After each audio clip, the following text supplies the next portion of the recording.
888-77-Jesse. Let me go to Jason out of Buffalo, New York. Jason, welcome to the show. You're on the air. Hey, what's up, man? I want to talk about the election. Okay. So all right. So what are your thoughts on Kamala Harris? What do you? I hope that not only does she not win this time around, but never become the president of the United States of America. She has no ability to do anything. She has no ability to do anything. She Right. was the attorney general. She was in the senator. She did like a lot. So like you say she didn't do. So you saying she has no accomplishments to be president, or you saying because she's a woman she shouldn't be president? No, I said she has no ability to do anything. No ability to do but she's been doing. What do you think about it? What do you think about it? I mean, I think she's gonna be president. Trump sucks. And are you in support of Kamala Harris becoming president? Yeah. I'm sorry? Yeah, I'm in support of her becoming president. And why? Because all right, first of all, like she a real person. She is not some kind of like construct that y'all put in between. She is not no media construct that Trump is. Why are you in support of Kamala Harris becoming president? I like what she stands for. What does she stand for? She stands for like the people, like not the corporations, not the big businesses and stuff like that, like actual human beings. What does she stand for? Outside. What does she stand for? She stands for abortion. She stands for like instead of throwing people in jail, like get to the root causes of why people committing crimes in the first place. You believe in like education and stuff let's like break that. it down. You like the fact that Kamala Harris running for president because she stands for abortion, right? Yeah, I agree. I agree with the whole abortion thing. A woman should have to choose. The government should not be the tell a woman what to do with their body. Jason, you're for Kamala Harris because she stands for abortion, right? Yeah. And she stands for the woman's right to choose. She stands for not putting people in jail. You say? I didn't say not putting people in jail. What did you say? Throwing people in jail. I said like throwing people in jail is not the end result to get crime lower. Let's start over. Let me start over. Okay. You are for Kamala Harris becoming president of the United States. Why? Because she for the women's right to choose. You said she's for the people, right? So what is it that she's for the people? You vote for, you like the fact because she's for what? For the people. Women's right to choose. Abortion, okay? And the other thing. Job creation, like educational programs. What job has she, during the 3 years and a half that she's been in there, what jobs has she created? What job? Well, I don't know, but I could just say like she got like 175 volunteers, so those are all jobs. No, those are putting people to work. No, volunteers are not jobs, buddy. But let's go back. What jobs you said she's for job creation? What jobs has she created? What jobs has she created in the 3.5 years being in there? It wasn't the job; it's the educational programs to get like jobs, to get better jobs. What jobs has she created in the 3.5? I'm gonna ask you one more time. You said she's for job creation. What jobs has she created in the last 3.5 years of being there? I'm gonna say like nurses, carpenters, doctors. All the what stuff nurses and carpenter job has she created? Where? Well, you get the educate. You have to get the education to get the job, right? You said Camilla. I'm gonna have to run, buddy, because you're boring. You won't even answer the question. You said that she created jobs. What jobs has she created? She created through educational programs, giving people the opportunity to get jobs. What job has she created? All right, I said that wrong, and I said that wrong. She didn't create. You said what's wrong? Like you saying creating jobs. You said what wrong? As far as you saying like creating jobs, she didn't like. I said the creating jobs for it. Like she did create. So you don't like her because she create jobs? Then that was a mistake. No, it's not like she created opportunities for people. You're not voting for her because she creates jobs. You're voting for her because she supports abortion, but you're not voting for her because she created jobs, because she created no jobs, right? The administration. Okay, are you saying that? How you say? What do you mean? No, what do you mean by she created no jobs? What job? You couldn't tell me one job she created. The infrastructure bill. Anybody that's in construction, anybody who's doing roads, construction jobs. She did what with that? She created construction jobs with the infrastructure bill. Where? Wherever they building bridges, wherever they building roads. Where are they doing all that?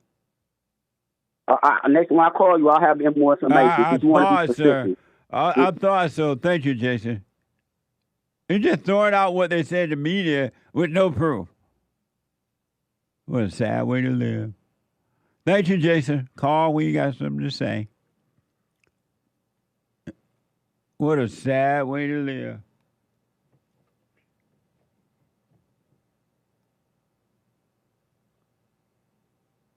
What a mess. Jason is typical of the average voter, especially on the Democratic side. They don't know why they're really voting. They just go about what they hear the media say and what somebody else said. They have no idea. But it's no different with the Christians. The Christians don't really know God. They don't know why they're voting either. They like Trump, but they don't really know why. They're not paying attention. Some do. More Christians pay attention to what's happening than the liberals or non-Christian when it comes to material things. I do admit that. But Jason he has no clue at all. Kamala Harris ain't never created a job. Even the so-called running for president, it's not a job. It's not a job she created. They gave her that because they couldn't find nobody else in time to put in her place. And they don't love, they're not happy. That, you know how the media and the Democratic politicians act like they crying over, oh, we're so happy. Oh, my God, Camilla. Oh, it feels so. They lying. They ain't feeling that at all. Zero. They're not feeling that. One iota.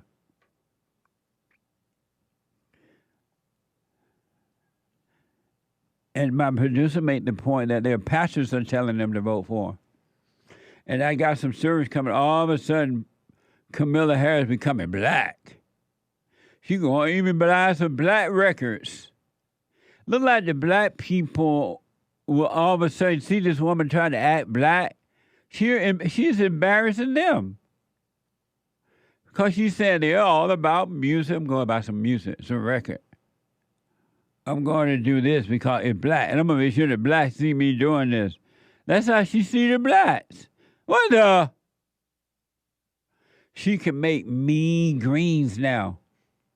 All of a sudden, out of nowhere, she's going to prove she can cook greens. Because that's black. She's embarrassing blacks, making them look stupid.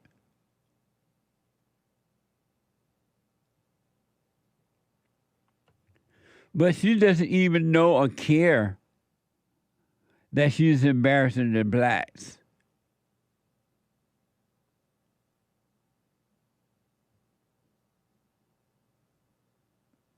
What a sad way to live, right? But I don't think, I know some of the black females are going to fall for it, and then people like Jason going to fall for it. When I saw this picture, I just thought the drag queens at it again. Yeah. And then what I realized that Christians are doing wrong, and Nick hit it on the head too. Christians are not supposed to ever, but never respond to evil. They should not have responded to this stupid thing at all.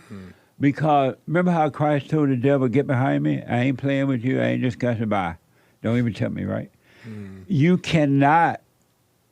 not supposed to respond to evil at any point. inside of yourself or outside of you, inside of others, because, as Nick said, that gives evil a false sense of power when you respond to it. You're not supposed to. And so the Christians should have just ignored this as though it never happened, and these people would have gone away. Well, they would have gone away, and they would have found something else to offer up to get attention. Interesting, yeah. Isn't that amazing? Yeah, that's interesting. And I don't even think that they did anything, to be honest. They gave some these scriptures at it. Right. They gave these people forces of life. These people got joy out of getting a reaction from the Christians and others, and it gave them a forces of power to do more and do more, to irritate and get the attention of the Christians. So you're saying like fueled them to do even more.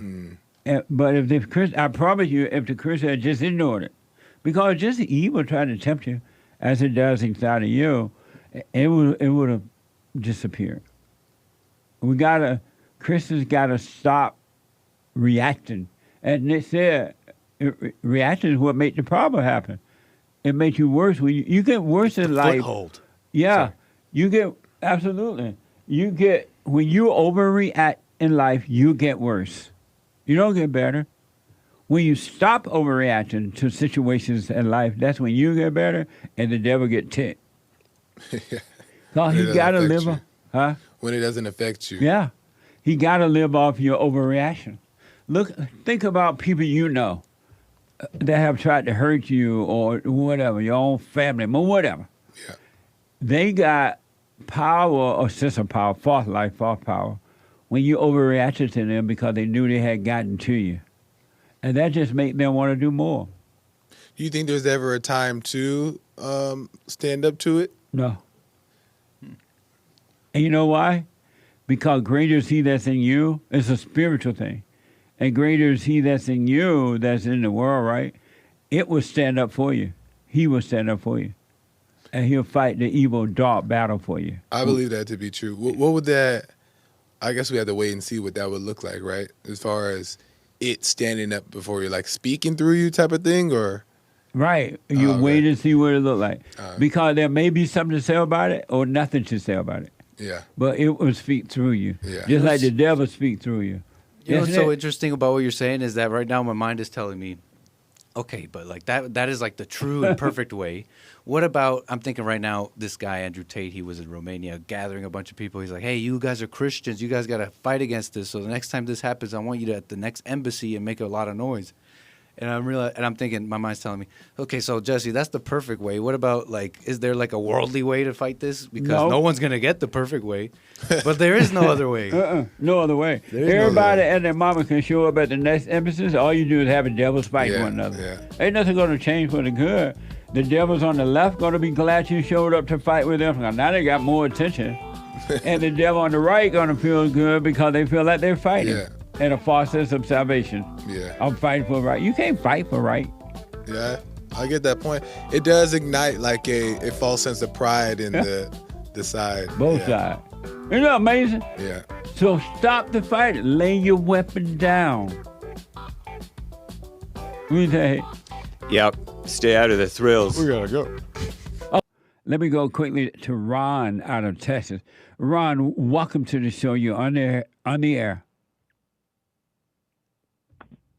Hey, Uncle Jesse, how's it going? All is well, Ron. Happy White History. Happy White History, Ron. July just feels white. And by the way, we have 3 more days in July, right? And this Thursday is the men's forum. I forgot, the men's forum. This Thursday, first Thursday of the month. Go ahead, Ron. Yeah, a little bit of white history. And I want to start it off with a question. Why isn't it taught in our school system that whites were captured against their will and made to be a slave in Africa, and then they was transported to the Americas to work the tobacco farms? Where you get that from? That's history. There's a book called. Ron, there's a good book. Ron, I'm giving you the. Ron, I haven't asked a question yet. This book that you're about to mention, is that written by the blacks who think they're the Jews? No, why would a black? No, sir. It's written by a white person. What's Ron religious? Why would a black person? Hold on, Ron. Hold on, Ron. Ron is a black Israelite. Oh, is that written by the black Israelites? It's written by a white person. So the book you're about to mention about white people being enslaved by the blacks in Africa and shipped into America to plant tobacco is written by a white person? Yes. You never heard of the Irish slave? It's written by a white person? Yes. Okay, go ahead. I thought it was written by I thought it was written by the yeah, if it was written by a black person, you would disqualify it. Right. I thought it was written by the black Israelites. Right. So you would have disqualified it. Right. If I would have said that. Yes. It's written by a white person. Nice. The name of the book is called White Slave. Most people, why don't you know about the Irish? I'm not interested. Being enslaved. I'm not interested. Well, if the history, let me make this point. If the history book is not going to talk about how white people were enslaved against their will in this country, they shouldn't talk about black people being enslaved in this country. We don't need false history. We need real history, and we don't need this history system to make us victims. Right. Well, to be honest, that's the last thing that white people want to talk about. The last thing is that white people want to talk about is blacks being enslaved in America. That's the last thing they want to talk about. In our history book? Hold on, Ron. Hold on. And they wish that the blacks would stop talking about it, because every year the blacks make the story worse. They build the story to make it worse and worse than it really was. So the white people do not want to be talking about that. And the reason that is in your history books is because the liberal blacks and the liberal whites wanted to be there so they can manipulate and control the minds of the blacks. Good. Can I say something? Yeah. The reason why it's in our history book. I just told you why. The people. Oh, okay, that's fine. The people who control what we know and what we believe and what we think, put that in our history books to put whites against blacks, and it's not whites who created that history. It was the Jews.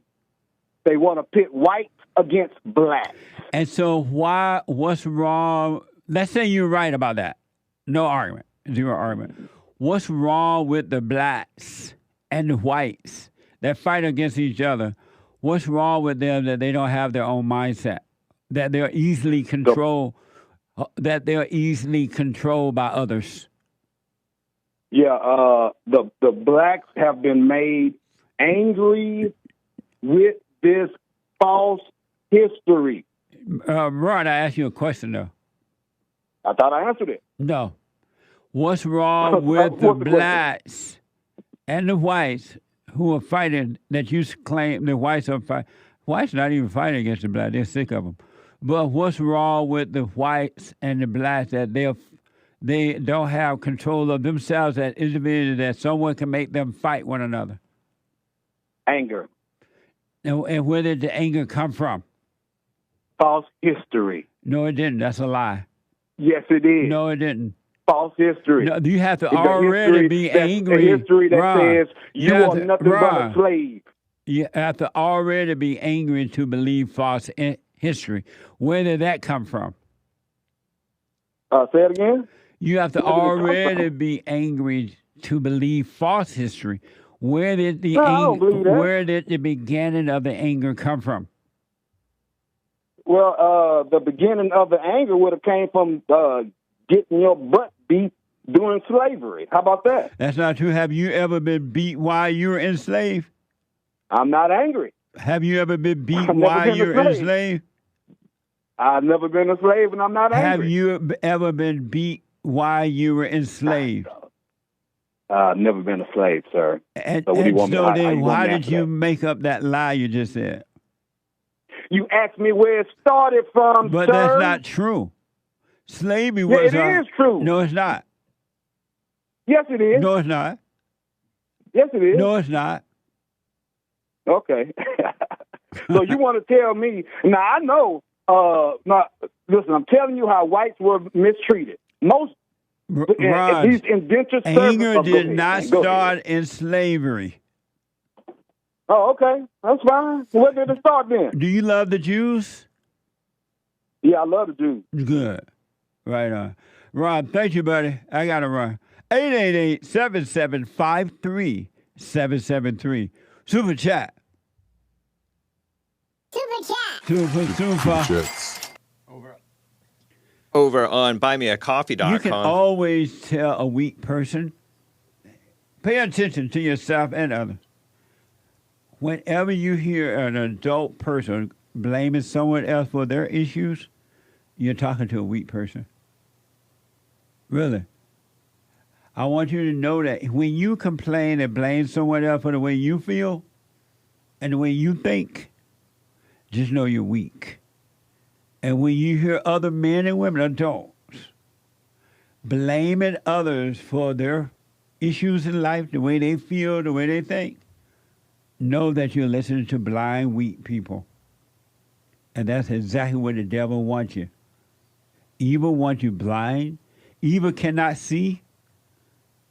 Did you know evil cannot see? And then that's why every evil person cannot see because they're of evil. Interesting. I didn't know that. Did you think evil could see? Yeah, I thought that evil could see some stuff. How can evil see if it's blind? It's dark. It can definitely sense weakness and stuff like that. No. And pounce. Evil cannot sense weakness. It's the person that believes evil is strong that is weak. Evil has no power. All right. You make that inside yourself. You give it power by believing it has power. It has no power. Remember when Jesus Christ defeated the devil? I did hear that. So, and the devil has no authority? Yeah. He has no power? So how does he even have power if Christ defeated it? I guess it doesn't. And when you have fear within yourself, the only reason you have fear in yourself because you believe the spirit of evil has power. Right. It has none, so you give it credibility when it has none. That makes sense. Isn't that amazing? Yeah. Have you ever thought about that? A little bit, yeah. Definitely. How you're in a conflict with somebody, you're suffering for your own evil. Yeah. You. Right. Yeah. And the first time you feel fear, you say, I'm scared. And the moment you say, I am afraid, you give evil a false sense of power. You tell evil, okay, evil, I'm scared, you got me. If you never said, I'm afraid, it would do nothing but pass away. What do you think about that, Anchor Baby? Just like that? Just like that. But it's impossible, says the man who doesn't even try. I'm not talking about me specifically. Just a general But just think about, Nick, you've heard Christ say he has defeated the devil, right? I have. And the devil roared like a lion, but it's a pussycat, I love you. We're going to sing right over that. Whoa. A pussycat is just a house cat. What the? Mm-hmm. But anyway, 888-7753-773. Let me go to first-time caller Daniel out of Illinois. Daniel, welcome to the show. You're on the air. Hey, thanks, Jesse. How are you today? All is well. Thanks for calling. Good.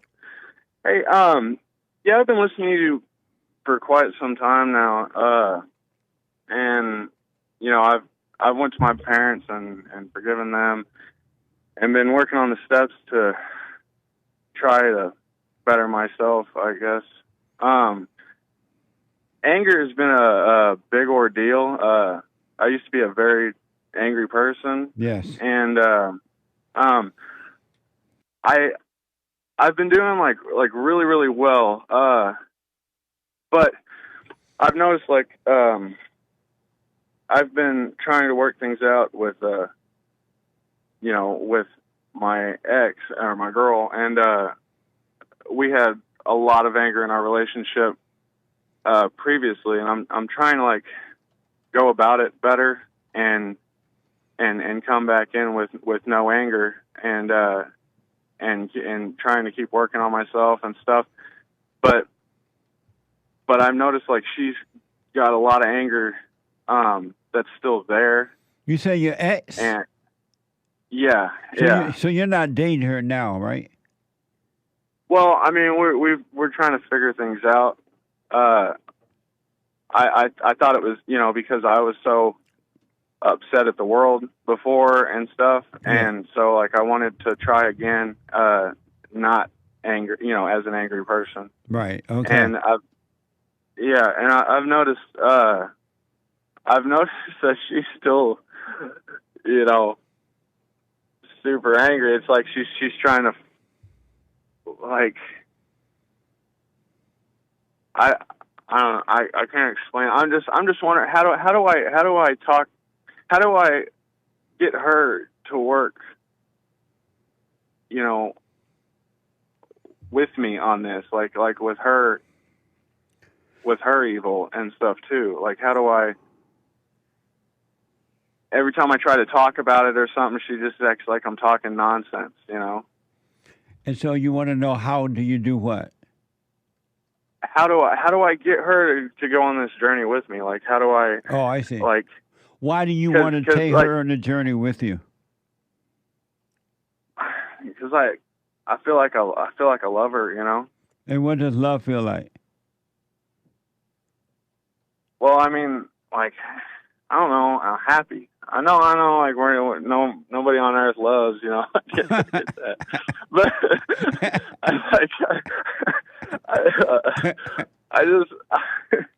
I just like when everything's good, it's really, really good.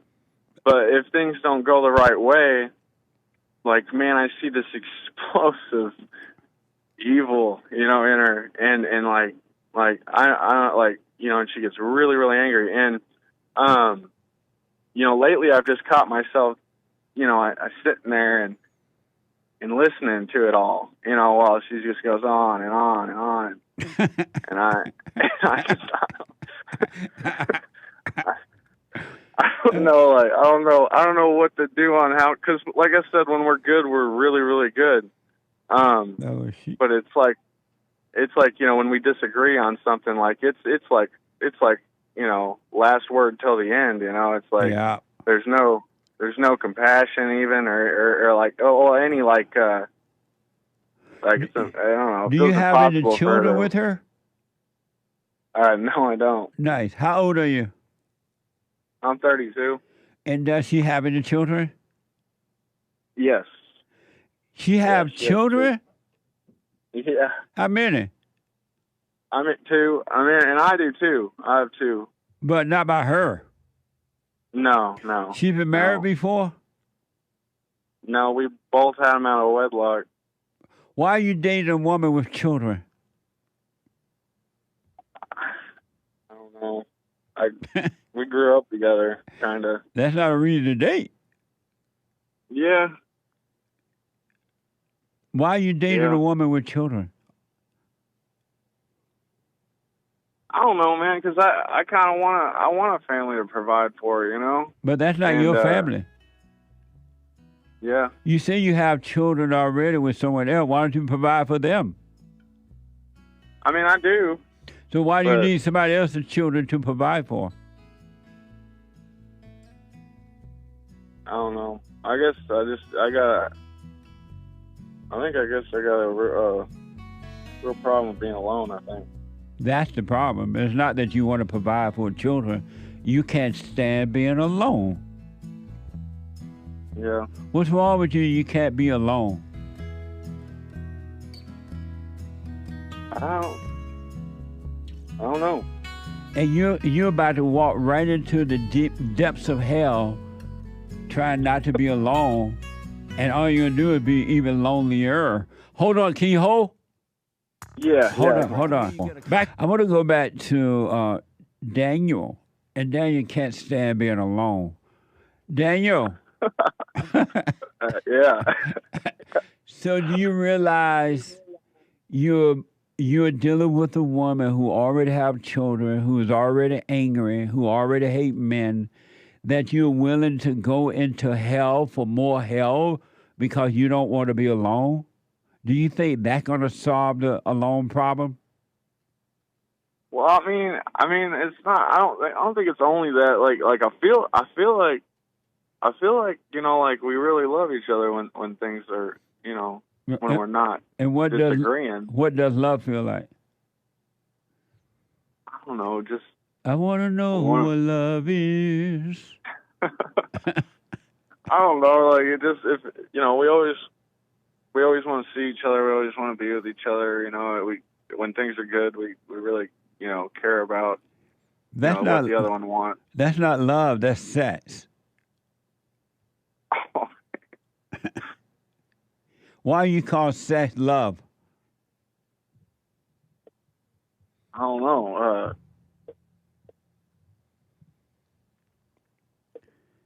If you loved this woman and she loved you, do you think you'd be having these good feelings and then bad feelings and then bad feelings and then good feelings?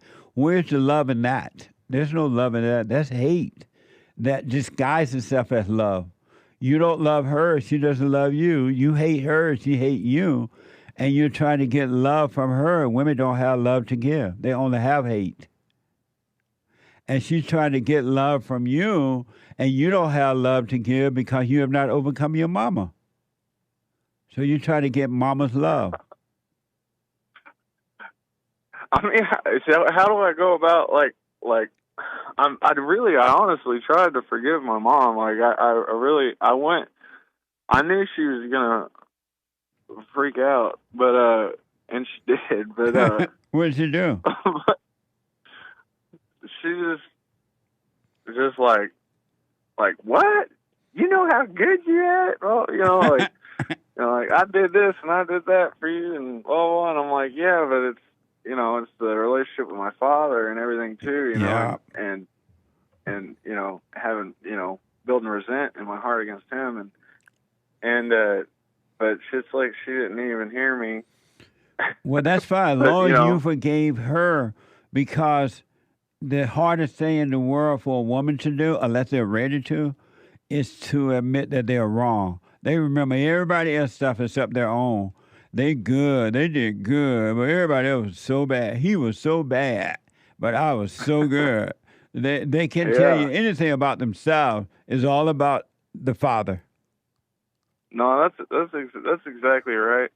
But like I felt like I forgave her, and and like I don't dwell on anything. Like I don't. But do you think about it? Do you realize the woman you're dealing with now with these children is the spirit of your mother, and you're catching the same hell from her that your father caught from your mother?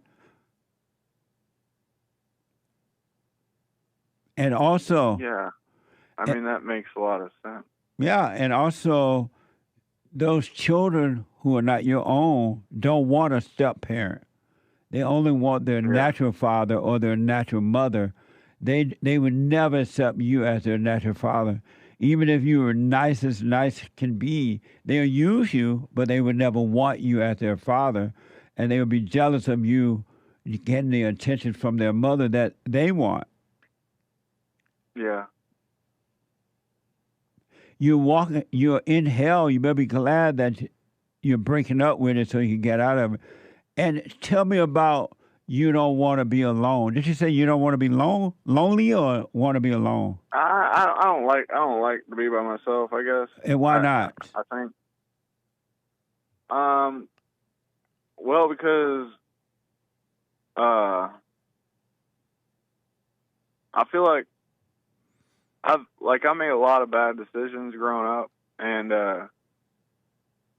you know, and I like right now I'm like at the best place I've ever been, but but I've made a lot of awful, bad decisions, and it seems like when I got that to work for, like, you know, coming home every night, and you know, I don't want to go out. I don't end up doing anything I don't want to do, and I walk the line. It seems like a lot better when I got a family to go to. You know what I mean? Do you think you made the right decision getting involved with a woman with children? Was that a right decision? I mean, sometimes it feels right, but no, I don't think it was. So why would you go from one bad decision to another one, or even worse decision? Because I promise you, if you stay with this woman, you will regret it. Yeah. So why would you go from one bad decision to another one that's even worse? It seems like I've always done that. Right. And why? I don't know why. And I'll tell you in a minute. I know you don't know why. I understand that. But let me ask, the woman, how many children you have already? I have 2. And she has 2. And why did you marry the woman that already have this one woman has 2 children for you, another woman? The one I'm talking about has 2, and then I have 2. Why did you marry the woman that you have the 2 children with?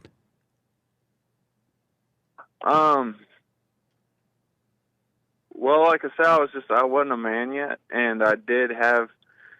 This was before I found you, and before I started, you know, focusing on God and reading the Bible and staying off the drinking and the running. Okay, I understand that. I had the spirit of my mother, and I was a real beta, and she found someone else. So. Right. Let me ask. Describe the you that feel lonely. Who is you? Describe the person that feels. Who are you? I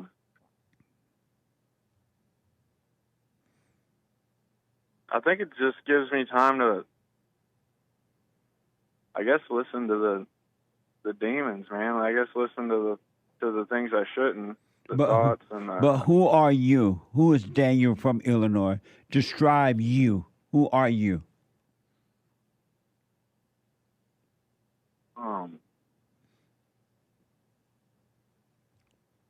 I'm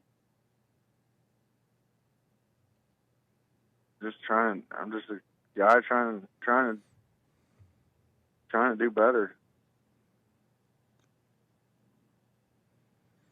I don't know how to answer that. So who is Daniel? Who are you?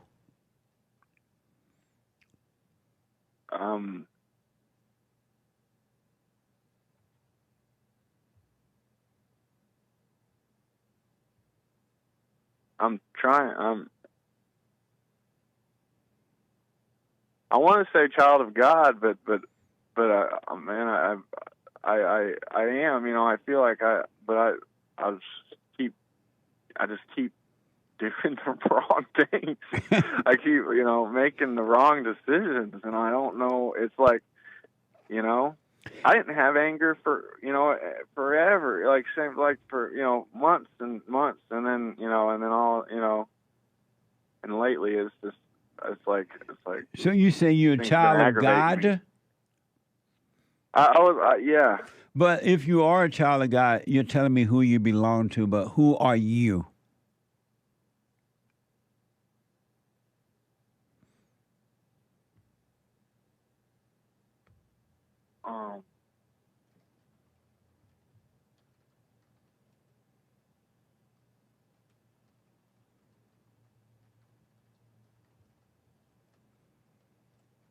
I don't know.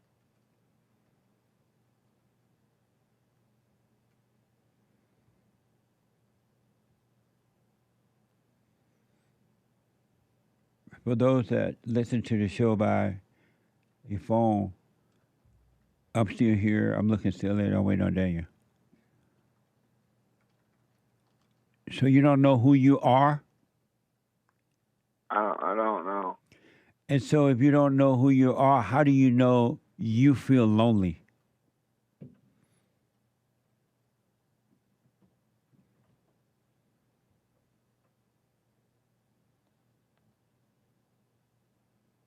I guess I don't. I guess that's not me. And then why do you call it you then?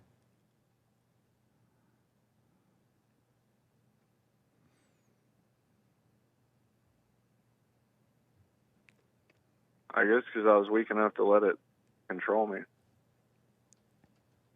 And so knowing that, and you're absolutely right, but knowing that, why do you think getting with a woman who you already hate and she hates you gonna make your life better? You don't even know who you are. You got a false identity with this feeling called loneliness, and you think that getting with her gonna fix the false you. Why do you think that way?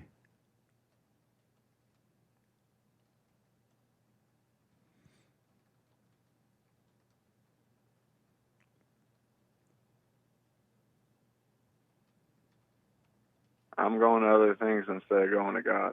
Yep. You go to the woman and feelings and call that your God. And all you're going to ever catch is hell. Let me ask,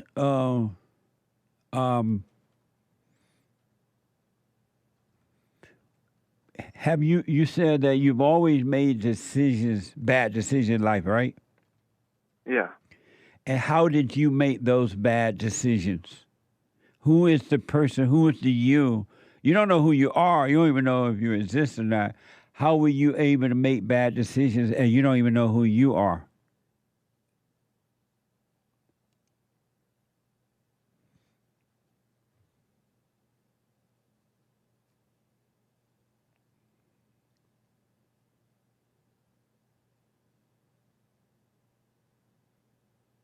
I don't know, man. I think it's just the weak. It's just, I don't know. I'm just a weak mind. I'm letting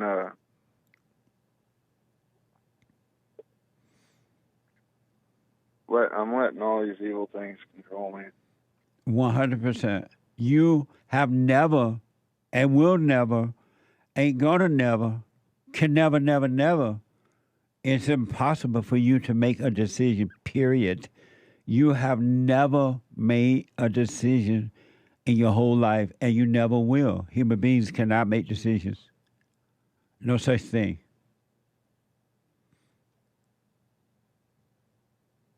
So it's like a possession? Yes. You are possessed in your imagination and emotions, and you have identified with the demons because that's who they are, evil, and you're calling it you, and it has been controlling you, and it's been doing it because you said you. So it's taken on your identity, and you've taken on its identity, and it's destroying you. Even that lonely feeling you feel, it's a demon spirit. It's not even yours. It's not even you. And getting married or not getting married and trying to whatever, it's not going to solve that at all. Because you can get with the nicest woman on this side of heaven, and unless you overcome that evil spirit of loneliness, the relationship is not going to work. But while it's working, you're going to cover up that feeling of loneliness. And when she's gone, and she will end, it will end, that lonely feeling will be right there. It will still be there. Because all you did was, you've done what a drug addict does. You cover it up with drugs or alcohol or sex or this or that. You can't, if you want to be free, you got to feel, face, and endure the pain of loneliness so that the Spirit of the Father will save you from it. God will save you from it, but you won't let Him because you put everything else in place of it. You're covering it up rather than overcoming it by facing it. And you're calling it you. It's not you. And the devil tell you, oh, get married. You'll be happier with a family. You'll be happy with this. And all you catch is more hell because you're consulting with the devil that set you up in the beginning. Yeah. You're in your head consulting with evil. Yeah. And why do you think you need to make a relationship work? Where did that idea come from?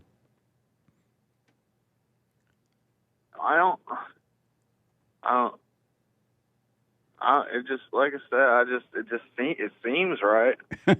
I understand. You cannot. But like I've heard you say before,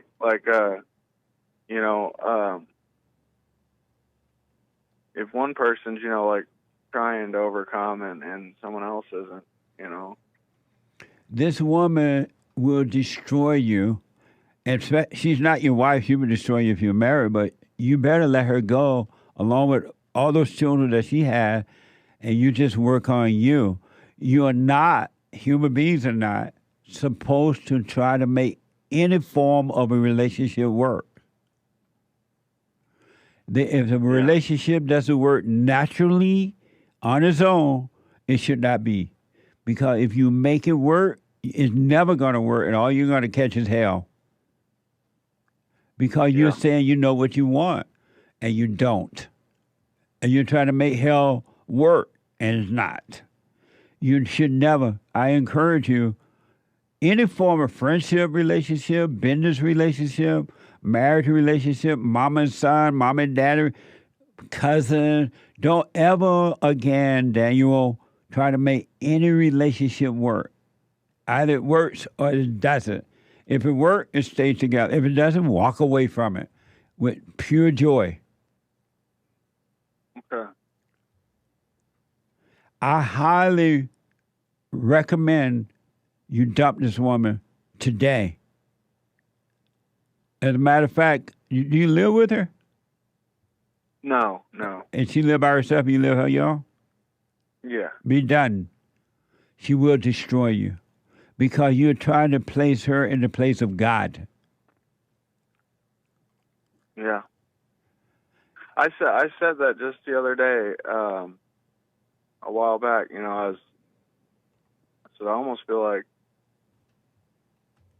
like I have to choose, between you or God. Yeah. And she loved that because you want to be your God so she can destroy you. She hates your weakness. Yeah. And you better be glad you're not having any children with her. It'll be a mess because she will turn them against you. She'll use them against you. She'll destroy them to get back at you.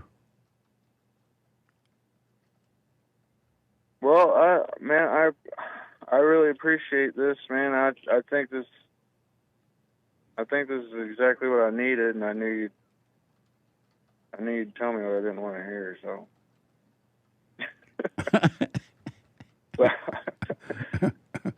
I really do appreciate and respect you, Jesse. You're welcome. So, are you doing the silent prayer? I have not yet. I did go to the Suffer website and die. Yeah. What the? Okay. All right. Daniel, I'll do the silent prayer. make sure you start. Go ahead. Do it. I went to the website and then I read it one day, and then someone came up and started talking to me or something, and I just never got back to it. But yeah, you're right. I need to do it. Daniel, if you want perfect peace, you got to overcome hell. And the hell is in the imagination. All thoughts about anything, except practical thoughts. All thoughts are all lies all the time. Thoughts and emotions are lies. They're evil, and they set you up because they're of your father, the devil. Their emotions are not necessary. An emotional man is a woman. You have your mother's nature, and God will take it away now that you've forgiven her, but you got to do the silent prayer and practice being present instead of lost in your head, thinking about the past or the future. And you stay present, and I promise you, I guarantee you, you will have a perfect life right here on earth. Nothing will be missing. Okay. Are you from Illinois? Yeah. Cause you sound Southern. I'm from Southern Illinois. Oh, okay. I rest my case. Yeah. So listen, be done with that woman. Don't contact her anymore. Don't ask her to come back. Do not get with her again because you'll get pregnant and now you're stuck with that pain. Let her go and just work on you. Okay. And the pain you're going to feel from it is just ego pain. It's not you. Die, let the pain be there, and the Father will take it away from you, all right? All right. Let me know how it goes. I will. I want to call you back on Bible Thumping Thursday one of these days. Oh, yeah. Call me on Bible Thumping Thursday. Bye. Nicholas is a first-time caller out of Virginia. Let's see here. Nicholas, welcome to the show. You're on the air. Hey, Nicholas. Yes, sir. Okay, I can hear you now. Go ahead. First of all, man, it's an honor, and I appreciate you speaking what everybody else is thinking. So right on. Thank you, man. Yeah. Thank you. I got a question, man. I've been married for 7 years. We have kids. So I'm locked in the relationship, basically. And my question is, how do I not let my wife affect my emotions? Good question. How many children you have? We got 2. And the way you do that is by blocking her out psychologically. I do that, but I find myself by default going into like a numb state. And I don't think that's healthy. What do you mean by numb state? Like just so agitated and being conflicted with, I listen to you a lot, and I know that, alpha males are not supposed to have emotion and not let anything affect them. Right. It's just, where's the balance in being married and, because I don't believe in divorce. So being married and dealing with it. You gotta, again, you block her out psychologically, meaning that you don't think about her. You don't be angry at her when she's going through her hell, when she's carrying on. You look at her like you're looking at a movie and let her deal with her own hell. And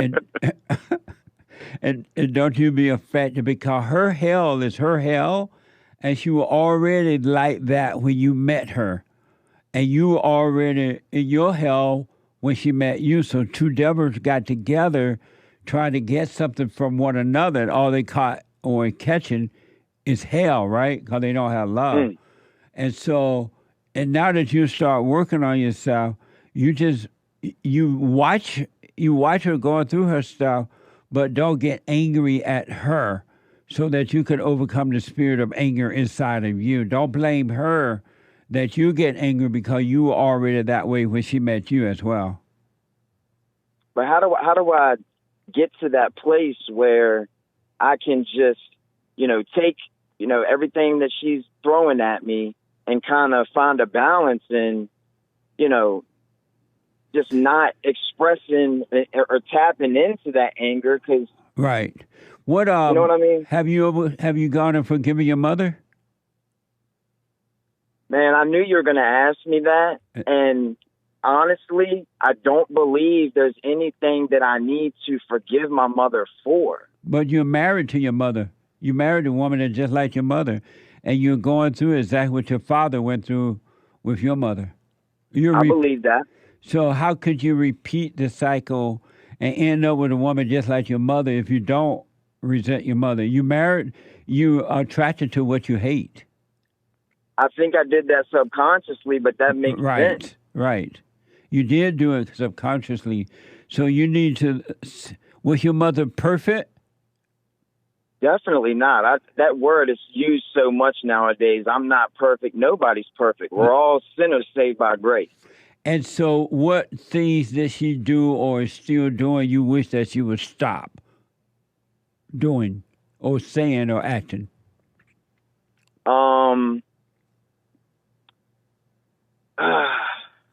I can't think of nothing, Jesse, honestly. Well, I want you, and have you forgiven your father? My father basically was never there. He left when I was 13, and he's just not a family-oriented person, and I can feel that I'm a lot like him. So I understand, his selfishness. I totally understand it. And Your father didn't leave you due to selfishness. Your father left you because he couldn't deal with your mother.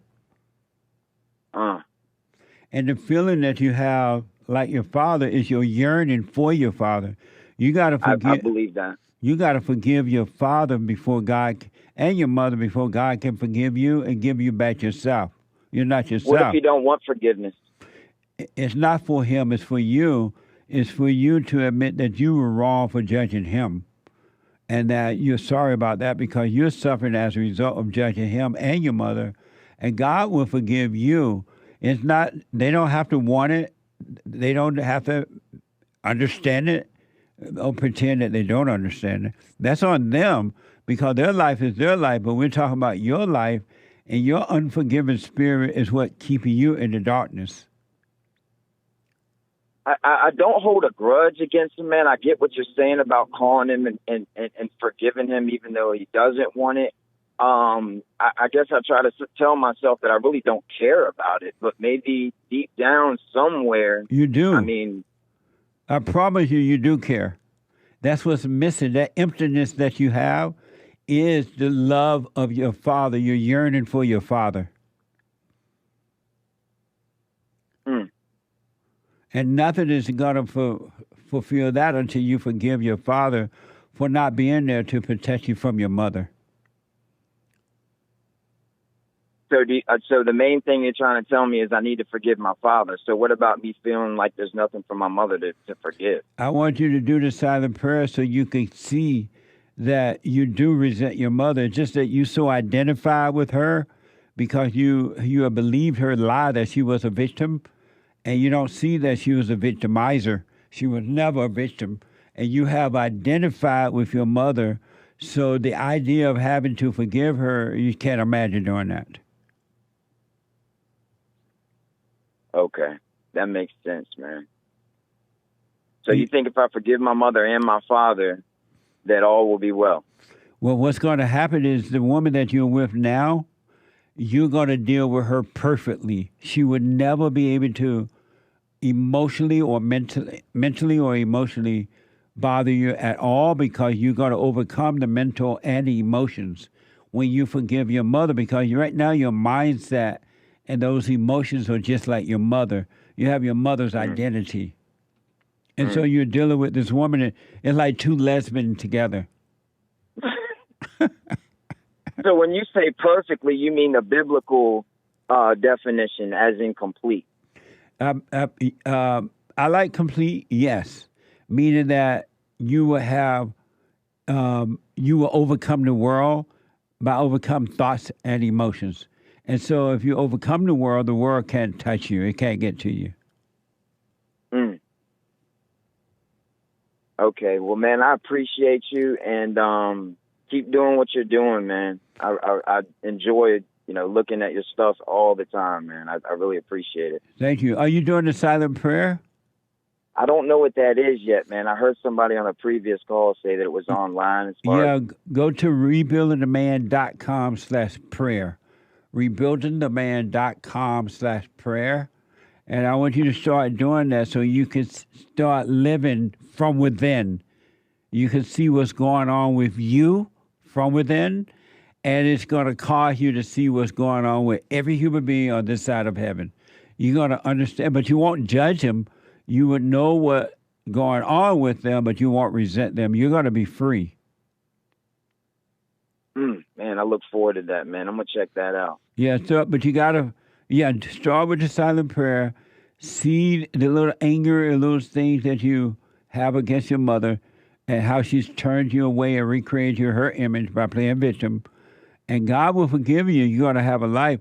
And then your wife, when she sees that she's losing control over you, all hell going to come out of her.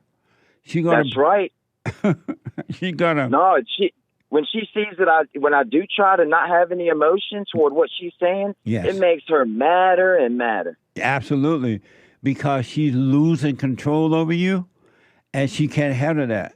She hate the control that she has over you, and she's going to go nuts. And if And if she find out that you're working on yourself, oh my God, it's gonna all come out, but it won't bother you because you can take it or leave it. It's like you're gonna see that you married the wrong woman. She's insane, but you'll see what to do about it. Okay, yeah, because she's definitely the epitome of a statistical woman. Yeah, but you were trying to get something from her. You were trying to get love, and women don't have love to give. The love of a woman comes from the father, from her dad, and then from his husband, and the husband get his love from God, and that's the love. She don't have a relationship with her father. Right, well, doesn't have you're really in trouble. What do you think about me going to her father and trying to repair that? You can't. Only if she want to overcome, because she may love her misery. She may love her hell. And if you try to help a person that's in hell, they're going to destroy you because they don't want heaven. They love hell. You're spot on, man. Hold you on. Always are. Hold on 1 minute, buddy. Let me take a quick break. We'll finish up. I want to go back to Nicholas, a first-time caller out of Virginia. Hey, Nicholas. Yes, sir. One other quick advice I want to give you, but do what you want. I want to encourage you to start the silent prayer so you can see how much you have identified with your mother, that you don't see she's recreated you in an image. That's why you can't see what she's done wrong, right? And then forgive your father and mother. Do the silent prayer and quietly work on yourself. Don't even tell your wife you're working on yourself, because the hell in her is going to try to stop you from going into heaven, working on yourself. And she likes listening to you too, and I'm not even going to tell her that I spoke to you. That's right. So is she working on herself? No, she's not. She's a big procrastinator. She just keeps procrastinating, man. She claims she's working on herself, but she's not. Oh, okay. Here's what I want to. Here's what my last advice, I think, is from this day forward. This day forward, never, ever, ever, ever, ever, but never, ever, ever, never argue with her again. Not only with her, with anyone. Stop arguing with the devil in your own imagination, in your thoughts, and stop arguing with the devil inside of other human beings. Because the devil wants a distraction. He wants you fighting with him. Don't ever, you make your point and be done with it. Do not argue, all right?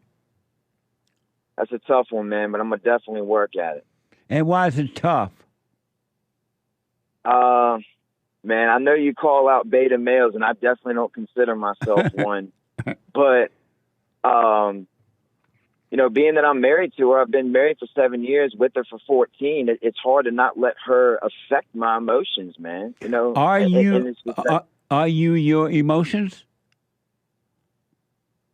Am I my emotions? Yes. No. Then why do you call them my emotions? That's a good question. They're not my emotions. So then why do you say it's hard to affect my emotion? And if you're not your emotion, how can she affect something that's not you? That's a good point. No, that was a question. Well, now that you brought it to my attention, it really makes me think about it, because I think people's thoughts are of the devil. And considering myself, knowing that I'm a Christian, that definitely, makes me want to take a look at that. And that might be part of, me working on myself. That might be the first thing I need to work on. And are you your thoughts? No. So then there's nothing there for her to affect.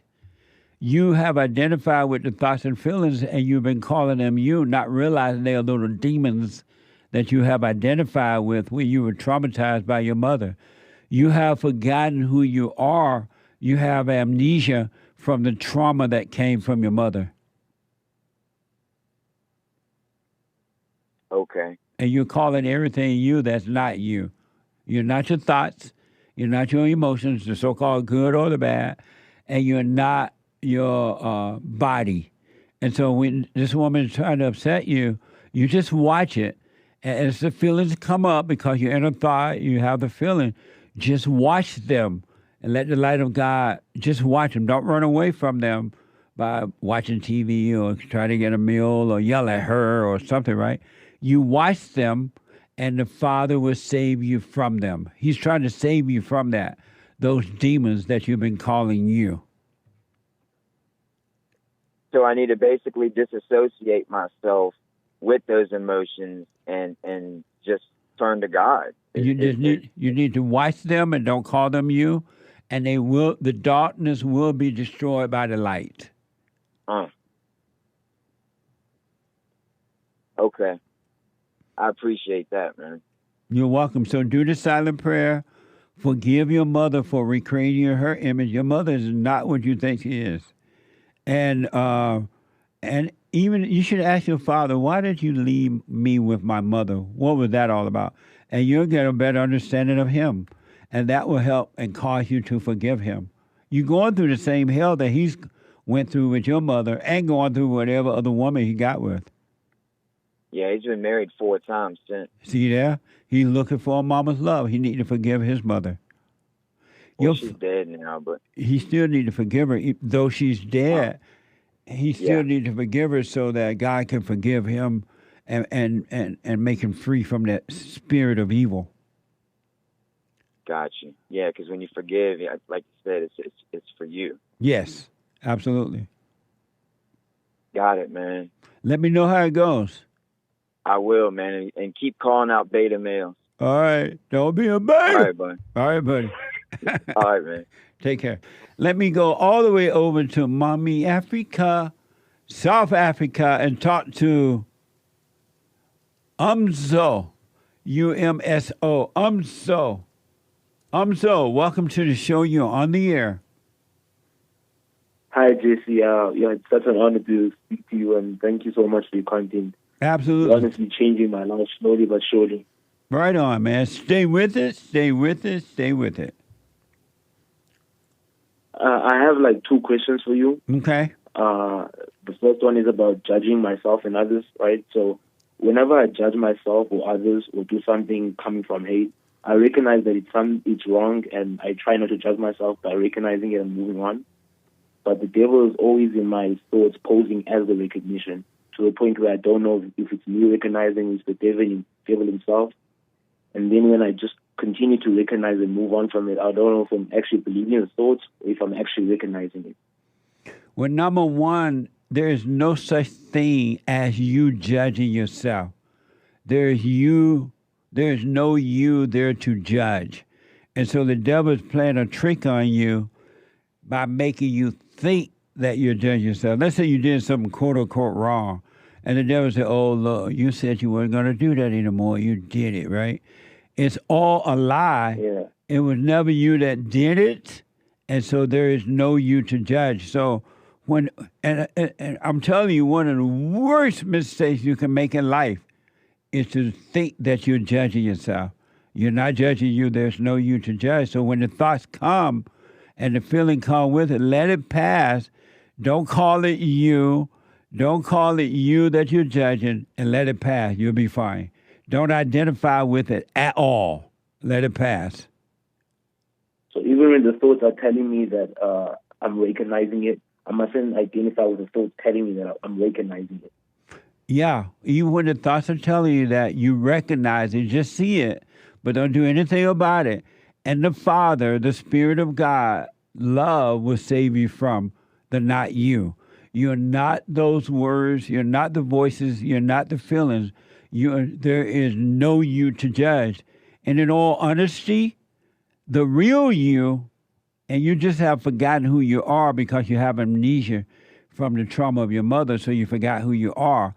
But the real you cannot, will not, is never going to be able to do anything wrong. You have never sinned. You're not a sinner nor a saint. All of your sins have been forgiven. So you have no sins. The only thing you've done wrong was to resent your mother and father, and you forgave. Once you do that, you're free. So there is no you to judge you. The thoughts are lying to you. Okay. What do you think? What do you think about that? I agree. And like literally, what you're saying to me is what you said to a caller. They made I don't know, it was a couple of months ago, and it was a woman, and I related to her so much, to what you said to her so much about not identifying with them. I've been trying that, and slowly it's going away. Yes. But sometimes I do get impatient. I'm like, yeah, I've been trying, and I'm on and off with the silent prayer, and I know how big you are on that, and I do believe it does work, but it gets so much harder. When I start doing the silent prayer, I mean, I can see the change, but the thoughts get louder and louder. And you know why? Because they're trying to bring me back. Yeah, they don't want to depart from your body and mind.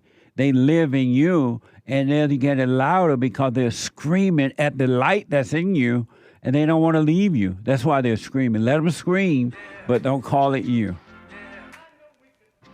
Okay, thank you so much, Jesse. And your info and what you said resonating with me so much, because last year I went through like a bad relationship and a bad breakup and all that, and within it I recognized, like, I understood my mom and dad immediately. Like, I understood why they did all the things they did, even though I didn't even really know what happened between them. Yes, I just understood them, and like, yeah, a month later me and that girl broke up, and like 2 weeks later I called my mom and I forgave her.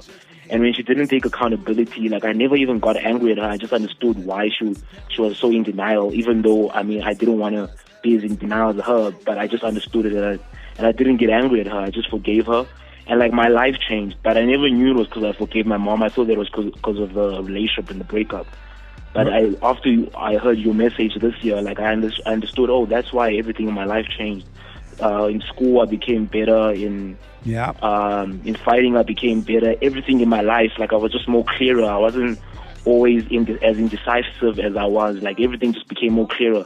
And it's because, like, even when I was a young age, they always told me that I hate my dad, and I always loved him. And my family members told me, no, when you're older and we tell you all the things he did, you hate him also. And then I grew up and they told me those things even when I was young. And I was like, no, in my mind, I never said it to them because I knew they would take it personally. But I was like, I never did all those things to me. Like, he's always been a great dad to me. I've always loved him. He's always loved me. That's right. Yeah. And they always said that, oh, my dad always did way more for me than he did for all the other kids. And I recognize that it's because they hated him, because they was my mom and dad. I'm running out of time. Will you call me again? Okay, when should I call you again? Whenever you want to. It's just that I'm running out of time right now. The clock going to cut us off in a minute. Stay with the silent prayer. Okay. Watch those thoughts. Don't call them you, and you'll be fine. Call me and let me know how it goes, all right? Okay. Thank you, Jason. Thank you so much. You're welcome, buddy. Amazing. So, he's here. We missed him last month. And he has a schedule change coming up, and we're working with his schedule. The one and the only, the one of the smartest white men on this side of heaven is here, Bill Lockwood. And Bill is here the last week of every month. Bill Lockwood is the host of Patriotic Pulpit and Bible Studies with Bill Lockwood. He's a preacher at Our Park Church of Christ. And I want you to support Bill. Really, I want you to make a donation to him. And we're going to tell you how to do that. American Liberty with BillLockwood.com. American Liberty with BillLockwood.com. And I have a lot to talk to Bill about today, and so do you. Bill, welcome back. Well, thank you so much, Jesse. It's great to be here with you. Yes, sir. We miss you. I like your background there. Oh, yeah. You know what? I have that Armor of God picture, and I usually have it in the classroom, but, you know, we're on summer break. Right. So, but anyway, yeah, that's a picture of the Armor of God. And for those who don't know what that is, what is the armor of God? Well, it's in Ephesians chapter 6 of the New Testament, where Paul tells us that we should put on the whole armor of God.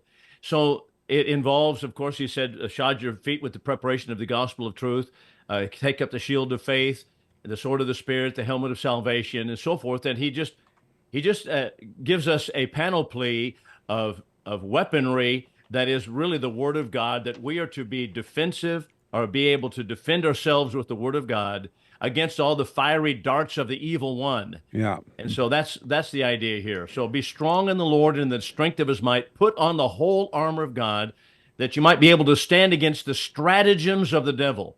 For our wrestling is not against flesh and blood, but against principalities and powers, against world rulers of darkness, against spiritual hosts of wickedness in heavenly places. Well, the Christians don't seem to be putting on that armor because no, they do not. Christianity is losing. That's right. They have not been doing that. They have retreated into the recesses of defensive positions, and they've capitulated so many times. That's amazing. Yeah. Bill, before I get to Camilla Harris, I have a lot to ask about that. Where did you see the picture of the quote unquote Last Supper at the Olympic? I did. And I saw that. What was your first impression? What did you think about that? You know what? This is such a blasphemous, in-your-face, wicked, devilish concept, and to portray Dionysius, the god of pleasure, on the table of the Lord's Supper, and then with all those transgenders around it, I thought it is really just a thumb in the eye of Christianity all around the world, and I was just shocked that they would go so far. But I am actually saddened.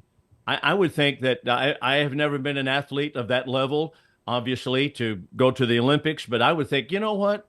I would, as a Christian, I would just say, I'm out of here. You know, I'm not going to take the denigration of our Lord and the mocking of Jesus Christ and the Last Supper and as the opening ceremony of the Olympics. We may have trained for so many years, but this is a war against Christianity, just like Ephesians chapter 6. Verses 10 through 12. And we better realize that this is a war, and that's what they're about. It's interesting to note also that the art director, as well as the communications agent, came out and said, well, that was not about denigrating Christianity. It's about celebrating Dionysius. You know what? It's almost as if they think that we're going to be stupid. I just say this, why don't they just portray Muhammad as a transgender next time, and let's see how that goes. You know what's going to happen. That Eiffel Tower in the background would be coming down. That's for sure. What should the Christians have done about that, or if they should have done anything about it? I'm boycotting the Olympics. I'm not going to watch it. I am not going to watch it. Yeah. I understand that our athletes are there, but I am sorry, but there's something that's a higher calling than athleticism. Bodily exercise profits a little, but godliness profits all things, having promise of the life which now is and of that which is to come. 1 Timothy chapter 4. So I'm not interested in watching the Olympics. I'm not going to do that. And I think that we should, as a nation, I think our people need to do that. And here's a good example of where Christians have retreated. They say, well, okay, we'll give them a pass on that one. Well, we just continue to do that, and we just continue to take criticism and attacks of Christianity. Amazing. Bill, I want to ask you quickly. I know I got so much to talk to you. You've been gone for a whole month, so that's not fair. I know it's too long, too gone. That's right. Several Christians have asked me about Revelation, and they bring up the end time. Right. In Revelation, it talks about the end time. What is Revelation, and what is the end time? Well, first of all, I appreciate you using the word revelation instead of revelations, plural, because it's not revelations, right? It's revelation. And so as you enter into the book of Revelation, just as you would enter into the book of Romans, there is on either side the pillars of Jacob and Boaz, and those were the pillars on either side of the temple of Solomon. As you went into the temple of Solomon, you had Jacob and Boaz, a pillar on either side. You enter into the book of Romans, there's a pillar on either side. It's the obedience of faith. Faith that is obedient. Obedience of faith, that's Romans 1 and 5, Romans 16:26. Well, the same thing is the case regarding Revelation. He tells us in Revelation 1 through 3, that these things must shortly come to pass. And number 2, the time is at hand. It's near. So shortly to come to pass, time is at hand. That is in Revelation 1 through 3. It's in Revelation 22, 6 through 18 also. So at the first and the last, Jacob and Boaz, he tells us, These things are shortly to come to pass, and the time is near. Near to whom? To the people of that day, to those people at that time. What did it mean to the people to whom it was written? He tells us as we enter the book on both sides, it was for those people at that time. Not only so, but throughout the book, scattered throughout the book, are different references, such as in chapter 16 and chapter 12 and others, that show us that it's referring to those persecutions that they faced. So also in chapters 1 through 3, you have persecution that they were facing, and he tells them that they were to be enduring in persecution. So what is the message of the book of Revelation? It was enduring for the people of that time, a message of endurance that Christianity would finally conquer over the destructive satanic powers that were through the Jewish state. I believe the book was written prior to the year 70, and it was referring to the Jewish persecutions of that time, of that day, that the Christians were facing. That makes so it wasn't, Revelation is not talking about the people of today. It was talking about the people back then and what they had to go through. That is exactly correct. And how it is that made so much sense. Right. And how it is that people will skip over the time markers in the book of Revelation that tell us that it was for that people in those days, and that they were to be faithful in the persecutions, and that the Jews were persecuting them. We even have those who say that they are Jews but are not. That's in Revelation, I believe, chapter 2, that they were persecuting Christians. And the persecutions against Christians came, first of all, at the hands of the Jews, the Jewish state. But the Jewish state would fall in the year 70, and that's what I believe the book of Revelation refers to. That's amazing. That's deep. Because a lot of Christians think it referred to them today, and they all waiting on the end time. They're waiting for something that has already happened, apparently. Correct. So just like in Matthew chapter 24, verses 3 through 34, our Lord has asked two questions according to Mark and Luke. The two questions are, when shall these things be? That is the destruction of the temple. That was what he predicted. One stone is not left upon another. The destruction of the temple. When shall these things be? Number one question. And what shall be the sign when these things shall come to pass? Now, those two questions, according to Mark and Luke, are answered by Jesus. And he tells us, coming up to Matthew chapter 24, which is Matthew 24, Mark 13, Luke 21, that this generation shall not pass away till all of these things are accomplished. And yet people come to those verses in Matthew 24, verses 3 through 34, or Mark 13, or Luke chapter 21, and say that those signs are for us today, such as the love of many will wax cold, or that there will be wars and rumors of war. No, sir. It tells us, he tells the people, the Christians at that day, to flee to the mountains, for you know that the destruction is at hand. It was for that time and those people. It was a prophecy of the destruction of Jerusalem. Revelation is nothing more than an expansion of Matthew chapter 24. That's amazing, Bill. That made a whole lot of 100% sense to me. That makes sense now.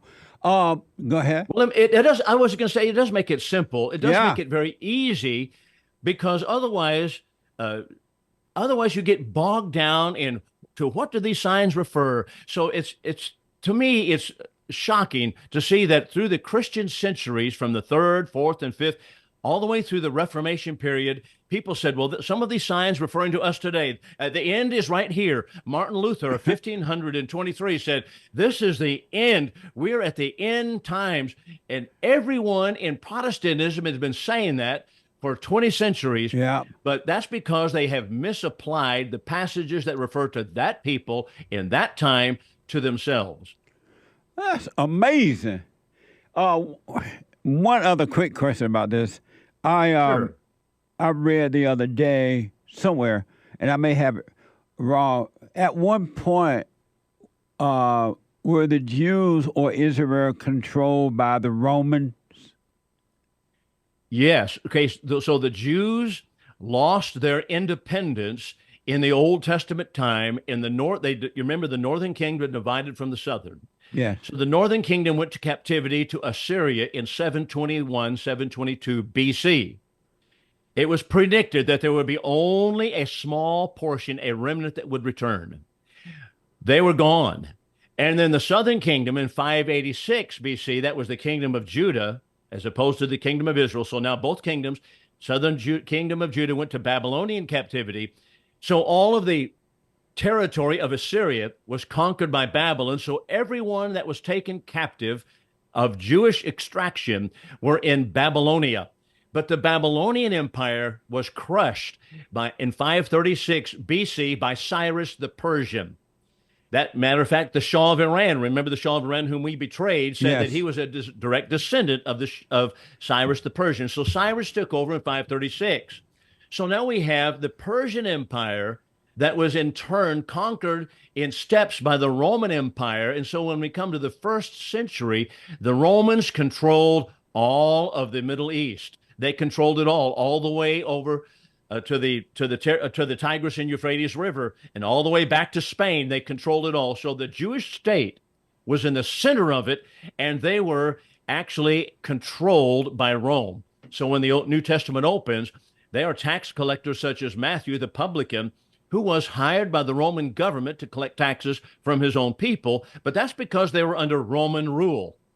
And the Romans controlled Judea. They'd never had independence again from the time of the Old Testament captivity, except a very short period where Judas Maccabees was able to throw off the yoke of the Persians. At that time, actually, it was Greeks, the Syrian Empire, and he threw them off for just a short period, but Rome came smashing in and took over. And so the Jewish state had never been in really full independence since the time of the early kingdom under the Solomon. And that's exactly what the prophets all said was going to happen, because the people were so sinful. You're going to lose it, and you're never going to retain it. Matter of fact, Jeremiah went before the people in Jeremiah chapter 19 and said, he has a clay pot. He said, he breaks it before the people. He said, as this pot is broken and cannot be made whole again, so this people will be broken and cannot be made whole again because of their sins.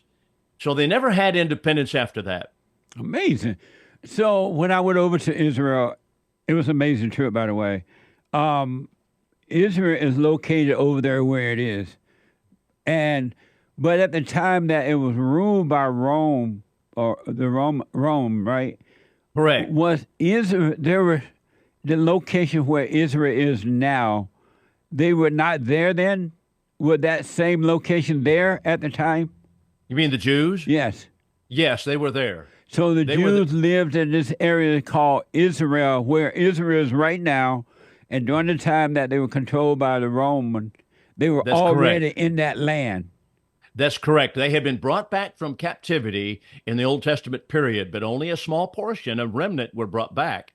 And they set up a Jewish state that was actually under the suzerainty of the Roman Empire. They had permission. It was actually set up under the Persian Empire, and then the Greeks took it under Alexander the Great, and then the Roman Empire took it. But they were under the auspices, the umbrella of the Roman Empire, and Jews had a small portion. Many of the Jews, by the way, Jesse, never came home from captivity, and they stayed in Babylon. They liked it in Babylon. They grew up there, and they stayed in Babylon. So they had a Talmud, which was the Jewish commentary on the Old Testament law, the Mishnah and the Gemara, and they had the Talmud in Babylon. So they had a Babylonian Talmud and a Palestinian Talmud.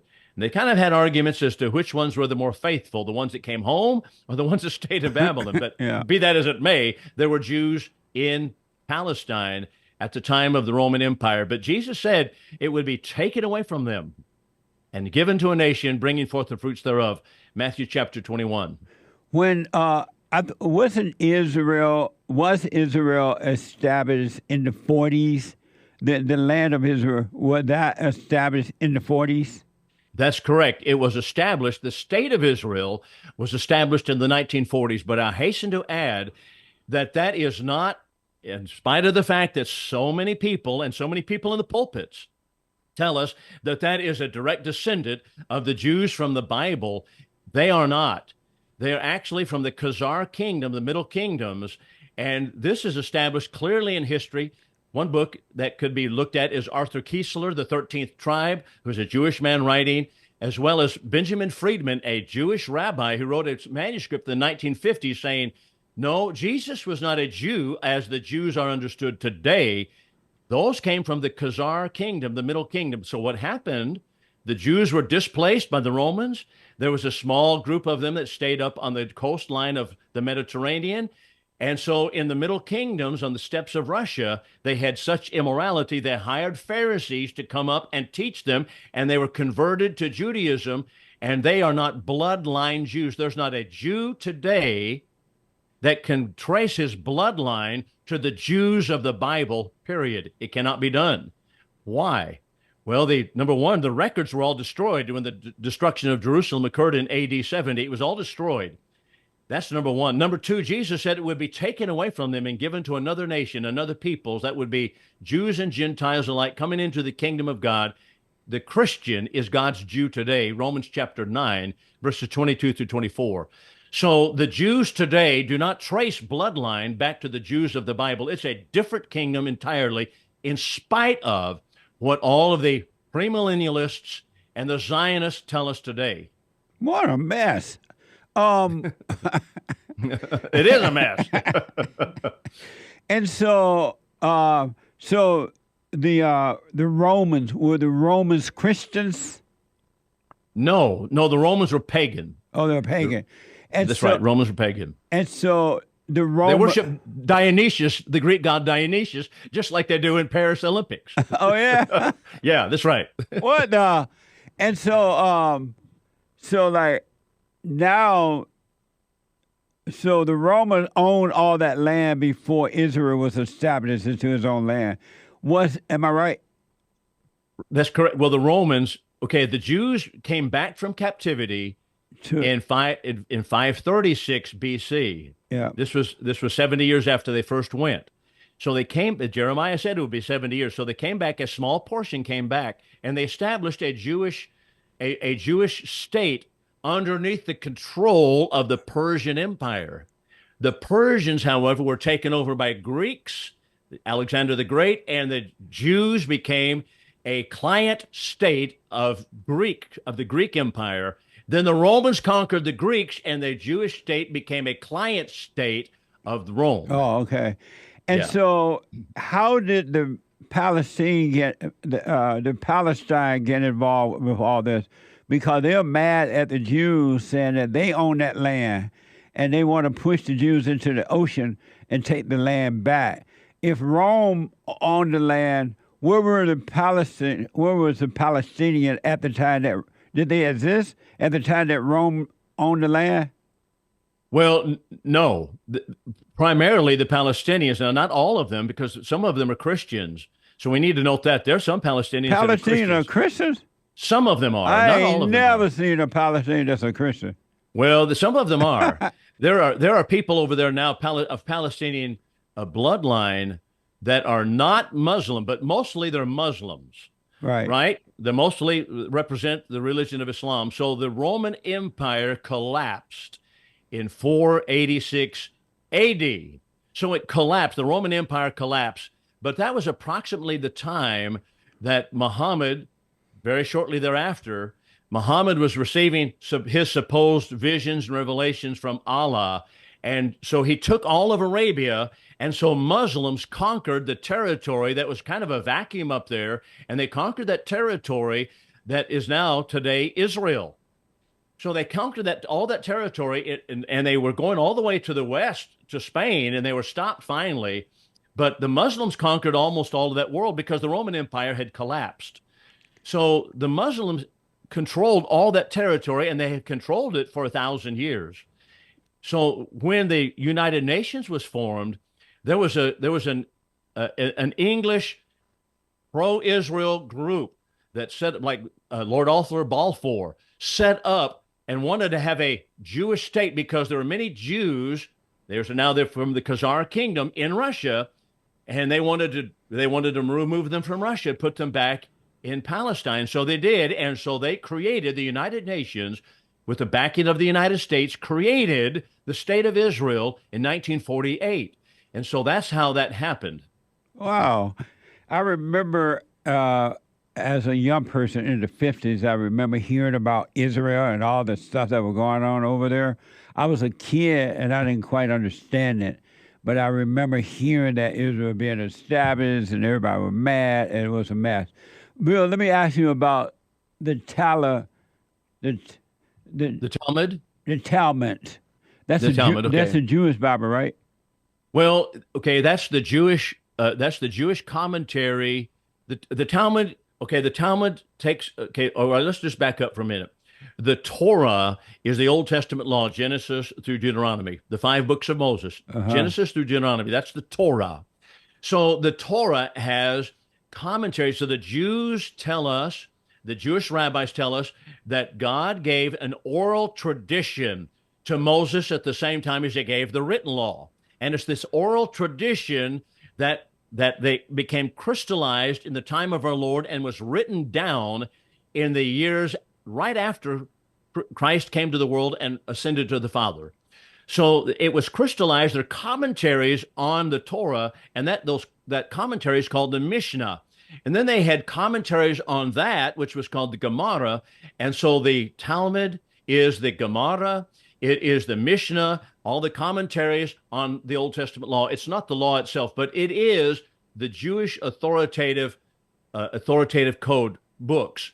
And they are like, I have a whole set of them in this, like, I've forgotten how many volumes, maybe, but something like 30 or some odd volumes of these commentaries, which are the authoritative ruling regulations of Judaism, the Talmud. I hear a lot of white people, especially white guys, especially maybe some white girls too. They say, Jesse, you need to read that Talmud Bible thing you just mentioned. Yeah. I guess that's the one. And they said the Jews hate the Christians, and you should see how badly they speak of the... Is it the Talmud, right? Yes, it is the Talmud, yeah. They were saying you should see how bad they speak of the Christians, and they hate the Christians. And so a lot of white people, white guys, mostly white guys it seems, are mad at the Jews because they read that book. And now they think that the Jews hate the Christians. What's the deal with that? Okay, the Talmud does have many, many hateful comments regarding Christians and blasphemous comments regarding Jesus Christ. Now, I want to say at the first, that doesn't make me hate Jewish people or hate those who are attached to the Jewish religion. But it is something that people need to know. The Talmud is filled with, or I should say it has many comments regarding very blasphemous comments regarding Christ. In the book, for example, one is called the Sanhedrin. Sanhedrin chapter 42, it tells us that Christ was, and this is spoken of many times in the Talmud, that Christ was a bastard son, that he was actually bastardized by a Roman soldier by the name of Pandira. It does tell us that he had certain disciples and he practiced magic when he went to Egypt. That's interesting because they do know that our Lord was in Egypt. So they tell us that he was in Egypt, that he practiced magic, that he died like a beast on a dirt heap of sewage dirt heap on the cross, that he was crucified justly because he misled the people, that he himself, it just goes on and on about how really ugly, matter of fact, when I have preached on it, I've had to cut out some of the comments because it is so ugly. I think I don't feel comfortable in a pulpit speaking about, or just even reading the quotes on the screen from the Talmud about Christ, but it is very, very blasphemous and hateful about Christians. As a matter of fact, hold that thought, Bill. Hold a matter of fact thought. All right. Back in a moment, folks. Back in a moment. Before I ask my question, I want to thank you so much. The silent prayer. You know, I'm 50 years old. At home, we have a 16-year-old, 14-year-old, and a 10-year-old. And I got to tell you, introducing the silent prayer to my family, instead of just sitting down and saying the same old prayer over and over again before we eat our meal, to just be silent, bringing all thoughts into captivity. Brother, that has been such a huge, huge blessing in our lives. I just want to encourage anyone to try that out. It's amazing to look around after we've done our silent prayer before we eat, to see the excitement in my kids' faces, like, oh yeah, Dad, I had a bunch today. Or the other one will be like, yeah, you know, I had a couple things that I've been thinking about. It really takes root, Jesse, and so I want to thank you so much, and ever since then, it's been absolutely amazing. So thank you so much. You're welcome, Tony. Stay with it, stay with it, stay with it. You're going to know God and his love. It's going to be amazing, man.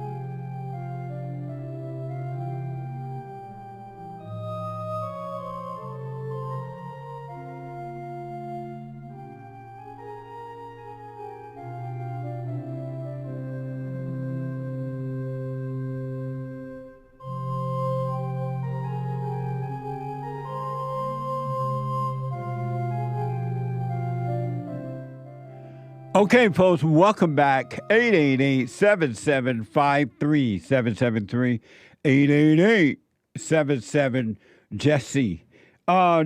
For personal shout-outs, I do shout-outs for you.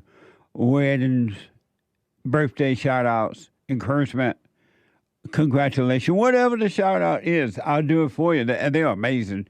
You can go to Cameo, CAMEO.com/Jesse Lee Peterson, CAMEO.com/Jesse Lee Peterson for your shout-outs, all right? And check out our merch at rebuildingthemand.com/store. Amazing merch. Talking to Bill Lockwood, and he didn't know I was going to ask all these questions. I just asked about the Bible and Israel, and it's interesting to me because a lot of stuff I just didn't know.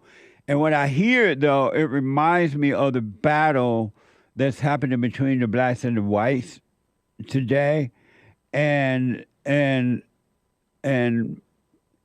races are fighting one another over something. Every race got something to be mad about, right? So it just reminds me of that. Bill Lockwood is here. Bill, tell the folks, I want the people to go to your American Liberty with Bill Lockwood and make a donation. Tell people how to help and your website and whatever you want to give out. Yeah, thank you for that, Jesse. Yeah. Well, the website, and I don't keep it alive with articles or anything, but it is AmericanLibertyWithBillLockwood.com. AmericanLibertyWithBillLockwood.com. And there's a button there that you can donate on that button. So that's how you can donate to the program or donate the material that I put out on the radio. But the podcast I do is called Patriotic Pulpit. It's a .com, patrioticpulpit.com. It is on a Spotify app as well as Amazon Music app, as well as I have a YouTube channel that's Patriotic Pulpit. So that's where I put out most of the things. But regarding the when I preach in the pulpit, it's also out. So all this material we've talked about regarding the Jewish or the state of Israel and the history of it, what the Bible teaches, all of that you can find on my sermon material, which is, you can find that on Bible Studies with Bill Lockwood. I'm at the Iowa Park Church of Christ, but it's Bible Studies with Bill Lockwood.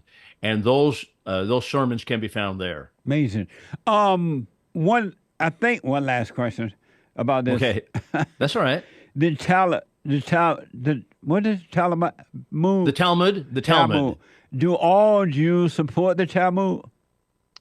Well, I don't know what degree they do, but the Jews are divided into more Orthodox Jews and the more liberal leaning Jews, which are not quite there because there are a lot of Jews that are not faithful to the Talmud and the teaching of the rabbis. They are not that way. So they're Reformed Jews and so forth. As a matter of fact, just think about people like David Axelrod. David Axelrod, basically pro-communist, mentor of Barack Obama. He's a Jew. Well, a lot of communists in the past were Jews. And how did that happen? Karl Marx was a Jew. Friedrich Engels, a Jew. So also was Vladimir Lenin, a Jew. These are all Jewish people, but they're not the Orthodox Jews. They were actually of a more liberal strain. So I don't know that I would say that all Jews are faithful to the Talmud. Because there are Jews who believe in Jesus, right? Jews for Jesus. And so there are some who say that. That's correct. And those Jews would not be in support of the Talmud and what is going on there, right?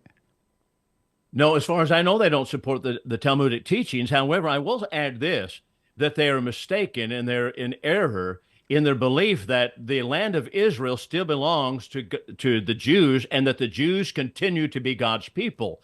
The Bible shows us explicitly on a number of occasions that the Jews are no longer God's chosen people. They were chosen, and that was the promises given to Israel were conditional. And they were conditional based upon their faithfulness to God. But they were unfaithful and they lost that. And today the New Testament teaches us that God's Jew is the Christian.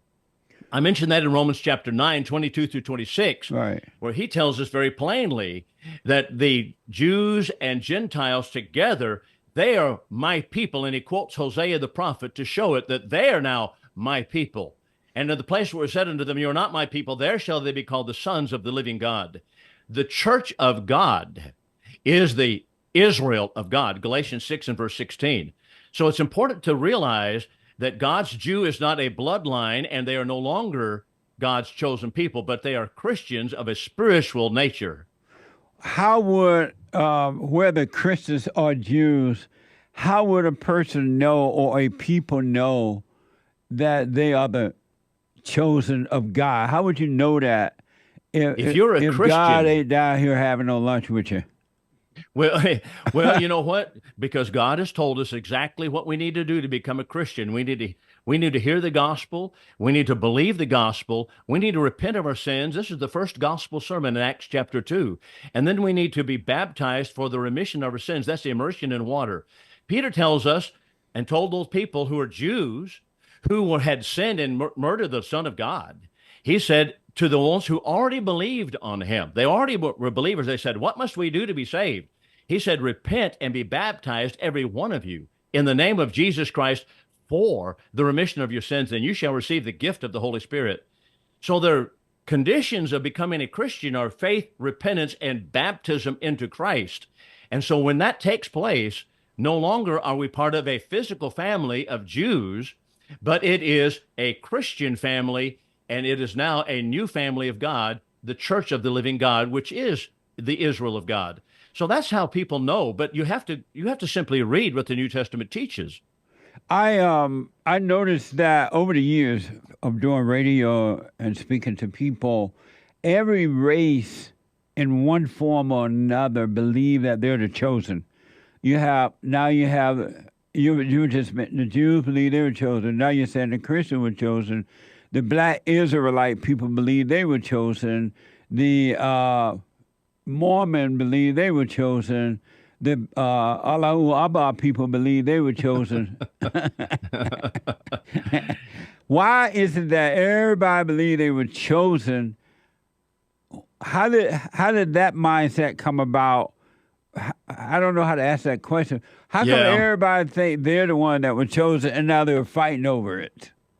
Well, okay, so what is the authoritative standard that it answers all questions? It would have to be, and it is the Bible, so we're going to have to go back to the Bible. And I am willing to defend the Bible in front of Islamic crowds and Muslim crowds. I'm willing to do that, but it's hard to get people to defend the Quran today because it is an uninspired statement by Muhammad. He was not a prophet. He's a false prophet. He did not receive a revelation from God, but he himself, by the way, he himself was tutored by a Jewish rabbi. So many of the laws that he put into the Quran mirror what is in the Talmud. And that is easily seen. So the Talmud, he said, okay, we're the chosen people. Who are the chosen people? The standard that answers all questions, Jesse, has got to be the Bible. And so we have to go back and settle ourselves.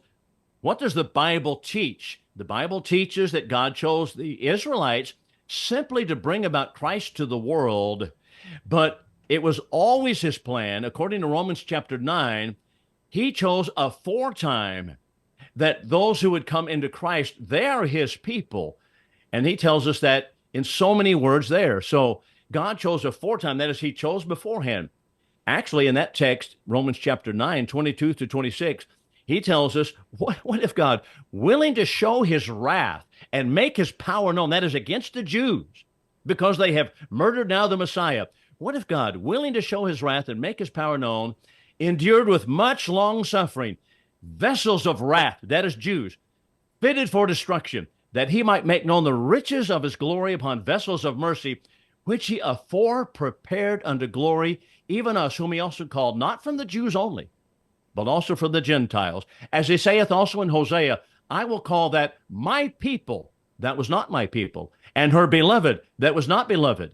And in the place where it said unto them, you are not my people, there shall they be called the sons of the living God. Who are they? Jews and Gentiles who come into Christ. Nationality, regardless. It doesn't matter whether they're Jewish origin, of an Arab origin, a black man, or a white man, or an Indian, it makes no difference coming into Christ. They're God's people. I've noticed that. And then, Bill, I want you to be quiet about this because we can go on and on. Okay. All right. We can go on and on. Have to shut me up, huh? It's so interesting, man. It's so interesting. And I could go on and on about it. I'm just sorry that I wasn't invited to be on the Manhood Hour. We're going to have you. I know we talked about that in the office. I said, hey, can I be on the Manhood Hour? They says, no, you're not on the Manhood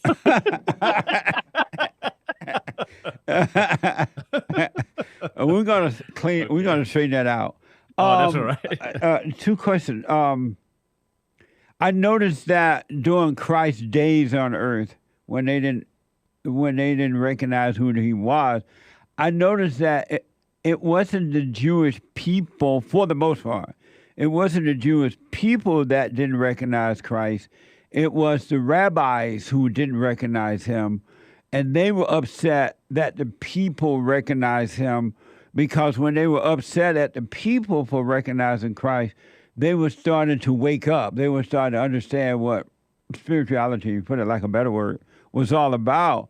And the people were turning against the rabbis. They had started to think for themselves. They started to know God for themselves rather than trying to know God through the rabbi. And the rabbis didn't like that. And so they plotted to get rid of Jesus because Jesus was affecting their status, for lack of a better word. You know, being respected as rabbis, everybody looking up to them. And they didn't like the fact that he was exposing them in that way. And so they went to the Roman soldiers and they went around to the military to try to encourage the military to help them to get rid of Jesus. So it wasn't the people that Christ seemed to be talking. It seemed like he was talking about the rabbis at the time, that they were the one that wanted to crucify Jesus, not the people, the Jewish people. Am I right or wrong? Well, okay, I would say it this way. The Jewish rabbis did indeed despise their own people. In John chapter 7, they said, this people, they were following Christ, this people that knows not the law are accursed. So they plotted to murder the Lord. Yeah. But it is important to note that the people themselves were swayed, and so it was not simply rabbis calling for the blood of Christ on the crucifixion day. Yeah. It was the people of Israel, and Paul said in Romans chapter 9 that they had fallen. The Jewish state, the Jewish people as a whole had rejected, repudiated Christ. There was a small remnant. He tells us that there's a small remnant of Jews that obeyed the gospel and came into Christ, but that's only a very small portion of the Jews. So that's, and by the way, we need to correct something that the Bill O'Reillys of the world have absolutely mistaken. They said, well, the Jews didn't crucify Christ, it was the Romans. False. Paul tells us it was the Jews who murdered the Lord, and they simply used Roman hands to do it. That's 1 Thessalonians chapter 2, verses 12 through 16. Because I noticed that when the Jew rabbis were trying to get rid of Christ, they solicited the help of the military for sure. And at first, the military didn't even know, although the leaders, they didn't even know who Christ was. They just thought he was a regular preacher walking about, right? They tried to release him. They wanted to release him. And Pilate wanted to release him. The Jewish people refused to allow that to occur. Instead, a riot was ensuing, and so Pilate felt compelled to do it. But Paul tells us in bold, black and white letters in 1 Thessalonians 2 that the Jews are the ones who murdered the Lord. So let's not run from what the Bible teaches. They used Roman hands to do it, true, but the Jews were responsible. Because I remember when the rabbi was trying to get when the rabbi was trying to get the army to get rid of, they were like, who is this man y'all talking about? Because they didn't think, the military didn't care much about preachers as long as you didn't interfere with their power, their authority, right? They only care when the preachers start to affect their law, their authority. And so they didn't even know who Jesus was. And so that's why that guy Judas said, they solicited Judas to point out Jesus.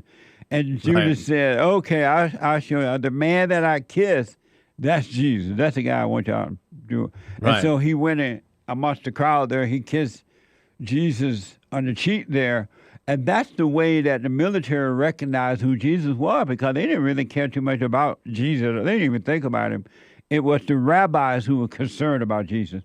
He was affecting their money bag, and their reputation. And where was Jesus taken first when he was arrested? I don't know. I forgot. He was taken to the high priest by the name of Annas, or Hanan. Annas was taken. Caiaphas was the acting high priest. Annas was the power behind the throne. He was taken to the Jewish high priest first. That's John chapter 18. It was only then that they took him to the Roman governor. Yeah. So, because the first guy they took him to, they didn't find anything wrong, right? Right, and then they took him to Caiaphas. Ain't nothing wrong with this man. Then they took him to Caiaphas's house. Yeah. There's a palace, and he couldn't find anything wrong either. Right. They forced Jesus to be a witness against himself, against Jewish law, right? Yeah. Paul was a Jew, right? Correct. Oh, okay. Paul was Jew. So let me ask you one last thing about that. Okay. The way that the Roman Empire fell, it collapsed. It doesn't even exist anywhere. Right. Can America fall like that? America is collapsing in the same way. Really? So that's right. So America cannot exist anymore. Well, we are collapsing. And here's how Edward Gibbon, the famous Roman history writer, the fall of the Roman Empire, the rise and fall of the Roman Empire, puts it. Number one, he said they had a moral deterioration. Morality was deteriorated. Are we seeing that in America? Yes, we are. Yeah. Number two, he says they were addicted to pleasure. They were addicted to sports. They were addicted to everything that was fun and pleasurable, and nothing was too bold for them any longer. They went to the Colosseums and they enjoyed the bloodletting games. That's where our people are. Where are we Sunday morning? We're playing on the ball field. We're playing here. We're playing there. We're playing games. Yeah. We want to have the Olympics. We don't care whether they mock our Lord or not. Those are two of the main reasons. Number three says the destruction of the home, the Roman home, was destroyed because of the immorality. The home was destroyed, and so they didn't have a father and mother intact any longer. And so Edward Gibbon points that out as one of the reasons. That is easy divorce and remarriage, all of those things. We are copying that in America. He said these are the reasons for the collapse of the empire. Furthermore, number four, the welfare state. Yeah. He said they got to be a welfare state where everybody's looking for a handout. And that, of course, he says, weakens an empire, and they could not any longer stand. So when they came crushing in, the gates were open, and the hordes came in from the northern steppes, the Visigoths, the Ostrogoths. They came in, and they rushed right into Rome, just like our gates are open right now on the southern border. Amazing. And so America, not only the people can be wiped out and disappear, the land, America land, can be, it becomes like Roman, where the people just come here to dig up holes to get a little information about what we used to be. Could the whole land and everything disappear? Well, I think that it will be divided up like the Bosnia situation. You know, Bosnia have all these warring factions, so they preach this diversity, and so we have so much diversity now that we don't have any unity at all, so that's what happens in Bosnia. So they have all these warring factions, and so they divide up all these little states. So that's what apparently is coming to America, dividing it up, no longer a unified nation. I believe there's only one hope, and that is we put someone back in the White House who has believes in the Constitution and wants to roll back this gigantic government. That's Donald Trump. That's our only hope. What do you think? Go ahead. I say if Kamala Harris gets in there, I'm going to ask. mean, it's all over. It is all over because and why? Because she is a communist. She is a communist fellow traveler.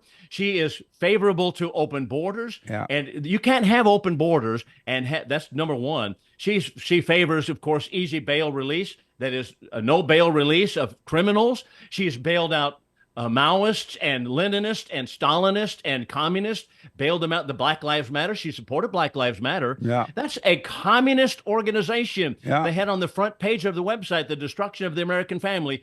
She put it out that she wants to destroy, or she wanted to bail out of jail, rather, those people who are destroying the police stations and burning down private property. And she put out that she wanted to bail them out. That is said it. Now the mainstream media wants to cover all that up. She is a fellow traveler of communists. Her father was a communist, basically. So also is her husband. All of these people are, and the people that she has mentored when she was DA in San Francisco, communists. One woman was a Latifah, what's her name? Latifah. Anyway, she was part of Storm, same organization of Van Jones, who is himself a communist.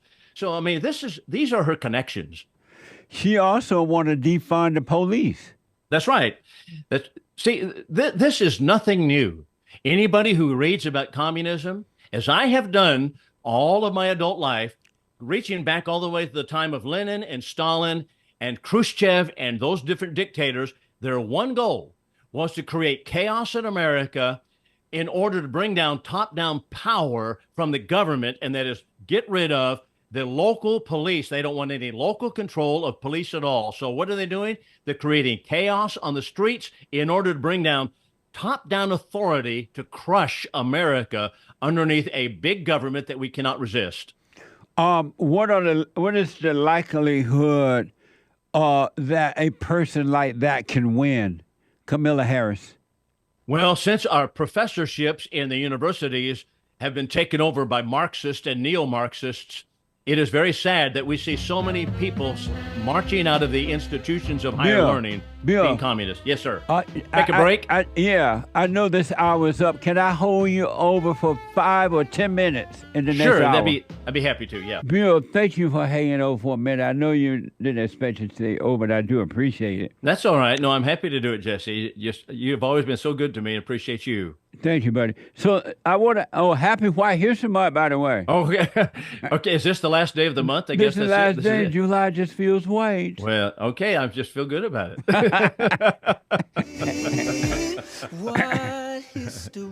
And July will always be White History Month. This is our 7th year celebrating it.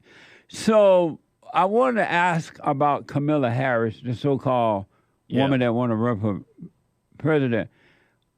Is there a possibility that the American people would vote in a person like her, leading to their own destruction?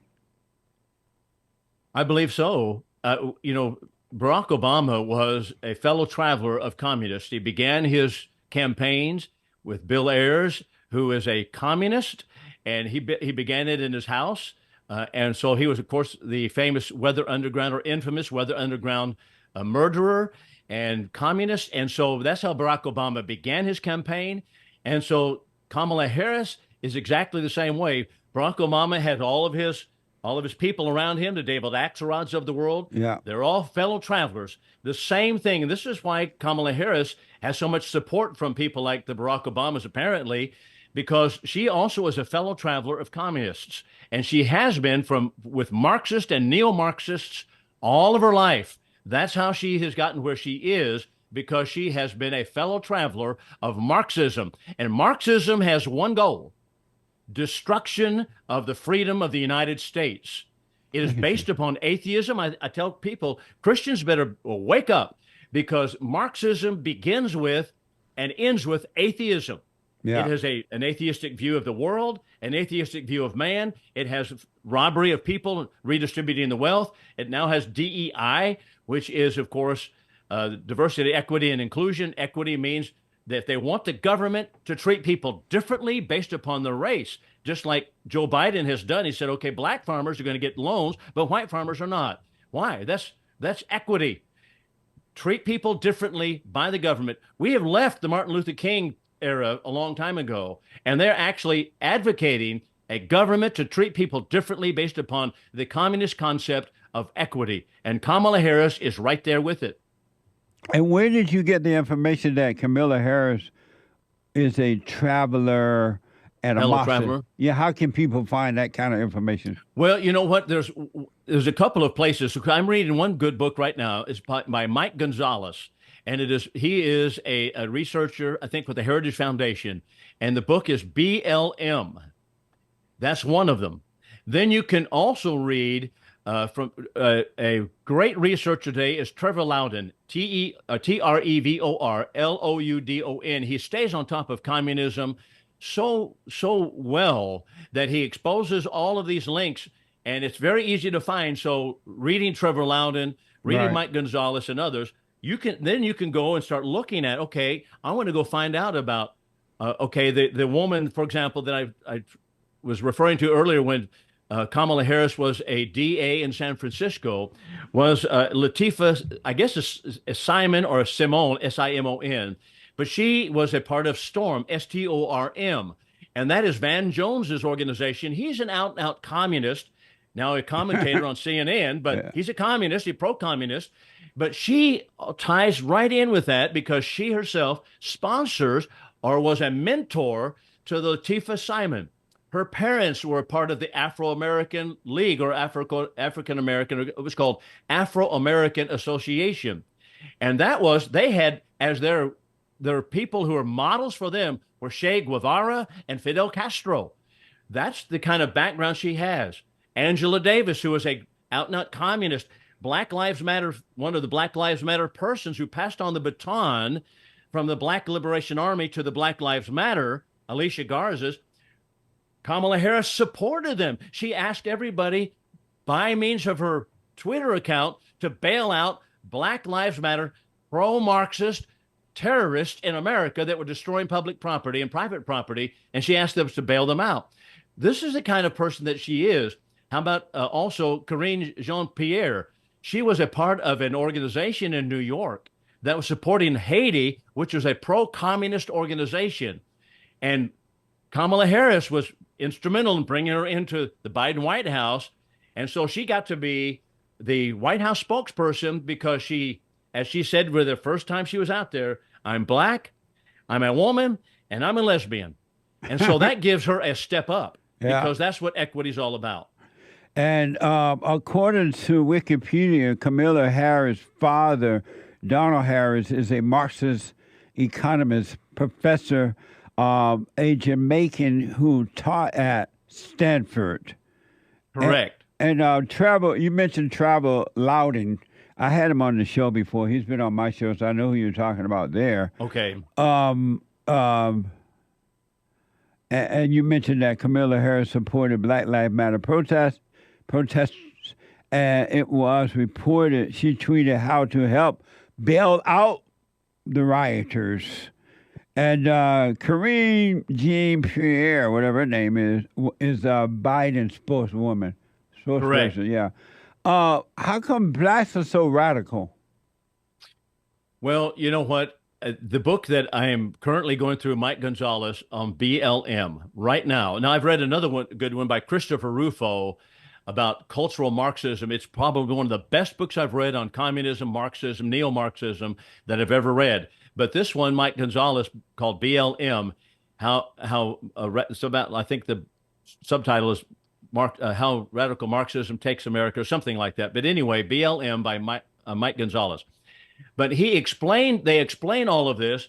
So Mike Gonzalez explains it this way. He says, in the early days of the 20th century, early 1900s, there were a lot of black Afrocentrist organizations, such as the Marcus Garveys of the world had sponsored. But the communists tried to get in. The Soviet Union immediately, because Karl Marx was from the 1860s, Karl Marx had put out his tentacles everywhere.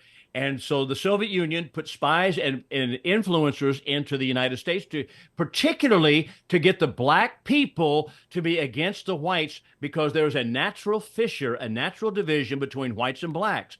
So they wanted to exploit that, not because they're for blacks, but because they wanted to bring down America. But they could not do it. They tried and tried and tried. All communist literature is filled with this through the 1940s and 50s. They could not do it. But then the 1960s happened and things turned around, because at that point, then we have the black radicals such as Eldridge Cleavers and others such as, of course, Angela Davis that we mentioned, Angela Davis, who was actually just a neo-Marxist. And she said the Communist Party was not violent enough for her. So this is the matriarch of the Black Lives Matter, Angela Davis. She's a hardened criminal Marxist. Yeah, I remember her. Yes, do you? I mean, she. Oh, boy, I tell you. I'm scared of her when I see her coming down. when I see Angela Davis coming down the road, that big old fro, I go on the other side. I cross over. Well, she would call you an Uncle Tom, and that's that's all that kind of, yeah. So, but those are the kind of people.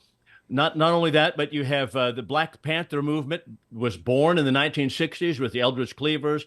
They were actually came right out of the communist movement, and so Eldridge Cleaver's book Soul on Ice, which I finished last month, is just a straightforward communistic display. He was all communism, Maoist, Stalinist, and he wants the destruction. They want violence. Karl Marx wanted violence, and a lot of people coming out of the universities today tell us, well, Karl Marx was just a philosopher, and he didn't want violence. That is false. That is the bunk that they're being taught by Marxist professors. The last line of the Communist Manifesto tells us that workers of the world unite, and it is their goal to bring down by force the institutions that are now existing.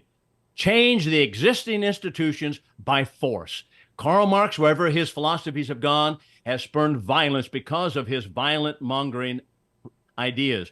So exactly, the blacks were inspired by that, such as we have in the 1960s with the Black Panther Party and other parties that were spawned by them. Right. So that's exactly what happened. So now these are the background people of Kamala Harris. That's amazing. It's been said, I don't know how true it is or not, that Barack Obama, the fallen messiah, he didn't want Kamala Harris to run for president because he didn't think she had a chance to win against Donald Trump there. And that he was not, according to the report, I don't know, but he was not going to endorse her. He wanted to have a big deal over at the convention coming up to try to find someone else, I guess. But Biden being upset, according to the report, the fact that they forced him out, that he support Pamela, whatever her name, Harris, in order to get back at Barack Obama. So that's how Barack Obama ended up supporting Kamala Harris, that he really wasn't for her. Well, that may be true. I don't know all the behind the scenes, but I do believe, I think it's pretty clear at this point that Joe Biden was forced out. Yeah. But it does prove one thing explicitly, and that is that Barack Obama and the people that support him, such as the George Soroses of the world, have been the power behind the throne all the while. They have always been back there. Somebody. And Joe Biden has not been able to do diddly, but but Barack Obama, he's the one who pulled the string. So that may be he didn't support her at first, but he is supporting her now. Yes. But they're all fellow travelers with communism and Marxist and neo-Marxist. And so Kamala Harris is all about Marxism. And she absolutely wants to take from some and give to the others, which is the Marxist, the very basic plank of Marxism. Amazing. So let me ask, and my final question here, I think. When you first heard about the attempted assassination on the Great White Hope, Donald Trump, what was your first thought, and what did you think about all that? Well, my first thought was I felt like this was coming because there have been so much hatred spewed against Donald Trump. And so you even have the Snoop Dogs who are depicting the assassination of Donald Trump on video several years ago. Right. You have what's her name, Katie Griffin, who's doing the same thing, beheading of Donald Trump, and they let that go. I do not understand why it is that is not hateful rhetoric. That's not freedom of speech in which we have a free flow of ideas. That is incitement to violence, and we had. There was also the Hamilton play that depicted the assassination of Trump. The left has done nothing but stir their people up with hatred, even to violence against Donald Trump. So I felt like that was coming. Then when you got the incompetent Joe Biden in office and support, do you know there were some black legislators who wanted to remove Donald Trump's Secret Service protection? They were pushing that. That's one reason they wanted to get him indicted in New York. There's one congressman in Congress, I've forgotten his name, a black congressman who wanted to remove the Secret Service protection for Donald Trump. Why? They knew the hatred they had stoked against him and the encouragement of violence, and so they wanted to remove it. What does that tell you? They have plotted this kind of thing behind the scenes for a long time. Amazing. And so,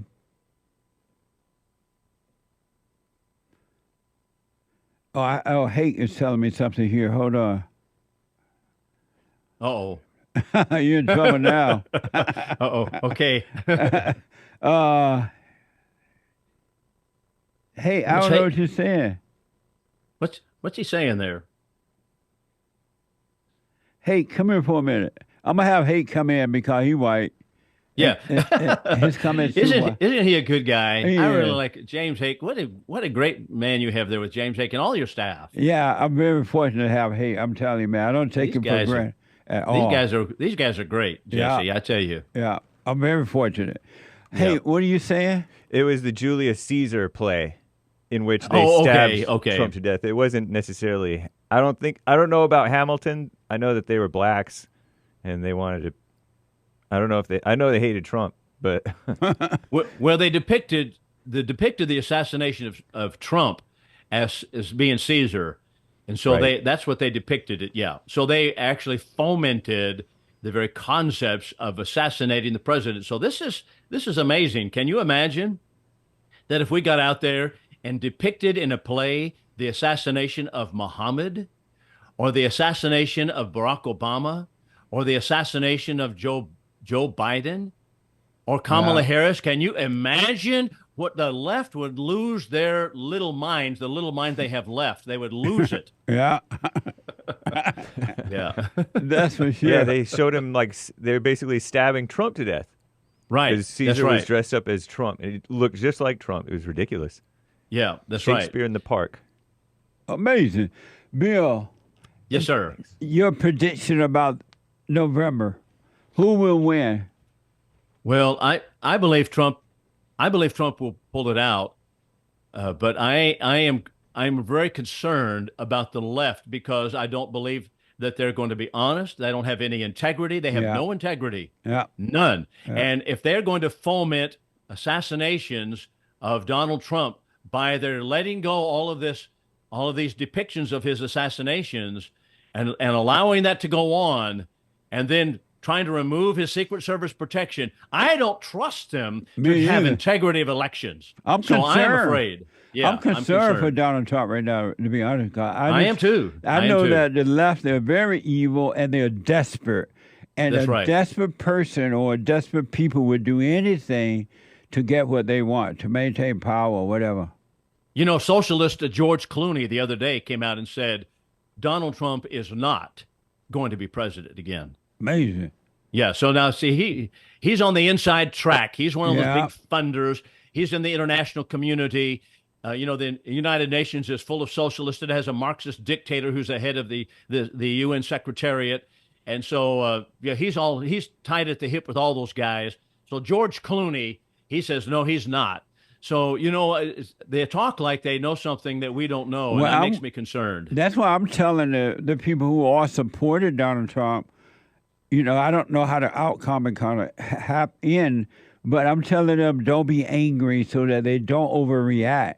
Because if they overreact, the Democratic Party, the socialists, as you mentioned, they're gonna lock up all the Trump supporters and throw away the key. They're gonna have martial law. They're gonna have all kinds of stuff, and they're gonna lock up Trump. So I don't know how it's gonna go, but stay away from the anger so they don't overreact. Because that's what the Democrats want Trump supporters to do. They want them to overreact and do something crazy. That's right, just like January 6th. Yeah. For the most part, I know a lot of people that were there, and it was all peaceful. They did have some that broke in, and that was wrong to break into it. No one denies that. But the only person that died was Ashley Babbitt. She was a protester. I remember that. She was the only one who died at the hands of a Capitol Police, and yet he's never been held to account. Killed the woman. What a mess. Bill, tell the folks how to get to your website, how to support you and everything. Sure. Thank you for that, Jesse. Well, the website is AmericanLibertyWithBillLockwood.com, and there's a donate button there, American Liberty with Bill Lockwood. But the podcast is called Patriotic Pulpit. It's on Amazon Music app. It's on Spotify app. We have a YouTube channel also that is Patriotic Pulpit. American Bible Studies with Bill Lockwood is also where I preach at the Iowa Park Church of Christ. Man, how you read so many books and your brains haven't blown out yet? Well, you know what? I try to read about, I try to get 50 a year in, but I don't quite make it. Well, I've read, but I just don't get it done quite. I end up with about 40, but my goal is 50. But it's hard because there's so many articles. So I have to get up early and stay up late to kind of get it done. But I think the key is information. Just information is the key to learn what the Bible teaches. That's the main textbook. And then what is going on in communism? You don't hear any talk about communism or Marxism on even Fox News. They just talk about the left and the right, the left and the right. Right. The left is today communists and Marxists. Yeah. So how did you get into reading like that? I mean, like, and you still seem to have a sober mind. How did you get into reading? How did all that start? Well, you know, when I grew up with under my mother's influence, Mary Sue Lockwood, and may her soul rest in peace. Well, yeah, she died a couple of years ago, as you know. Yeah. But she was this. I've never heard her speak evil or ugly about anyone. She would never. She's not the kind of woman. And my grandmother, Pearl Faust, was never the one to speak ugly about the leftist and the Marxist, but she would say, we need to be informed, and here's what's happening. And so I think you need a good dose of Bible and understand that the Lord controls the world and that we are his children and that things will work out in the end for us. It may be difficult. We may have to trod a very difficult road, and we need to love people, but we need to be informed at the same time. So my grandmother, Pearl Faust, my mother, Mary Sue Lockwood, I have an aunt also, and a couple of aunts that were so well informed on all of these movements. And so they had me reading as a teenager about communism. So when all of my friends were were growing the hair long and smoking pot, and then they were out there marching on the streets and wearing bell bottoms that were like, okay, we're with the 1960s with the, with the people that are there, the Abby Hoffmans of the world. My mother had me reading what this is all about is communism inspired, and it is anti-Christ. It's anti-Christian. So be careful about who you associate with. And my father was a pilot in the Air Force. He said, I don't want you to associate in that way. And they were very loving about it, but they wanted me to be informed. So I was in junior high. I was reading about this material then. And so I would talk to my friends and they would poo-poo it. And they would, what are you talking about? And even people at church, they would think, well, this is ridiculous. I don't know what you're talking about, communism and Marxism and socialism. Well, now here it is. Yeah. Now here we are. Yeah. But it's always been in the making. That's amazing. Bill, thank you so much, man. I just totally enjoyed it. It was like informative.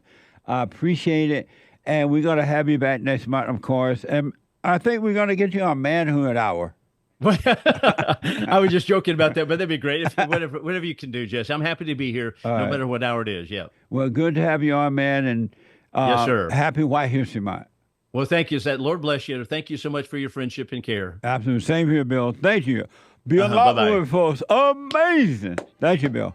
888-77-53773. Bill Lockwood.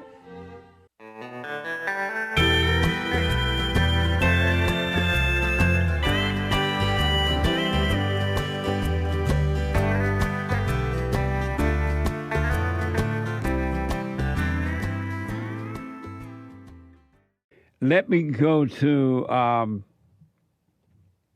Ray out of California. Ray, welcome to the show. You're on the air. Hi, Jesse. Hey, Ray. I got a kind of a bone to pick with you about Bible thumpers. Okay. They're not all bad. I mean, the Bible agrees with you, and people look in there, and I think what you say adds to their enlightenment a little bit. Sergio in LA mentioned you're putting words to what they already understood. And, on a side, just before I forget to say, too, he mentioned George Floyd. I want to thank you for the book Antidote. The Antidote, that really straightened out a lot of what's going on and cut through a lot of the misinformation years ago when I read that. Thank you. All the riots the Antidote, Healing America from the Poison of Hate, Blame, and Victimhood. That's the last book I wrote. And I highly recommend you get it. Go to rebuildingtheman.com, rebuildingtheman.com, or call 800-411-BOND, 800-411-2663. And I will sign it. to whomever you like. Yeah, thank you, Ray. Go ahead. You mentioned the teacher and how, and almost like I think you were insinuating how important it is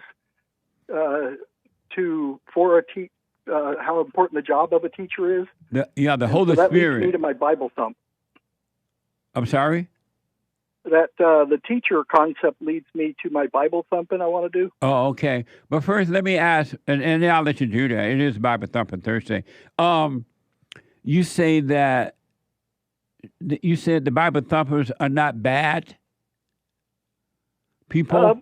I want to represent them a little bit. I want to act like I'm offended. Like, oh, how dare you talk bad about Bible thumpers? Oh, kind of just joking. Are the Bible thumper good people?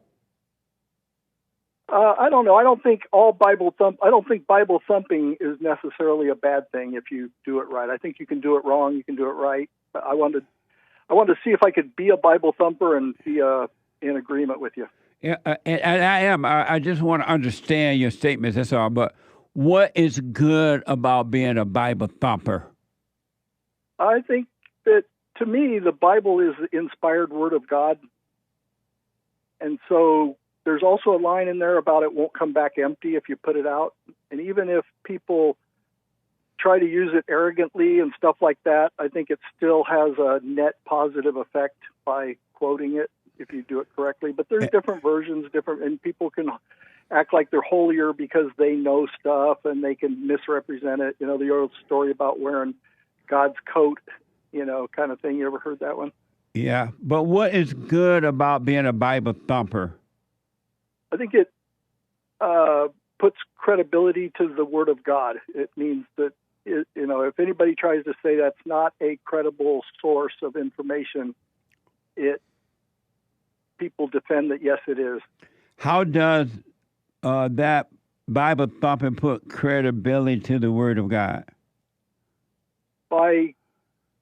In conversation, if someone wants to disagree, they have to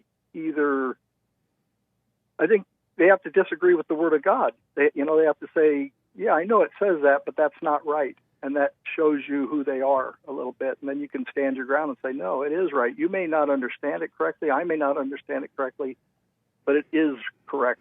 But everything in the Bible that they're saying is from God is not from God. Oh. The Bible has been rewritten so many times that there are some things in the Bible that is not true. Okay. Well, we can agree maybe it was the attempted to be the Word of God. It was maybe serpentine by man. I know, but attempting to be the Word of God is not the Word of God. Okay. Well, my Bible thump, let's see if I can get a Bible thump. Okay. That I want to tell you, like Sergio, you put kind of words to your... I only discovered you, even though I read The Antidote, I only discovered the podcast a few months ago, and it really enlightened me, and it brought me back to a verse in Ecclesiastes. Okay. And Ecclesiastes, I think, was written by Solomon, and Solomon was given wisdom by God, I think. In the Bible it says that, so it has to be true, right? Well, not have to be true, but I think that's true. Yeah, I'm kidding. Yeah. In Ecclesiastes chapter 7, at the very end, starting, I think, with 25, King Solomon, with all his wisdom and riches and stuff, he sets out to discover things about the world and life and values and what this is all about and what life is good for and why we all go to the same place, what's the point kind of thing. And it's very wise, I believe, and it's got a lot of stuff hidden in there like Psalms and Proverbs have. And in chapter 7 at the end, he says he studied his people to look for uprightness in them. And he says, I discovered uprightness in men 1 out of 1,000, but not one woman could I find. Yeah. Yeah, we talked about that earlier. I wonder if that's what you're talking about with the original sin. The women need men's love to shine God through to them. Yeah, well, I want to make it clear, men don't have love either. The love that's in the man who has returned to the Father. It's the love, the Spirit, the love of God working through him. And when the man is with a wife or with a woman, that is what she would see in him. She would see that light, and she will follow that light because she's subject to that light. But unless a man has overcome his mother, the spirit of his mother, he only has darkness too. He doesn't have the light. And so the only thing that the woman going to see in him, it's the same spirit in her, which is darkness. And you just have a battle going on because dark against dark, demons against demons. No, I agree. The man has to pass God's love to the woman. Right. Right, and that's what he's.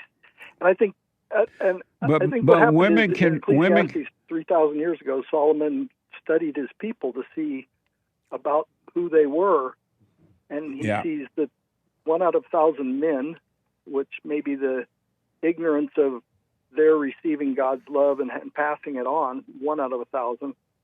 But because of that, maybe, I got to fill in the gaps, but you did put meaning to that verse for me that I didn't understand, and not 1 out of 1,000 women could he find upright.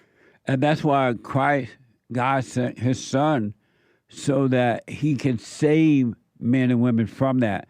They had no way out because the devil owned human beings at the time, so there was no way out.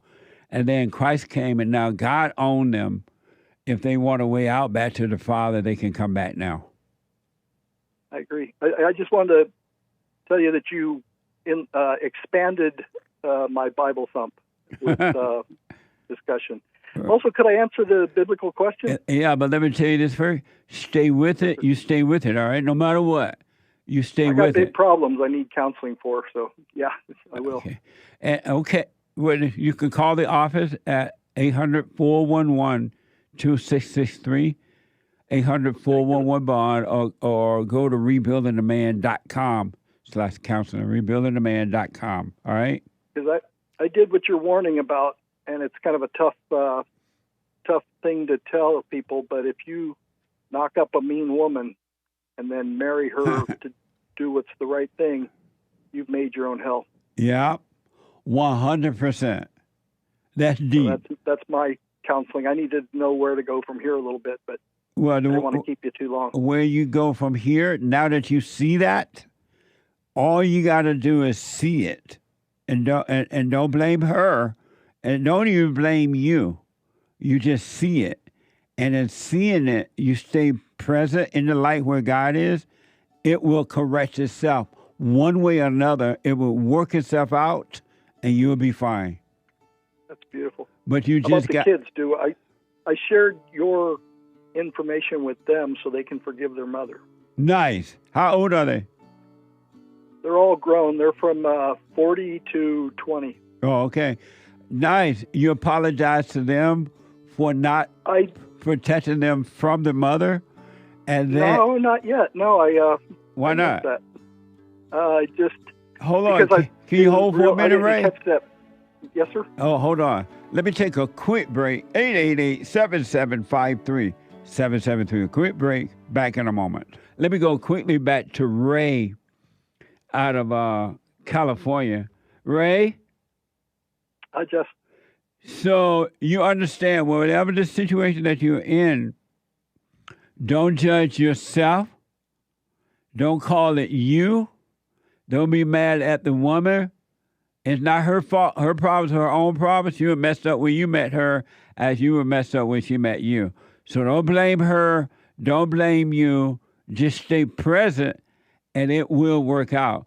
And then as far as the children, they're adults, I suggest if they would talk to you about it, just apologize to them for not protecting them from their mother. You didn't know at the time, but now you do know, and you're sorry for that.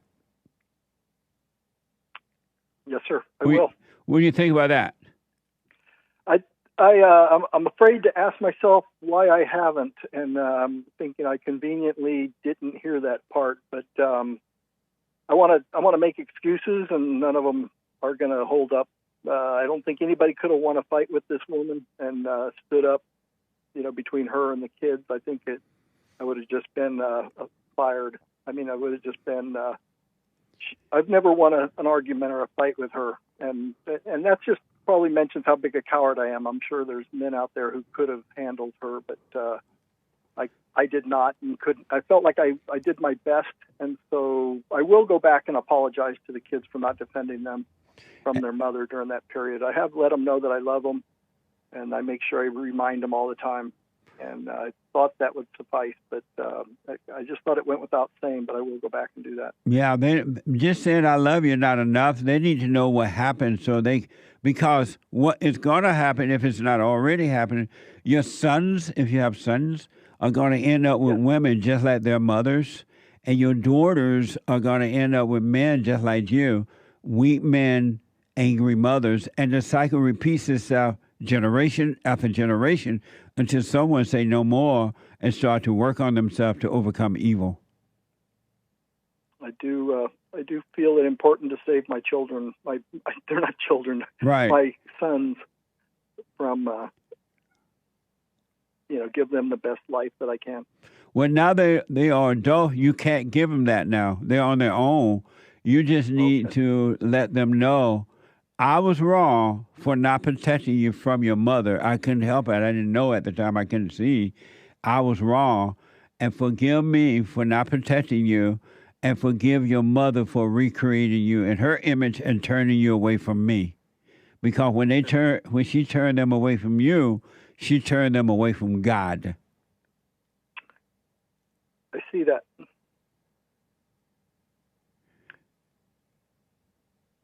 Can I answer the biblical question real quick? Do you love the emptiness of not knowing who you are? I think I do because I do because that's where I see the silent prayer when I'm in and watching the thoughts as though I was the observer, not the thought. Yeah. And I'm thinking they're of the devil. That seems like what I am, or what I am in that moment of the silent prayer. Amazing. I want to respond so badly, Ray, but I got to wait and put my 2 cents in on Sunday. I'll be watching. If the Lord is willing and the creek don't rise. But stay with the prayer and watch those thoughts, man. Love you, man. You too. Thank you for calling. Bye-bye. Bye now.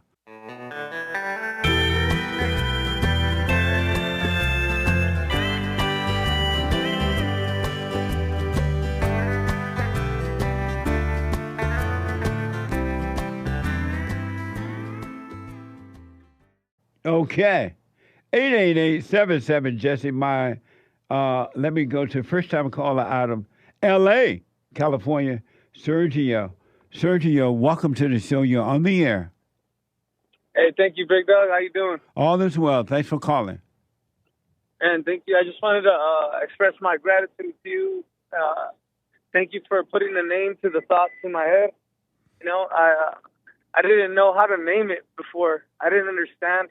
I understood that those thoughts weren't mine. Yeah. I would get a thought and I would be like, I'm not that, man. I don't talk like that. I don't believe in that. Yeah.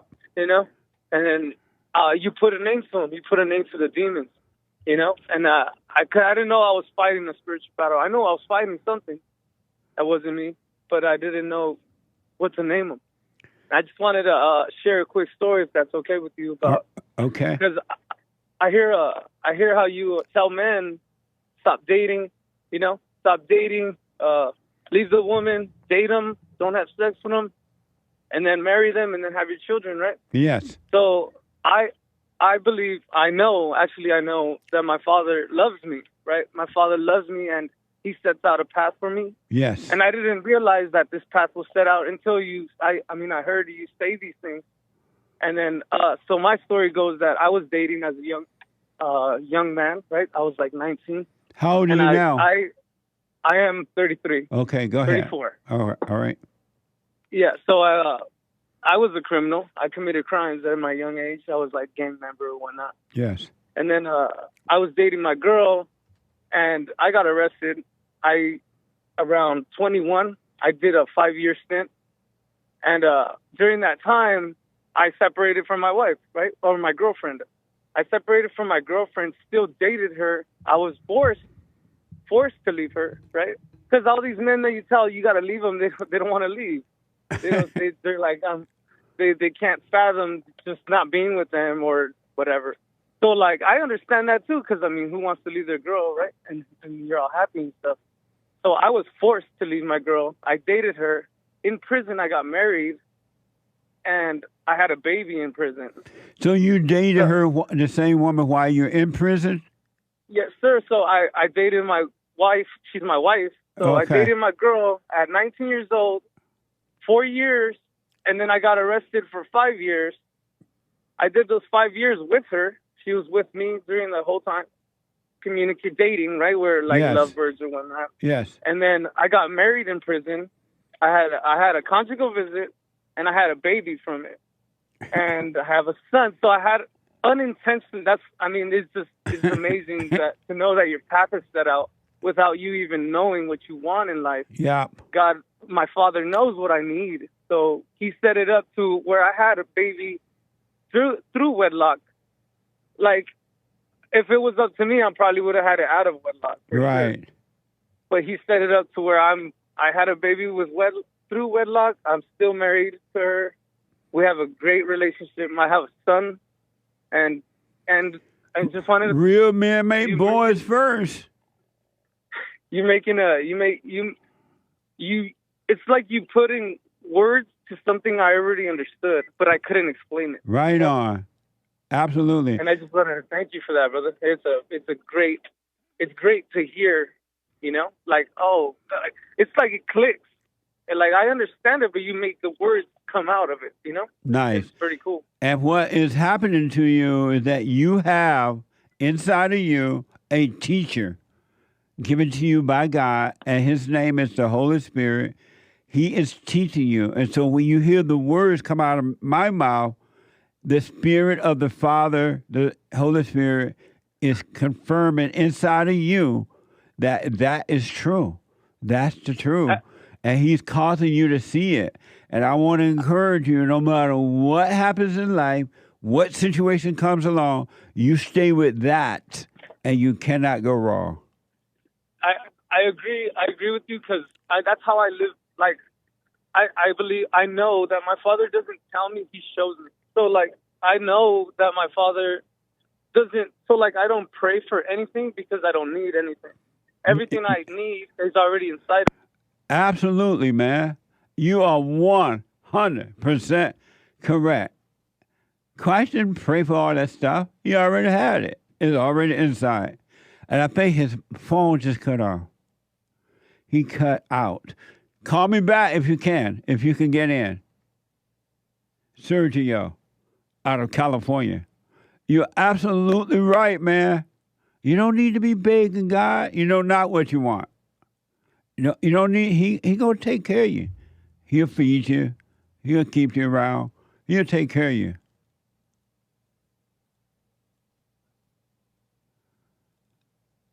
So Sergio, I heard his phone snap, but maybe just dropped.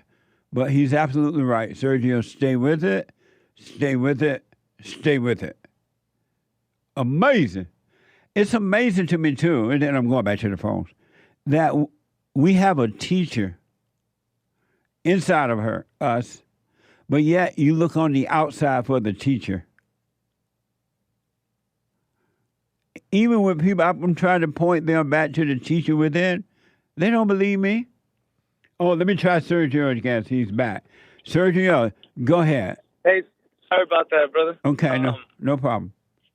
Yeah, so what I was saying is, like, I know my Father shows me, He doesn't, I don't, like you said, I don't have a question because I have all the answers. It's inside of me. I needed just to listen, and that's all, I know my Father loves me. I know he takes care of me. Even when I was bad, he took care of me. Just like my son, when he acts up, doesn't mean I don't love him. Just means I got to be stern with him. Yes. And sometimes he will be sad about it. He will cry about it, but later on he'll understand that I was loving him. Amazing call, Sergio. You stay with it, man. Just say you haven't seen anything yet. It can only get better. Man, it's the best. It's the best living in faith. I worry for nothing. I don't worry for money. When worries come, like my wife will worry, and I just tell her it's gonna be fine. Don't worry. Why are you stressing? Why are you stressing over that? It'll take care. God loves us so much.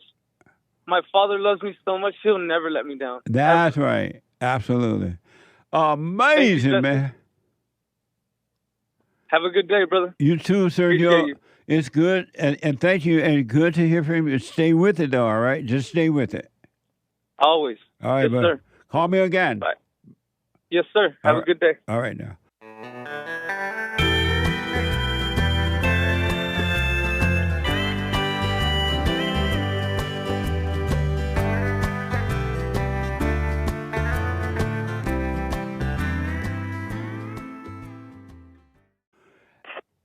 (888) 773-773. Let's go to is it Jamie, a first-time caller out of Sweet Home, Alabama. Oh, I wish I was in Dixie. Jamie, welcome welcome to the show. You're on the air. Hi, Mr. Jesse. How are you doing tonight? All is well. Thanks for calling. Okay. You're Go ahead. amazing. I would like to know your thoughts on the other side of the you give men beautiful advice. Could you give me a little bit? Absolutely. I've been with the same man for 22 years, and then he started doing drugs, and he stole all of our rent money for our house, our rent money for our store, and then all of our savings. He stole it and disappeared from us. And we have a 9-year-old son, and I've been with him for 22 years, and I still love him, but there's no way I could ever trust him again. What would be a good next step for me? And so are you with him right now? No, sir. I'm actually, me and my son, we came out of South Florida. That's where I've lived my whole life. Uh-huh. We're now in Alabama where my mom is. And me and my son are living in Alabama now with my mom and her husband. Why do you say you love him? Because I do love him. But why do you say? He's been my everything for the past 12 years. For 10 years, I had nobody. And then for the past 12 years, it was all about him. And when you say he's been my everything, you're my everything, you're my everything. What is everything? What do you mean by he was your everything? When I worked out, I thought about him. When I rode my, did all my workouts. When I woke up in the morning, I thought about him. I called him just like to say hi. How are you doing? I hope you have a beautiful day. Midway through the day, I would call him just literally. And he was like my every thought for some crazy reason. And why did you do that? Why did you make him your everything? Because he was amazing back then. I still think he's amazing. He just got stuck on drugs, and now he can't see my everything because he stole everything from us. Amazing. That's your problem. You made him your God, and you should not have any other God but God. And God is our God. God was my God. God is still my God. God wasn't your God, because had God been your God, you would not make that man your everything. Oh, God, you're right. Oh, my God. And because you made him your everything, you got screwed. And you don't love him, you hate him. That emotion you feel for him is hate and not love.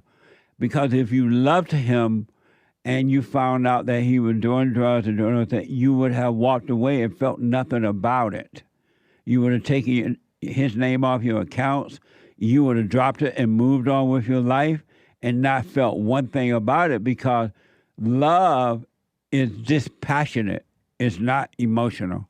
You have hate for him and not love. You're calling it love. And that's why you can't let him go. You hate him. You got to stop hating him and move on with your life. Oh, God. I got to go back to zero. You're right. Oh, my God. I feel so bad. Why? You what? You're right, though. You're right. I do have to just, what do I have to do? I have to, like, erase him from our lives. So I've done most of the erasing stuff. Most of it. Just not all of it. When he calls, I still answer. And it makes me feel terrible every time I answer. Why do you answer? Because I don't want him to kill himself. I don't want him Why to not? Why you don't want him to kill himself? Because he's still the father of my son. Why don't you want him to kill him? I mean, why do you care either way what he does to his life? That's his life. You can't control his life. You can't even control your own life. So why are you concerned about his life? Because I still care about him. You don't. You hate him and you're still playing God. If you want to take his life, God will let him take his life. Why do you care? If God will let him do it, why are you caring? You're right. Oh, that's so bad. What? Okay, you're right. No, I'm just saying you're right. It's so bad because I don't want to be the reason why somebody kills themselves. I already lost so many people because of drugs and military and everything. You are not ever, but never, ever. It's impossible for you to be responsible for someone else killing themselves. It's not your life. It's not you. You have nothing to do with their life. You have to work on your life, and you can't even save your own self. How are you going to be responsible? You're making a horrible mistake believing the devil about that. You love evil. That's why you believe the devil. Why don't you stop loving evil? Okay, I got to go back to God. And how are you going to get back? I'm going to go right back to reading my Bible. That ain't going to do it. Well, how do I get back then?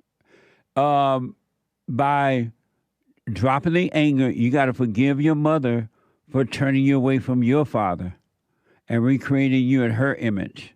You're not yourself. You have forgotten. You have amnesia. You have forgotten who you are when your mother traumatized you spiritually. So you got to forgive your mother for turning you away from your father. Forgive your father for not protecting you from your mother. He couldn't help it. He's married to his mother.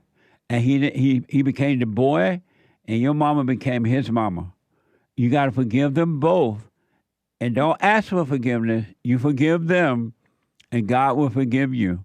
Do the silent prayer and watch the thoughts. That's all you need to do after that. Watch the thoughts and let the light of God destroy the darkness. Your imagination is the darkness. All thoughts, except for personal thought, is darkness, and you've been worshiping the darkness and calling it the light. For so long, how do you know? Yeah. So what now? I said, how do you know? I have so much anger towards her. I know. That's why you stuck back there with her. You can't get away from the devil. No, sir, I can't. I don't know how. I told you, forgive her so God can set you free from her. Okay. Your mother is evil. I agree. And as a result, because you're angry at her, you're evil. You become like your mother. And I don't want to be like her. I don't want to be anything like her. Right. But you got to forgive her. You can't help it until you forgive her. And that's why you married a weak man. The man you were married to is weak like your father. You're attracted to what you hate. Okay. You're right. So forgive your mother and father. I want you to start doing the silent prayer. You know about the silent prayer? No, sir, I don't. I know about reading the Bible and talking to God in my own room by myself on my knees. You're talking to the devil in your own room, on your knees, by yourself. You're not talking to God. Oh, no. No, I want you to go to rebuildingtheman.com and start doing the silent prayer so you can be still and you will know God. rebuildingaman.com/prayer. buildingman.com/prayer. Yes, and you will come to know the Father. You will start to remember the Father again. You knew him as a child, but you forgot when you were traumatized. So right now you have amnesia, so you don't even know who you are. No, you're right. I hate everybody. I hate everything. Nothing feels right.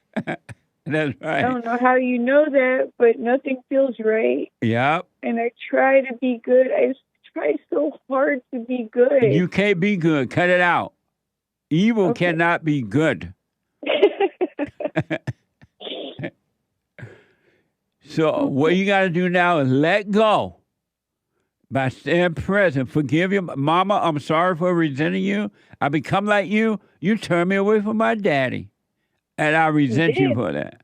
And then he did, and now he's dead, so I can't even go back to him. Well, just know he loved you, but he just didn't know how to deal with your mother, so he didn't know how to protect you. Okay. All right? And then do the silent prayer. Let me know how it goes, too. All right, Jamie? All right. I will call you back and let you know. Okay. I will go. So start doing the silent prayer. Face your mother and your father dead, but face your mother.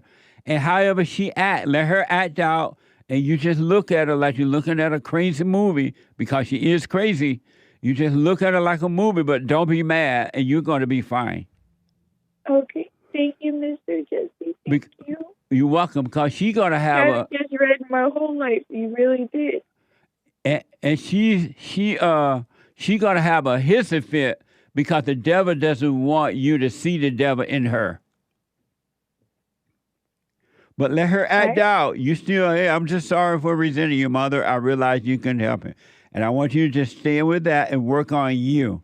Don't argue with her about it. Don't try to prove anything. Forgive her, and God will forgive you, and life will begin for you.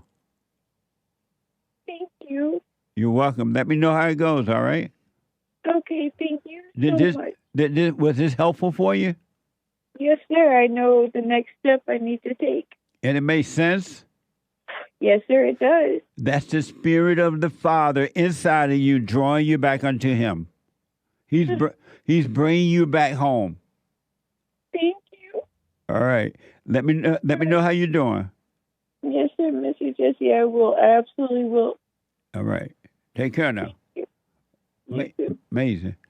You must be born again, meaning you got to come out of the darkness of anger. Anyone that has anger is living in the same misery Jamie is living in.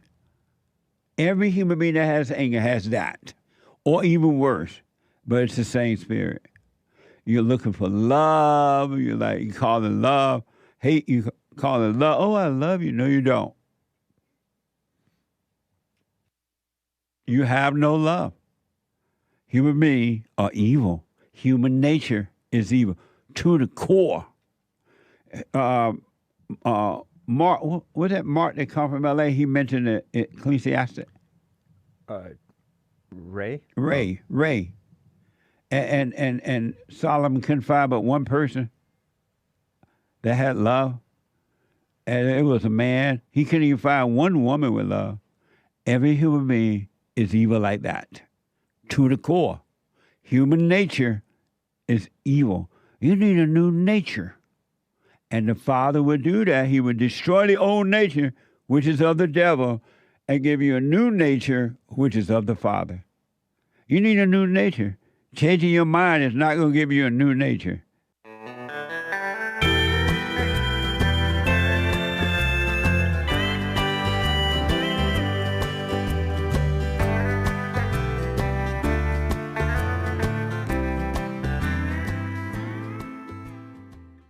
I want to finish up this story about the great white hope, Donald Trump, telling this black female how the cow ate the cabbage and it was perfect love.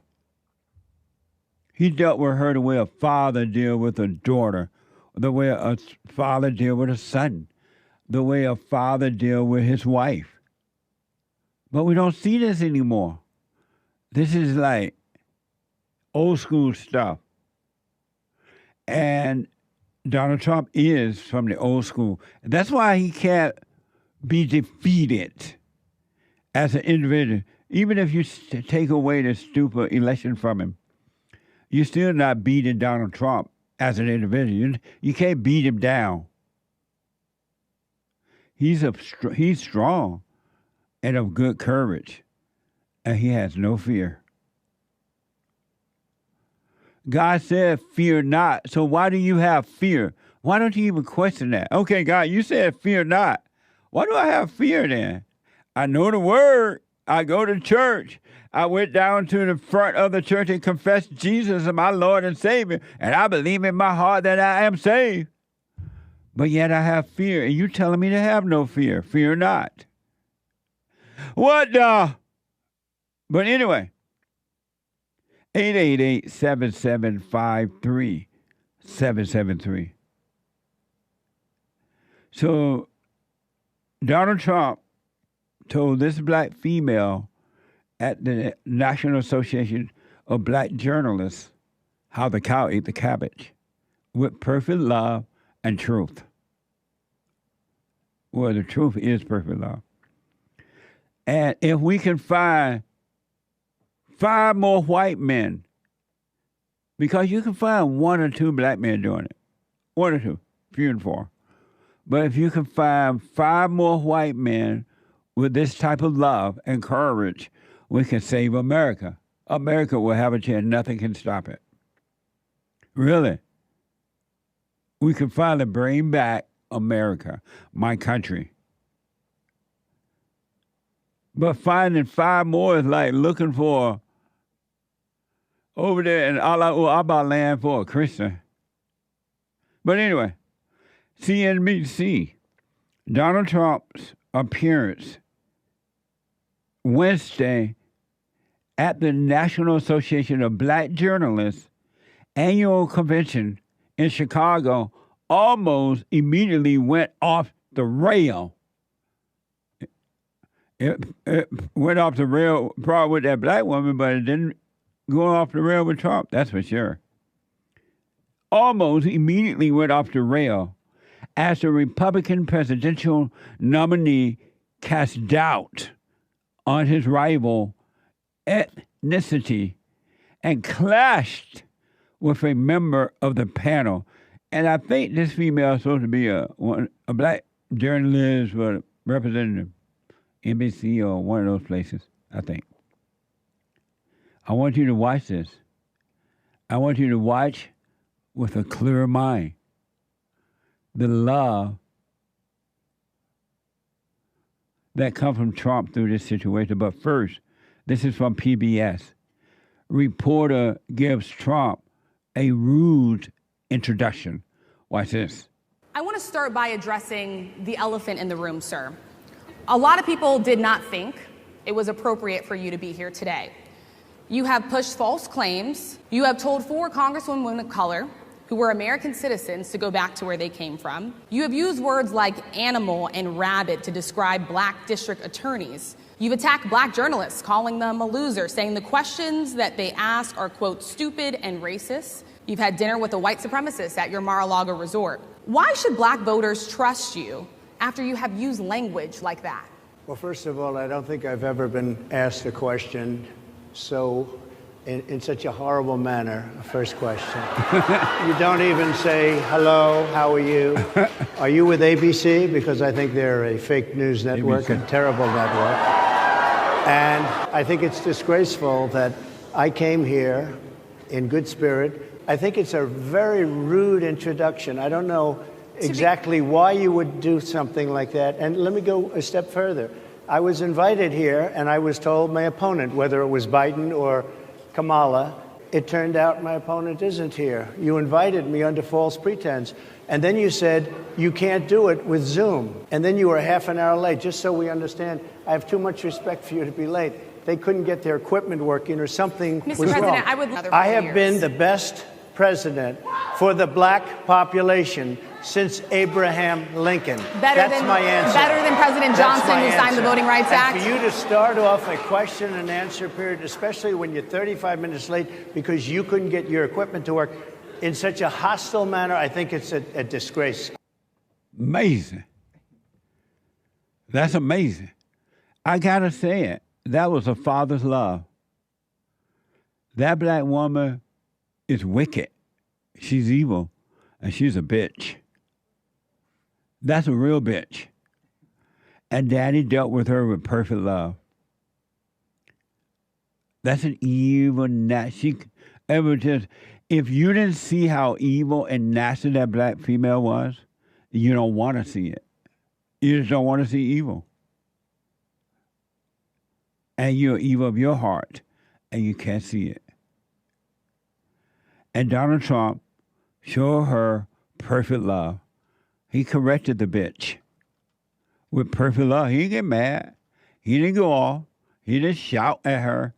He just told her the truth. He did not overreact. And that's what love is. And at one time, that kind of love coming from Donald Trump that you just saw was prevalent in America. I remember that kind of love was prevalent in America. I remember, long story short, an example of that kind of love. My grandfather wanted me to, down in Alabama on that plantation, wanted me to stay home. It was time to break the soil, clean the fields out so we could plant seeds. And he was saying, well, you can't go to school tomorrow because we got to break grounds. I was like, I want to go to school. I want to go to school. That day, he like, no, you can't go. You got to stay. And I was ticked. I was like 10th grade, I guess, 9th, 10th. I was ticked. He's like, no, you can't go. You got to stay home. And the next morning, I got up, and he was already out in the fields. I went out there, hooked up the mule to the plow, and put the mule there on the road and take off to plow the field. And the plow ran over my foot and cut it open right on top. You can see all the red veins, the blood, the white meat. I'm like, what the? And he saw it. I'm like, Dad. I called him Dad. Dad, I cut my foot. He like, well, you had not been acting the way you were acting and did what I told you. You want to cut your foot. Plow the field. He felt nothing. He just said, oh, baby, you got to go home to mama and put some turpentine on it, alcohol on it or something. He felt nothing. He showed me perfect love. As Donald Trump just showed that stupid black female from the National Association of Black Journalists, he showed her perfect love. She has never seen that before. I spoke, matter of fact, I was on a panel once at the National Association of Black Journalists. They were nasty to me, too. But it was fine. Michael Dyson, I believe, was there and others. I was okay with it. I understand. And you can, too. You can be free right here on earth. Donald Trump showed that female how the cow, he told her how the cow ate the cabbage. Can't you see we need more of that in America today? Instead of hate, we need love. Here's another soundbite from PBS. Trump love.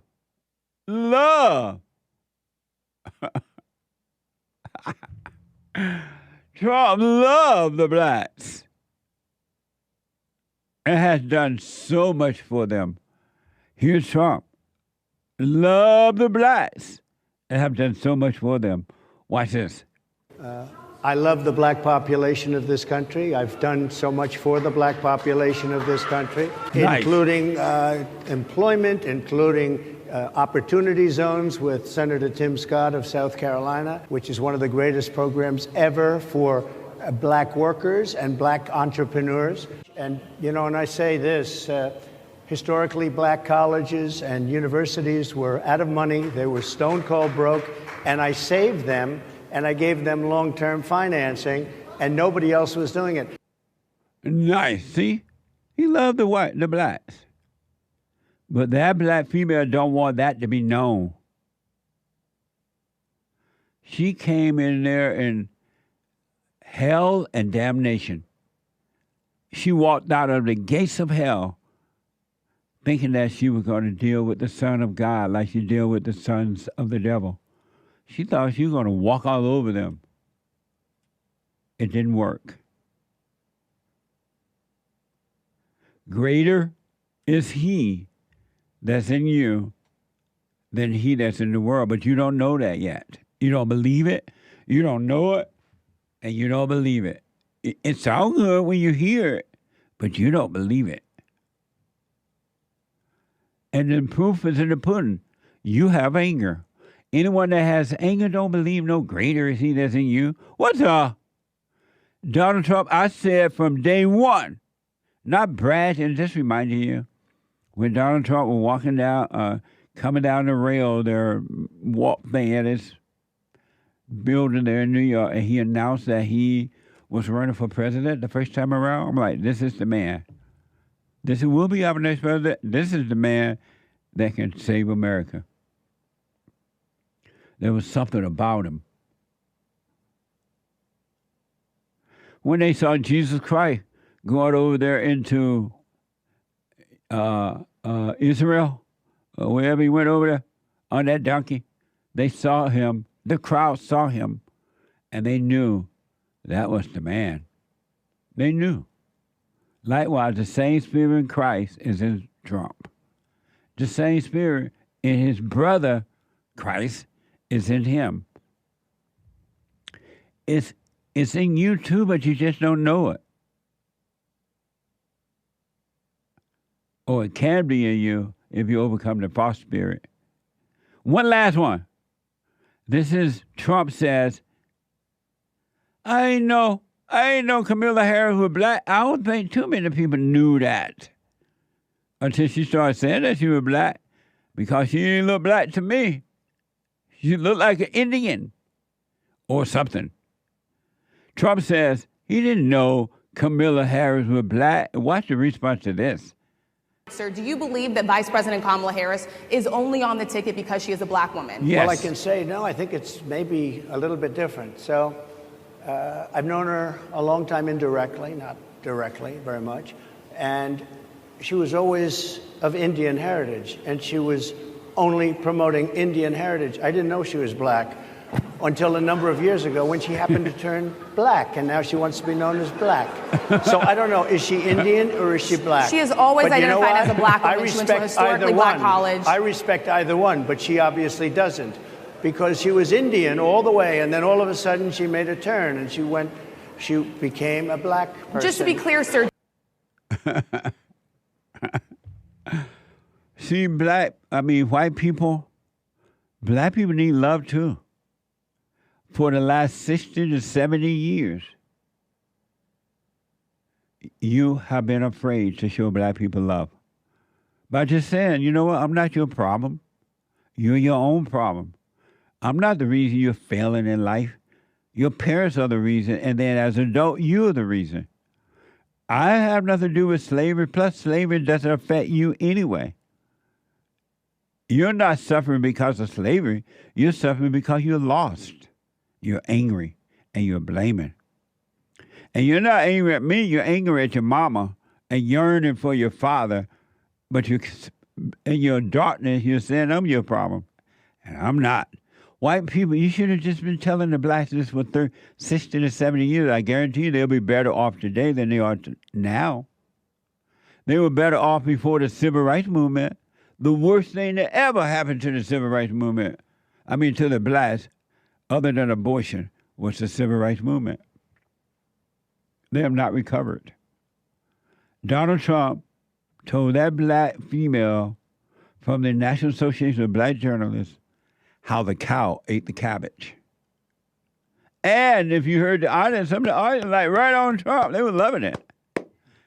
Which says, and the Democrats don't want to hear this, believe me, that there are black people who are waking up and they see that Trump, they see where Trump is coming from.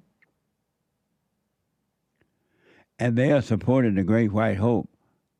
And that black national woman that was talking to Trump, that's the last thing she wanted to reveal, is that there were black in the audience who applauded Trump. What the? She has egg all over her face. Uncooked egg splattered on her face. And Trump showed her love. What America needs is love. She was like, you had dinner with a white supremacist. What the?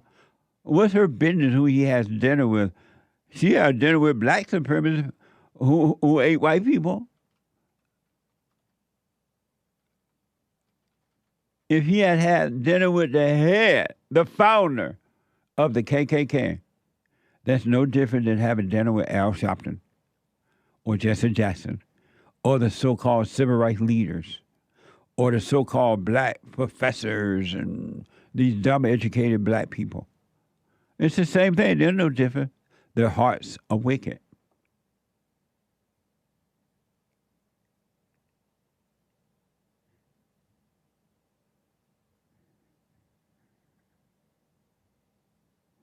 And the Great White Hope, when she said that about the white supremacy having dinner, he didn't go along with that.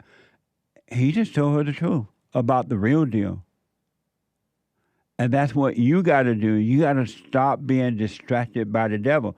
When I first started debating the devil, I had never debated before. It was all new, but I learned. The one thing that I was shown not to do, don't be distracted by the devil. Don't let the devil come in and throw you off. He doesn't want the truth to get out there. But if you go and try to prove something to the devil, meaning the people you're debating, then you're don't have a chance to tell the truth. Point people back to the Father. But you'll get up there arguing with the devil. Oh, I ain't had no dinner with no white supremacist. That was a good guy. Let her think what she wants. It's a distraction. Just like the devil tried to distract you in your mind and emotions, he would do it outside of you in the mind and emotions of others. And because you can't see, you'll fall for it. And now you just have two devils arguing, no one showing the light. No light shining. Congratulations to the Great White Hope. What an amazing way to begin this month, August, Men's History Month. Amazing. We have some information coming up about that too. Donald Trump told that female how the cow ate the cabbage with perfect love. And yes, there are black people who voted for the Great White Hope. The Democratic Party hate that. That's the only reason they're letting Kamala Harris run around like an insane person. And because they're trying to seduce the blacks back, those blacks who have gone away, they're trying to bring them back to the plantation. And they're using Kamala Harris. She's the underground woman. You know, the blacks always say there was an underground woman that tried to help some black people escape. I think her name was Harry Tutman or something like that. So, if that's true, yeah, Harry Tutman. So, Kamala Harris and Harry Tutman that the Democrats have sent out to bring the blacks back to the plantation of the Democratic Party. That's her job. That's Kamala Tutman's job, is to bring the blacks back to the plantation of the Democratic Party. So if it means that she got to not be in India with a black daddy from Africa or whatever they say, allegedly, she got to be black and make some mean greens, make some mean collard greens, and go and buy some black albums, some black music, she'll do it. As long as Harry Tutman can bring the blacks back to the plantation of the Democratic Party. Amazing.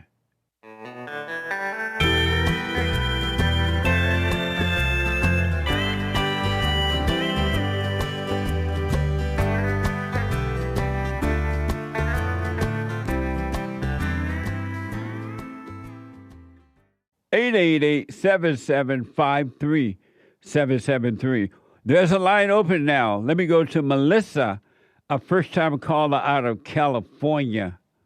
Melissa, welcome to the show. You're on the air. Hello. Hey, Hello. Melissa. Hi. Hi. Well, I appreciate your personality and your honesty. You're similar to me.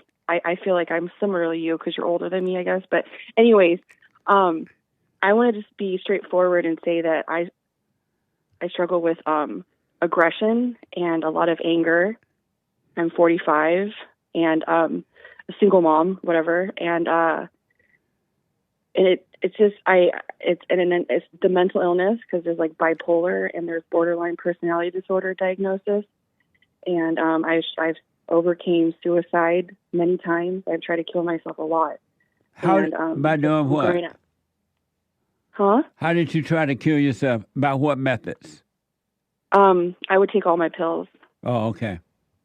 All my psychiatric pills. I almost died the second time when I was 18, but God wanted me alive, I guess. I'm just, the last time I probably tried to off myself, it's probably been like 5 years. So it's been a long time.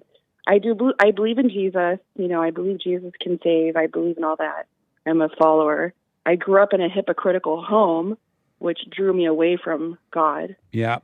My stepdad is he became a pastor, but he was also very abusive. Nice. To me as a child. Okay. So I carried this mental illness all my life, and I still struggle with it, you know. And it is passing down to my daughter. I can see the evilness does pass down. Yeah. How old is she? 14. And where's your daddy? Her father is a Moroccan. He lives in Morocco. Oh, okay. So they never met. Does he know about her? He knows about her, but he's a little crazy himself. I think he's like schizophrenic or something. I don't know what happened to him, but he just kind of lost his mind, I think. All right. And it's just me. And then I have my dad, and my dad is my biggest helper, but he gets frustrated with me a lot. But the thing is that I survived this mental illness. I survived all this. Like, I'm not coming out as a victim anymore because I used to be a victim for like 45 years. Now I become like a overcomer or like a survivor or whatever it is. My mindset just recently changed, like literally. Amazing. But I still struggle with aggression. Like I'm 5'10", and I'm like, I naturally want to be aggressive. And it's like I wait for someone to challenge me. I don't like that side of me. Yeah. And your question for me is what? My question for you is like, how, I mean, once you gain awareness of why you are the way you are, I mean, and you take action, how long does it take to where you can get like some of that rage to leave? Because it just stays on. It just stays. Yeah. And you said you discovered why you're this way or how you? Yeah, I know how you are. I know I was created this way. Oh, okay. I know that I wasn't born with bipolar or borderline personality disorder. I know it's created. So let me ask, you say you believe in Jesus, you know that Jesus saved? Yes. Did you say that? Yes. And how do you know why do you say you believe in Jesus? Well, I grew up knowing that about Jesus, but then I went away from him, and then I almost became Muslim, and then I you know, a lot of pain and suffering made me realize to come back to the true God, because I know he couldn't comfort me more than anybody else. And why do you believe that you know Jesus? I believe I know Jesus because I feel like I experienced a whole change in my life. When? I was one person, I became a different person. When did you have the change? Probably in 2021. And what was the change? Well, I broke up with my fiance because God didn't want me to be with him. And since I surrendered that to him, God has been picking up the pieces. Amazing. It is. And so your question for me is what? Well, I mean, I still struggle with the rage. I have anger and I have this rage that is right underneath my surface. And I don't like it because it's not safe to have that so close to the surface. Evil, right? Yeah. Evil. Yeah. How do you get rid of that? Good question. So let me ask, who is you? Who are you? Who are you? Who am I? Yes, who are you that has this rage? I'm a child of God. You're a child of God? Yeah. Okay, go ahead. You're a child of God. Who else? From what I know and I believe in, I'm forgiven. Okay. And I'm loved by God. Okay. And the world hates me, pretty much. I know that. Okay. And they don't like me. People usually don't like me. And why don't they like you? Well, because I'm so forward and I'm very blunt and honest, and I can't lie. It's very hard to lie. I can't do it. Oh, okay. I understand. But you're lying now. How? When you say, I ask you, who are you? You said you're a child of God, and you have this, you have that. That's not who you are at all. You're not a child of God. You're a child of the devil. And you only have hate in your heart. That's why you think the world hates you. And you have no love. You yet haven't told me who you are. You told me who you believe you belong. You told me who you believe you belong to, but you didn't tell me who you are. I know I'm a caring person. If I see someone need help, I help them. If someone needs, if they're hungry, I'll find a way to get them food. I'm very loyal. So you just told me what you do, but you're still not telling me who you are. Okay. Well, then I don't know who I am then. I mean, I agree with you about the child of Satan because I do feel like it. And so knowing that you're a child of the devil, why do you call yourself a child of God? Because I'm told that I'm the child of God. Once I accept Jesus in my heart, I'm told that I'm a new creation, supposedly. And why did you believe that lie? Well, in the Bible, I don't want to say where, but I could have sworn it says when it's. I know I need to read. Go ahead. Sorry. No, I'm listening to you. Go ahead. You stumped me. I mean, you. I don't know. I mean, how do I transfer? Do I have to recommit my life to Jesus? Is that what you're saying? Like to become I mean, how do I don't want to be like a son of Cain. You know what I mean? But right now you're the daughter of the devil. Dang it. Yes, I don't want to be right. That's what I mean, I can see how I am that because of my mind. I listen to my thoughts a lot, and I can see how you are right. I do agree with that. How do you change then? How do you change then? But first tell me, who are you? You didn't tell me that yet. I'm a human. I'm a woman. I don't know. Did you know before now that you didn't know who you are? I honestly have a hard time knowing who I am. I take on other people's personalities sometimes. I copy sometimes. So did you know that you didn't know who you are? Yeah, I know that. I know. I don't know who I am. Yeah, and I'm so lost. Why have you pretended that those things with you, and why have you been calling yourself a child of God? You feed people, you do this, you have a good heart. Why have you taken on those false identities, not knowing who you really are? Why have you taken on the false identities? Because in church, in the past, they say those things. They tell you that. You're right. You know, just like my stepdad, he all of a sudden became a better person because he was a pastor, and he wasn't. He never became a better person. That's right. Absolutely. And so you want to know how to be free? Yeah. You got to drop the anger. Anyone that has anger, anyone that has one iota, little tip of anger is evil, and they are of their father, the devil, And it doesn't matter how many Bibles they read, or how many churches they can go to, or how often they go to church, how they can quote the scriptures, whether in the pulpit or not. Anyone that has anger, even though they may have gone down to the front of the church and accepted Jesus and all that, they have not accepted Jesus. They only gotten closer to evil, to the devil. And so you got to drop the anger. You got to forgive your mother so that God can forgive you, and he'll take away your mother's identity, and then he'll forgive your father for not protecting you from your mother. He didn't know how to deal with your mother. Your mother became his mother. He married the person he hated. All men hate their mother, so every woman they get involved with, no matter if it's a different race, rich or poor, is always their mother, and the cycle repeats itself. You got to forgive your mother and your father. Have you heard me say that before? Yeah, And why have you gone and forgiven your mother?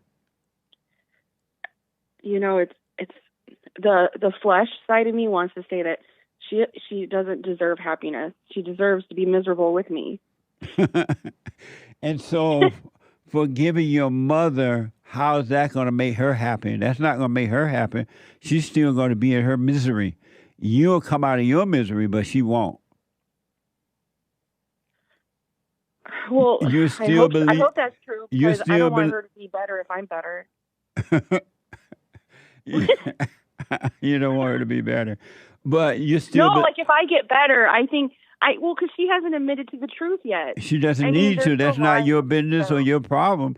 You are you. Your mother is your mother, not you. She's herself. Leave your mother in her hell. You come out of your hell.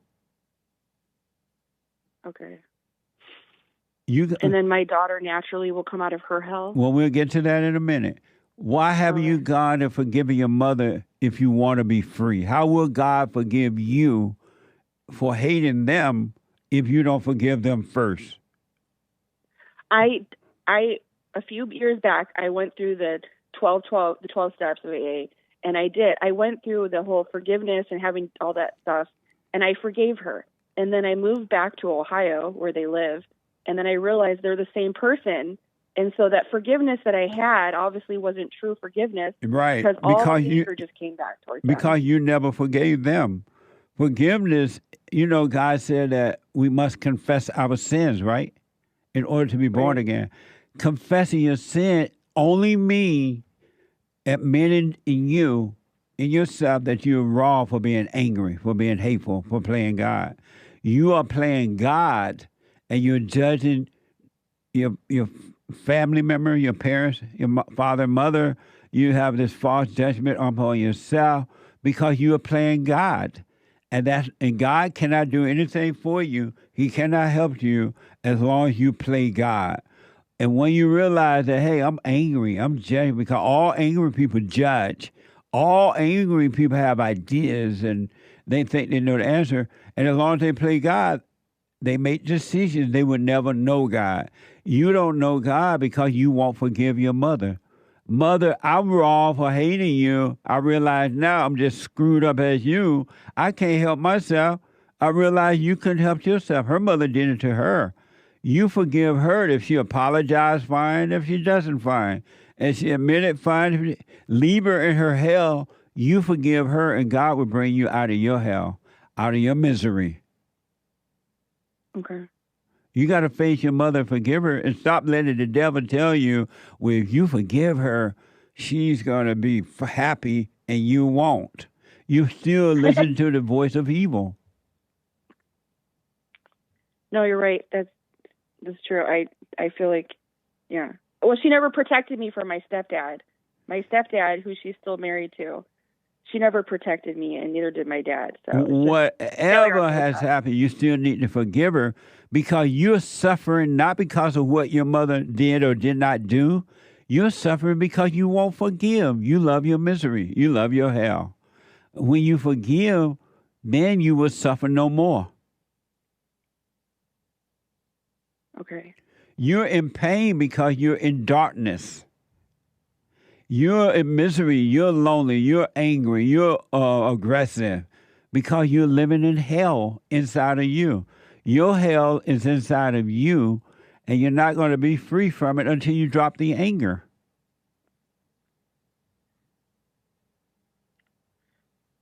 Is it focused on maybe just forgiving my mom and my dad at this moment? Can I wait for my stepdad? Take it one step at a time. Forgive your mother and your father. And then if you see you still need to forgive your stepfather, forgive him. He has the same spirit that you have, that your mama have, that your daddy has. He has the same evil spirit that every human being has. There's not one that don't have it. There are only a few that are overcoming it. But your stepfather has the same problem too. Your stepfather could not stand your mother. He didn't know how to deal with her. And she hated him, and they still hate one another. Okay, I mean, hopefully. Hopefully what? That sounds terrible. I'm laughing at it. I'm sorry. I shouldn't be laughing at it. But I just realized that where I'm at, I'm just as bad. So this is good. Yeah. But you're in hell, wishing hell on other people. You should wish all people well, including your enemy. But because you don't have love, you can't even wish your enemy well. Right. And as a result, you're suffering, your daughter is suffering, your grandkids will suffer because you won't forgive. And does the unforgiveness keep you at an immature state of mind, right? It keeps, absolutely. You cannot mature because you're already dead. You just don't know it. Your eyes are open, but you are dead. Okay. I appreciate this. It's straight to the point, but it's good. So. Yeah, you got to forgive your mother. Your mother can help herself. Her mother did it to her. All mothers do to their children, boys and girls, what your mother has done to you. And your mother couldn't help it because she's evil. And she's evil because she has not forgiven her mother and father. It just keeps going down the line. That's what what evil does. And every human being you ever met, ever will meet, ever will know have the same problem, except some forgive and most don't.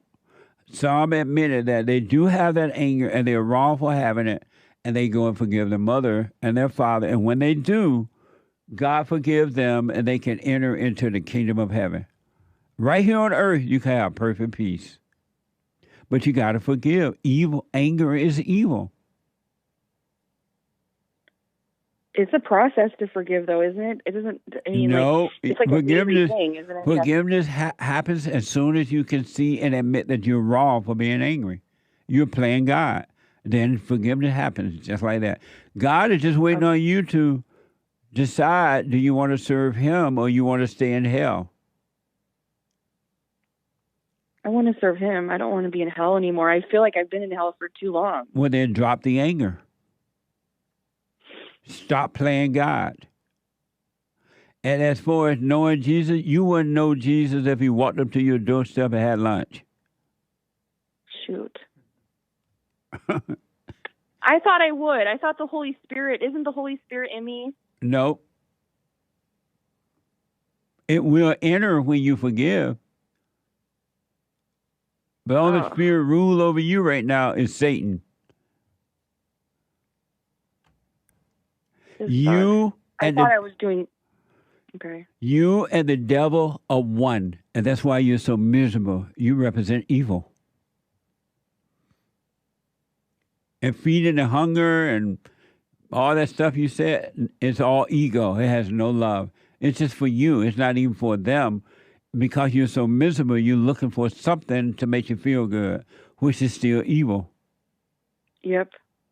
Yeah, you're right. I do not know love. I agree with you. I don't, because my love is conditional, and that's not true love. Right.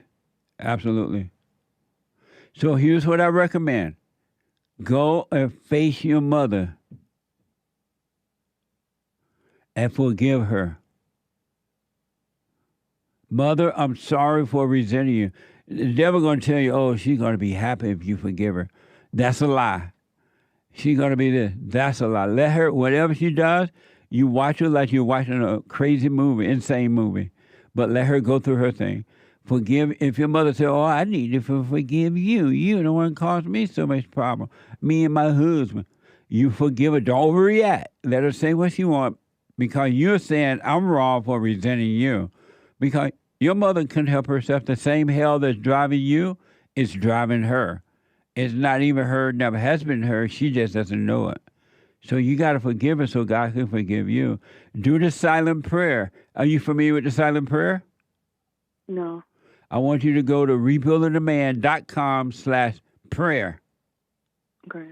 And so that God, if you go and forgive, He's going to draw you into the kingdom within.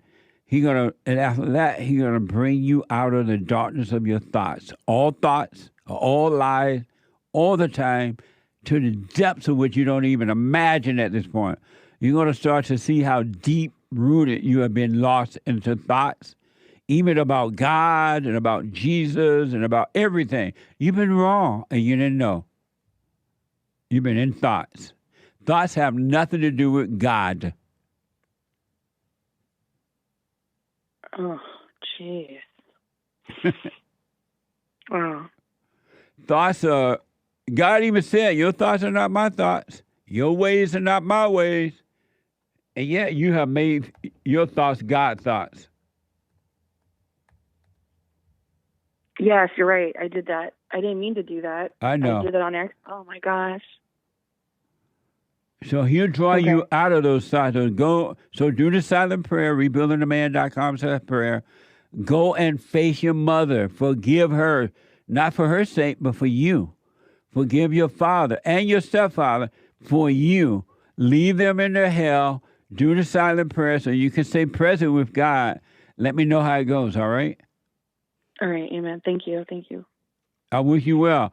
And stop identifying with feelings. Don't be calling yourself a child of God. Don't be calling yourself anything. You are not those things at all. So that God can take all those false identities away from you. In order to live, you must die. And what you must die from is all those false identities you're calling yourself. You're neither good nor bad. You're not a child of God or Satan. You're not this or that. Stop it. You've been living from false identities. Yes. So stop calling yourself those things, all right? Those are demons. I agree with that. I agree with that, too. All right, let me know how it goes. All right, thank you. You're welcome. Lindy out of Florida. Lindy, welcome to the show. You're on the air. Hi, Jesse. Hey, Lindy. All is well. Great. I'm glad to hear it. Speak up a little bit for me. Oh, I said great. I'm glad to hear it. Okay. So I was calling. Well, I have two things. Firstly, I just want to say, I was very touched by the segment the other day with the National Association of Black Journalists and Trump. I was so touched because I really believe that was the Father's love. When Trump was responding like that, that kind of correction can bring light to people, and I was just so touched by that. Absolutely. There was no hate. There was no hate. There was no anger. Yeah. It was just very direct, and if she listens to that, she can actually change and understand that she, her behavior is erratic and disrespectful. And so I was so blessed by that. And I love that you brought that out of what you noticed there. Yeah. You're right about that. It was, he was dealing with pure evil in that black female from the black journalist thing. And he dealt with the darkness with light. And you're right. If she has anything in her that says she wants to overcome her hell, that's a chance to do it. Because he showed her a father's love for sure. 100%. I was so touched. Yeah. And then the second thing is, I've called in before, and you had asked me if I still had anger, and I was like, no. And you were like, are you lying? And I was like, no. But to tell you the truth, I was lying, and I wanted to confess that to you because, I don't want to be disrespectful or a liar, because I know liars are going to hell, and so, and I thought it would be especially wrong to lie to someone who asked me, are you lying? So why did you say you did not have anger when you knew you had it or have it? Because I was afraid. Of what?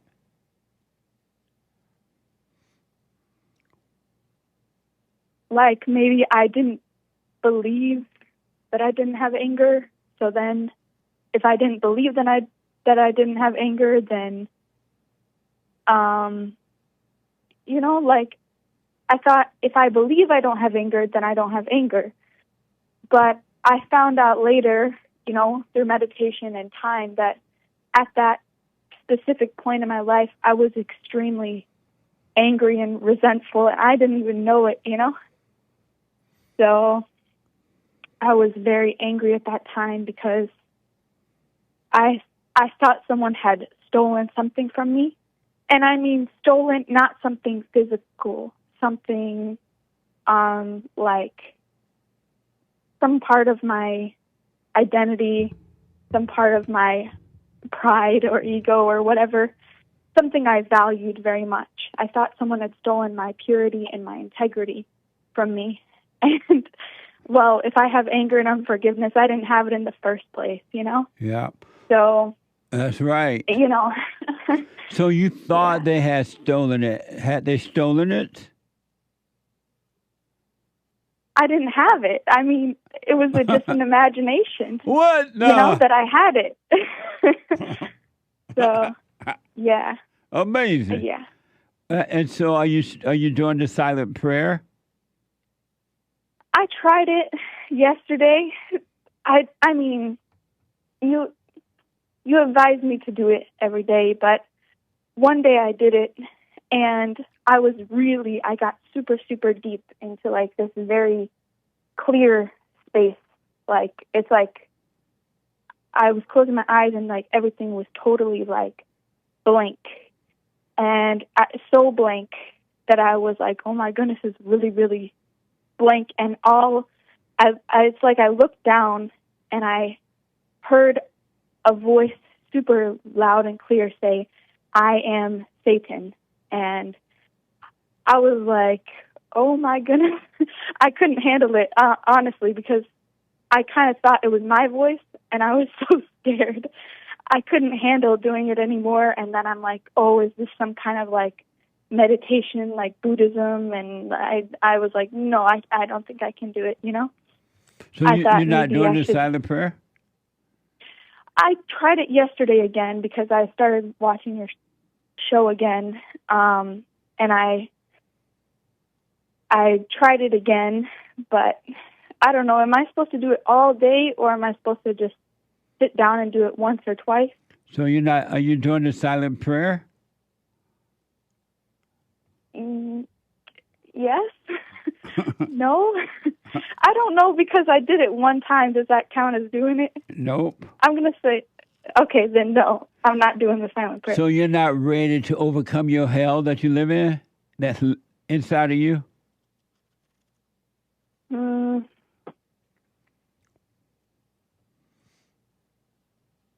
I think I'm ready. Why do you think you're ready? Because I don't know. I guess maybe I'm not ready. Why do you think you're not ready? I would like to be ready. Why do you think you would like to be ready? Well, the reason I think that I'd like to be ready is because I want to overcome hell, So, like, I want to, And then the reason that I didn't think I was ready is because I thought maybe I wasn't, like, Maybe I'm kind of attached to like thinking that I should be like very emotional before I start overcoming hell. Like somehow like I had to be like angry at hell or like emotional about the fact, oh, I can't take it anymore. I can't bear it, you know? Like I thought I had to be screaming and crying in order to like overcome it. Have you forgiven your mother? I went to her and I don't know, because I went to her and I told her, I'm sorry for resenting you. And I meant it, you know? And then we met again very shortly after that. And she said something, like she did something that kind of made me upset. And I felt like I kind of failed the test, you know? Let me say because let me say this because I got to run because of time. It's up to you, Lindy. You can stay in your hell or you can come out of hell and live paradise right here on earth. You can be at peace. You can have perfect peace on earth. But you got to make up your mind as if you want to come out of your hell or not. And if you want to come out of your hell, you got to let go. Do the silent prayer, let go, and let the light bring you out of the darkness of your imagination. But if you're not ready, just stay in your hell and suffer. Okay. Can I ask you one more brief question? Yes. It might just be like a quick one. Okay. What do you think about having a relationship with Christ? Like, you know, talking to him, like that kind of thing. What do you think about that? Should we have a relationship, you know, like you would have with your friend or your husband or your father? No. With Christ or with... You, okay. How are you going to have a relationship with Christ? That doesn't make sense. What does that even mean? Spirit? Like in the spirit, you know? How like can you have a relationship with Christ? The peace of God. What? Like by experiencing his comfort and peace. Who is Christ? The Son of God. How do you know that?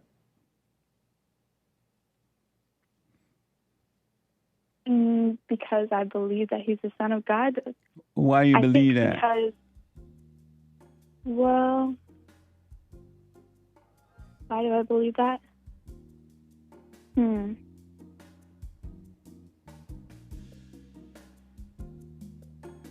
I guess it's just because he's the truth. I don't know. Like, I guess.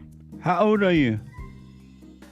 I'm 23. Oh, okay. So why do you believe that? Can you hold for me? That I'm 23? No, yeah. That this relationship with Christ that you talk about. Yeah. Hold on 1 minute, okay? Okay. Let me go quickly back to Lindy out of Florida. So, Lindy, ask me the question again. Repeat your question about Jesus and your relationship. Yeah, so I was wondering if you can have a relationship or what you think about having a relationship with Christ. I don't know what that means. Right. And I don't know. I guess I was talking about like, you know, like a friendship or like a fellowship with Christ. What made you ask that? Because I would like to have a friendship and fellowship with Christ. Why? And I was wondering, because I guess I kind of don't want to just be with myself, you know? Oh, okay. So you want to know your brother, Jesus Christ. You want to know him? Yeah, I want to know Christ. Okay. Here's what I recommend. Do what you want. But here's what I recommend. Let go all of your ideas and your thoughts about Christ. Let them all go. Everything you've been taught about him, Every idea you built up about him, let it go. Do the silent prayer and watch. And then you will come to know Christ. You will come to know him. Because everyone that has an idea about him don't know him. The idea is just an idea. And you want to come to know your brother. And all the way you're going to know your brother, you got to be cleared of all ideas about him. Everything you've been taught, everything you've held on to, all your ideas is keeping you away from knowing Christ. So relax, do the silent prayer, commit to it, and watch those thoughts. Okay. And you will know him. And it will be amazing. That is amazing. And you will have more than an idea, because ideas are just ideas. They're just empty thoughts. And they don't work. Right. So do the silent prayer and watch. Watch those thoughts. Don't do anything about them, but watch them. Don't call them you. Don't overreact to them. Don't call them good or bad. Just watch them. Okay. And you're going to see that you're not your thoughts. All thoughts and all ideas are just thoughts and ideas with no meaning. Right. All right? Okay.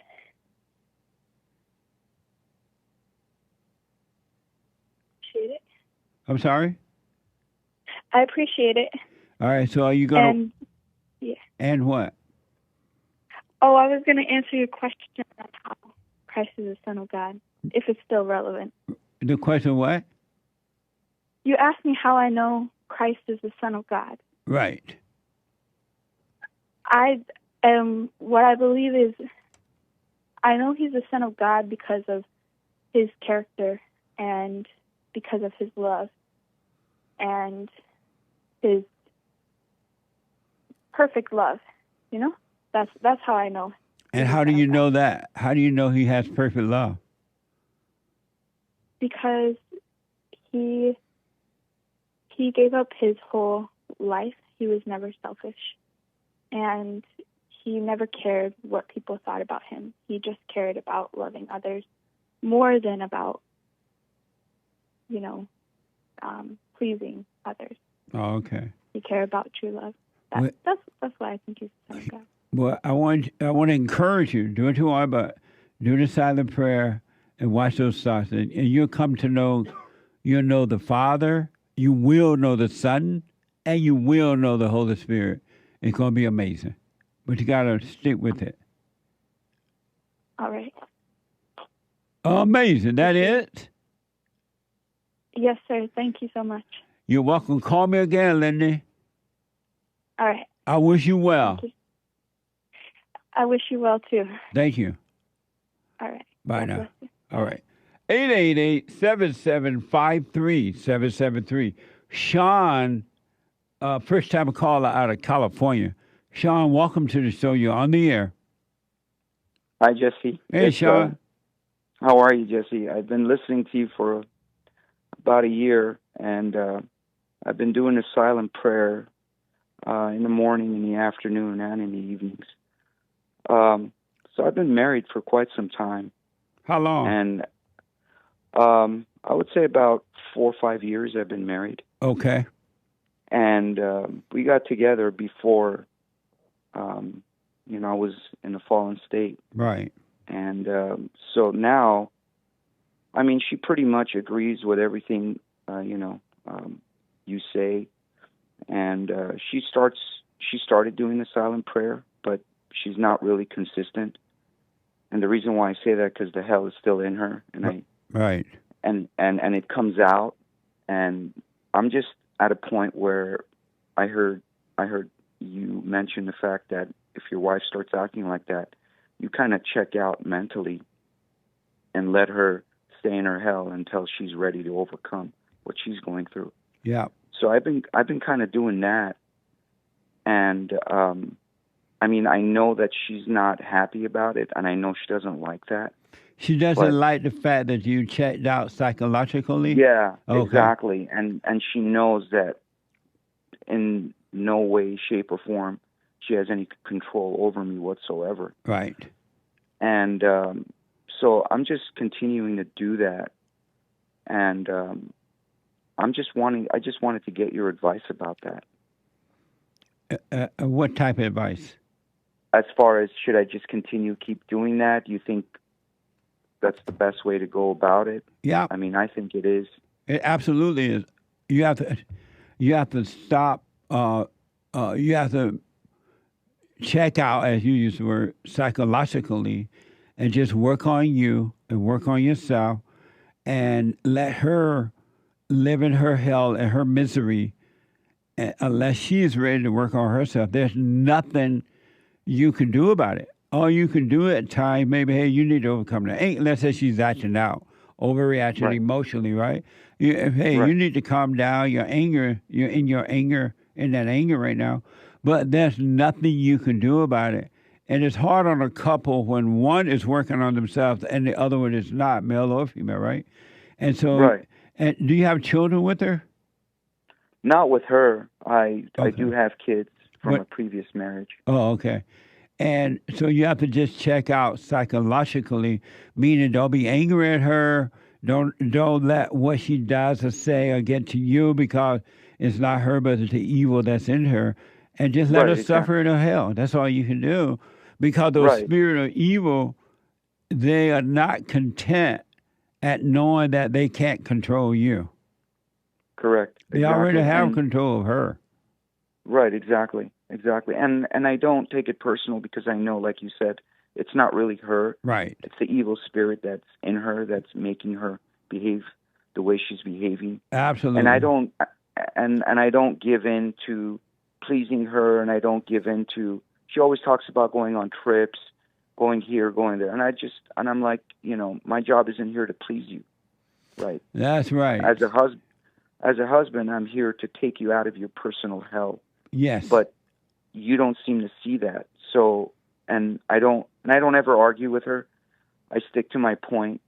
I finish my point, and I move on. Nice. Whether she wants to accept it or not, that's up to her. Yes. And so I did go to my mom when I did originally start listening to you. I did talk to her. I said, look, I apologize for resenting you. I know you couldn't help it, because the same thing happened to you. So I understand that now. So I do apologize for resenting you. And she just kind of accepted it. She didn't go off the wall or anything like that. And good. Right. And then I talked to my kids as well. I told them, look, because even before listening to you, I always try to, take responsibility for my actions. And when I did make mistakes, I always owned up to it. I never dodged from, taking personal responsibility. And when I started listening to you, I even told them, look, it took me all these years to figure out how to come out of my own hell. And I don't want you guys to be in this hell. You guys need to come out of your... How many children you have? 2. One boy and one girl. And you've been married before? Yes, I was. For a very long time. And so the woman you were married to now, she's been married before? No, she was married before, yes. She was. And does she have children too? She had 1. Really? What made you marry again to a woman who's already been married, knowing that she is wounded and that she hates men, she had problems? What made you marry again, knowing you've been married already, have children? What was the purpose of getting married again? Well, again, I was in my fallen state, to be honest with you, Jesse. I mean, I didn't know any better. I felt, hey, I needed, I just felt it was natural just to have a family again. But originally, I made a horrible mistake, of course, marrying someone, because I felt like, hey, my mom was an only mom. I mean, she was... Your mom was an only mom? No, I meant to say a single mother. Oh, okay. Yeah. No, I meant to say she was a single mother. So I felt like, hey, it was okay. Again, I was in my fallen state. I didn't know any better. Yeah. So I made a horrible mistake because I just wanted to get away from that house. I wanted to get away from her. From who? So from my mom. So I got married young. Oh, you were living with your mother, and so yeah, right. I was 23 years old, 24 years old. So when you first got married, you did it to get away from your mother.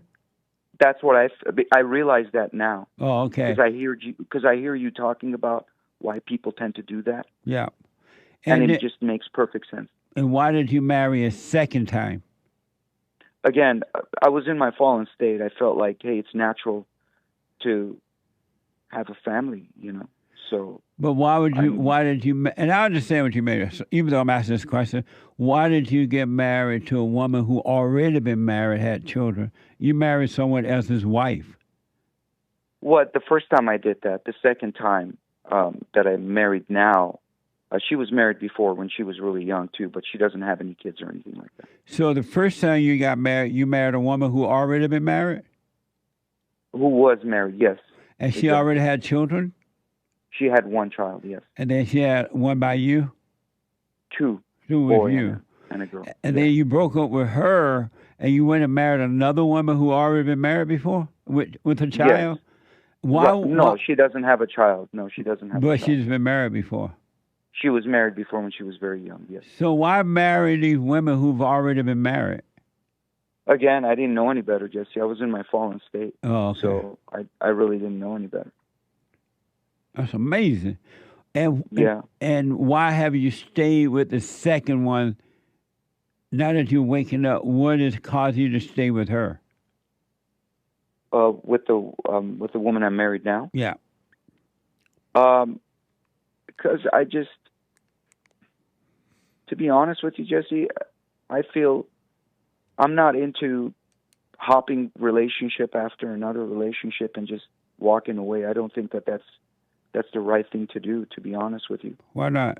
But what? No one is telling you to hop in another relationship.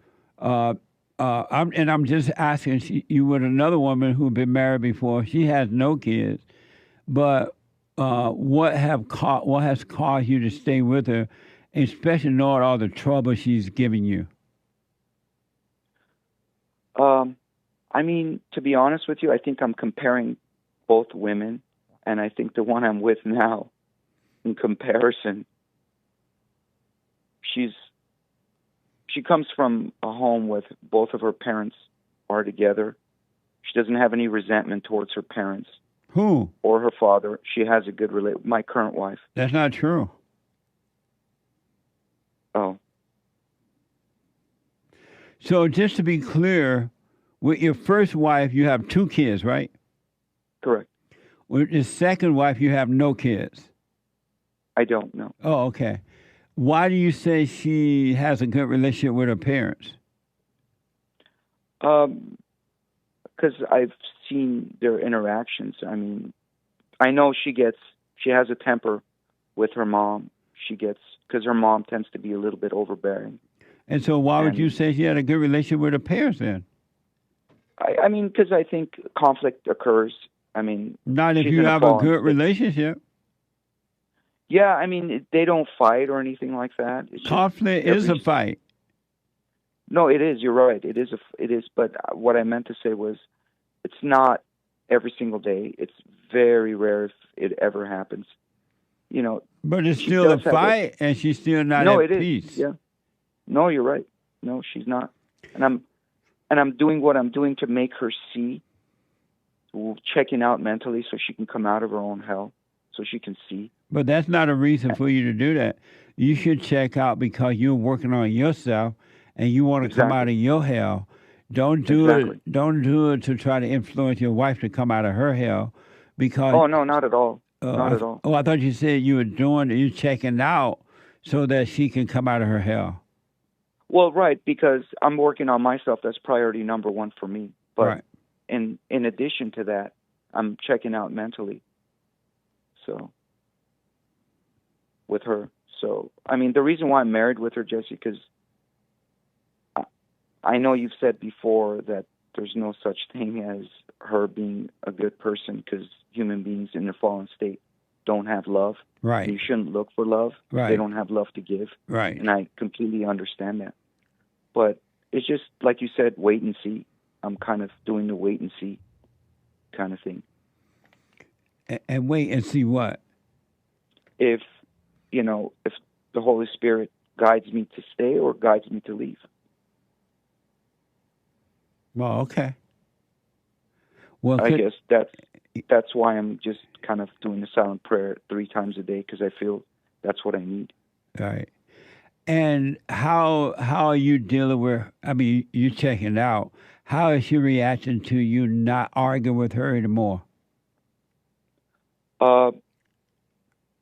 She's fine. I mean, she doesn't go crazy or anything like that. I know deep down she wishes things were different, things were better. I could be wrong, but that's the impression I'm getting. Has she forgiven her mother? No, she keeps talking about her childhood, how amazing it was. And I even talked to her about that. She says, I don't really have anything to forgive. I don't have any resentment towards her. And I go, how about your dad? She goes, I love my father. She goes, I don't really have any ill will towards either one of them. But if she didn't have any resentment, she wouldn't have conflict with them, or mother, or anyone. I agree. Well, I agree. She doesn't really have any issues with her father. She's close with her dad. When she asked her father why she didn't protect her from her mother, what did he say? Oh, she doesn't. She hasn't gotten to that point in her life. So this woman is not working on herself. Then you said she was working on herself. I agree. Well, she's basically saying, "Oh, I do the silent prayer at work." She just barely started. She says, "I do it at work during lunch," and she does it on the couch at home. When I do it on the couch, and I don't force her to do it. I don't influence her. I just like to sit up and do it. So we only have the living room, and obviously the bedroom. We don't have anywhere to sit. You have to lie down. So like you said, you have to sit up. So let me do this because I got to run. You have a question for me? Yeah, I just wanted to know your advice. I just wanted to get your advice, and I think you've given your advice. You've don't be angry at her. Right. You're not responsible for her coming out of her hell. Don't let her interrupt you in that coming out of your hell. And so the only way you're going to do it is that you got to psychologically not pay attention to her. You got to check out and let her just go through her hell. And if she's ready, fine. If not, you'll be fine. Right, exactly. And happy Men's History Month. Thank you, Sean. Happy Men's History Month to you. Thank you so much for all that you do, Jesse. I really appreciate it, man. You're welcome. You're absolutely amazing. Thank you. Stay with it. Stay with it. Stay with it, all right? I will, Jesse. I definitely will. Thank you for your time. All right, buddy. So rumor has it that they are not really, they don't want, and ain't not protecting the president. According to this report, the Secret Service, like the rest of the government, not doing their job. Fox News, a video shows a figure moving across the roof of the American Glass Research Building, just minutes before gunfire rained out at Trump's rally in Butler, Pennsylvania. Watch this from Fox. You're going to see a guy walking across the building. What the?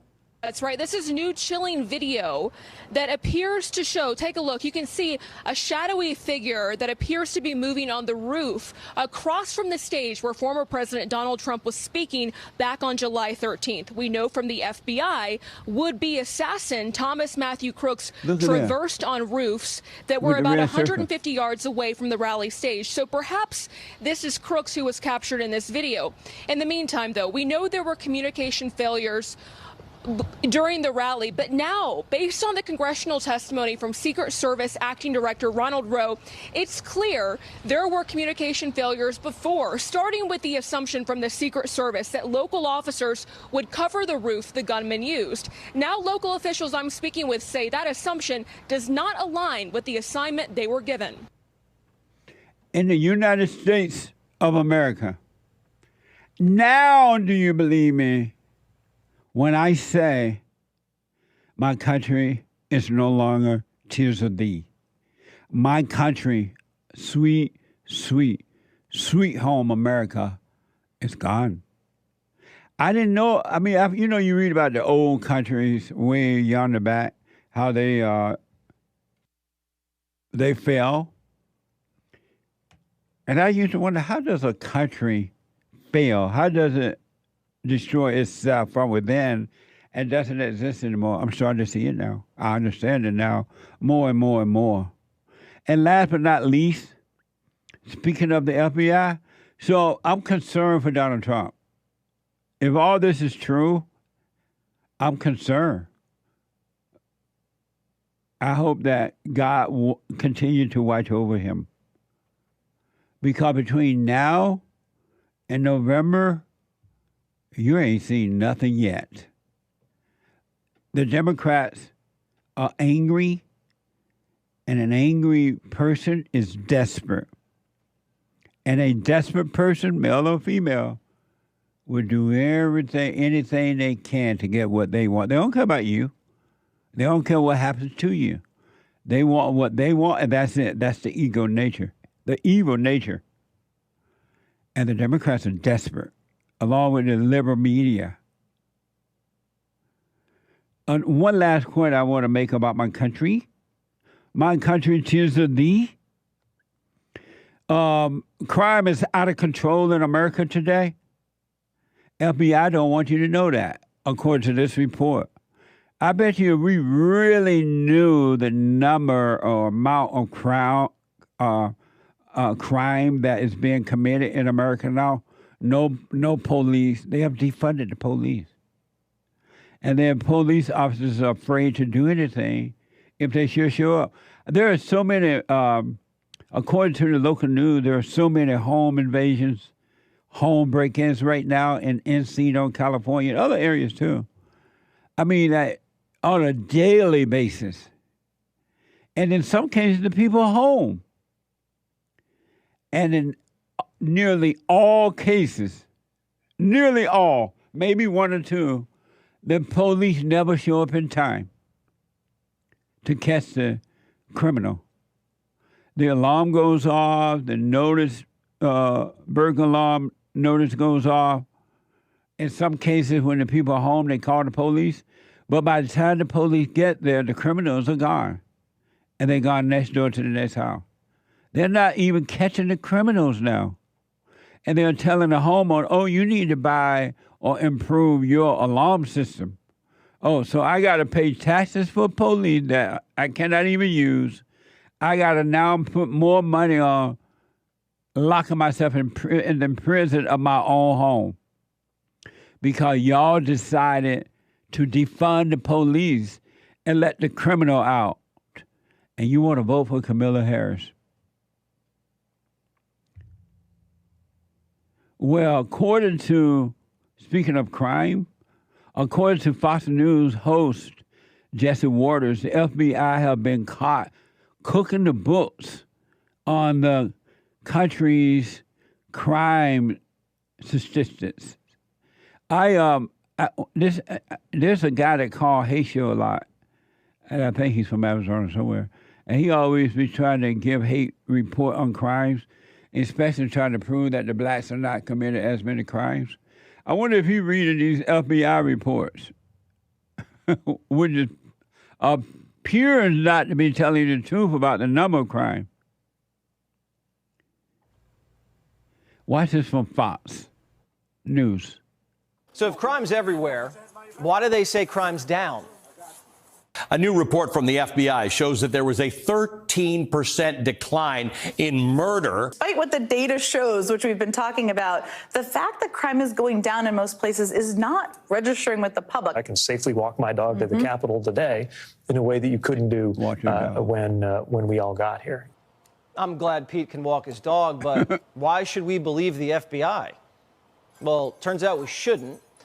The Washington Examiner did some digging and discovered the FBI's been cooking the books. Did you know about half the country doesn't send their crime statistics to the FBI?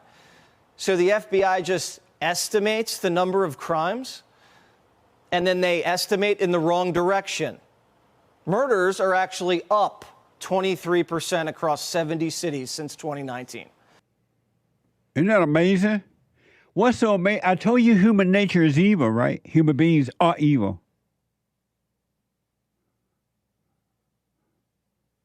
Human beings are evil. And to the point that and not just human beings in the media and government, but right around you. All human beings are to those who start working on themselves and their heart change. And only God can do that. But all human beings are evil. They will put your life at risk. By lying to you for their own ego gratification. And now businesses got to spend more money to try to protect their property and their merchandise and stuff like that. And these people lying to you about the crime.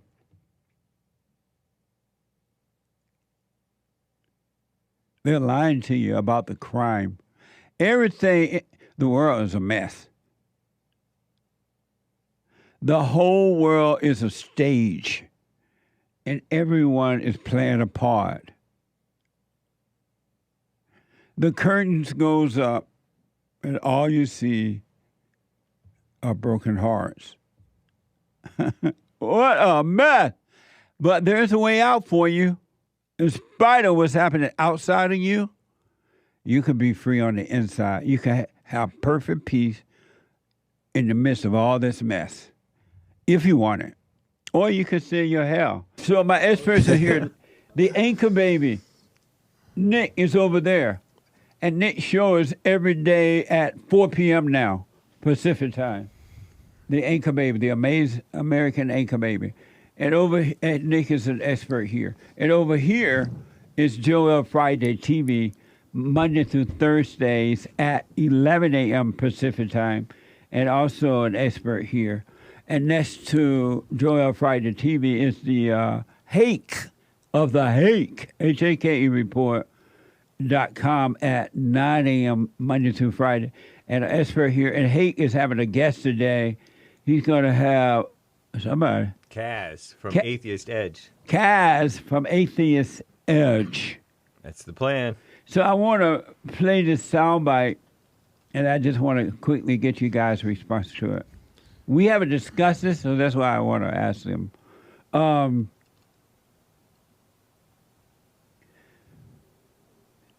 They're saying that the women are upset that the men are playing in women's sports.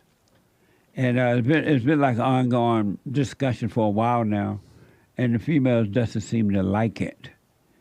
So they had the little thing down there in Europe. What are they doing? Olympics? Yeah. Oh, yeah. So they're having a little Olympic over there in Europe, right? And it's a mess over there. And according to Fox News and Algerian boxer who was deemed to have male chromosomes won a fight in the 66 kilogram women's division at the Olympic on Thursday. And the fight lasted for 60 minutes. And I want to 46 seconds. I'm sorry, 46 seconds. 46 seconds. You didn't even have time to get out there. I would ask for my money back had I paid to see that fight.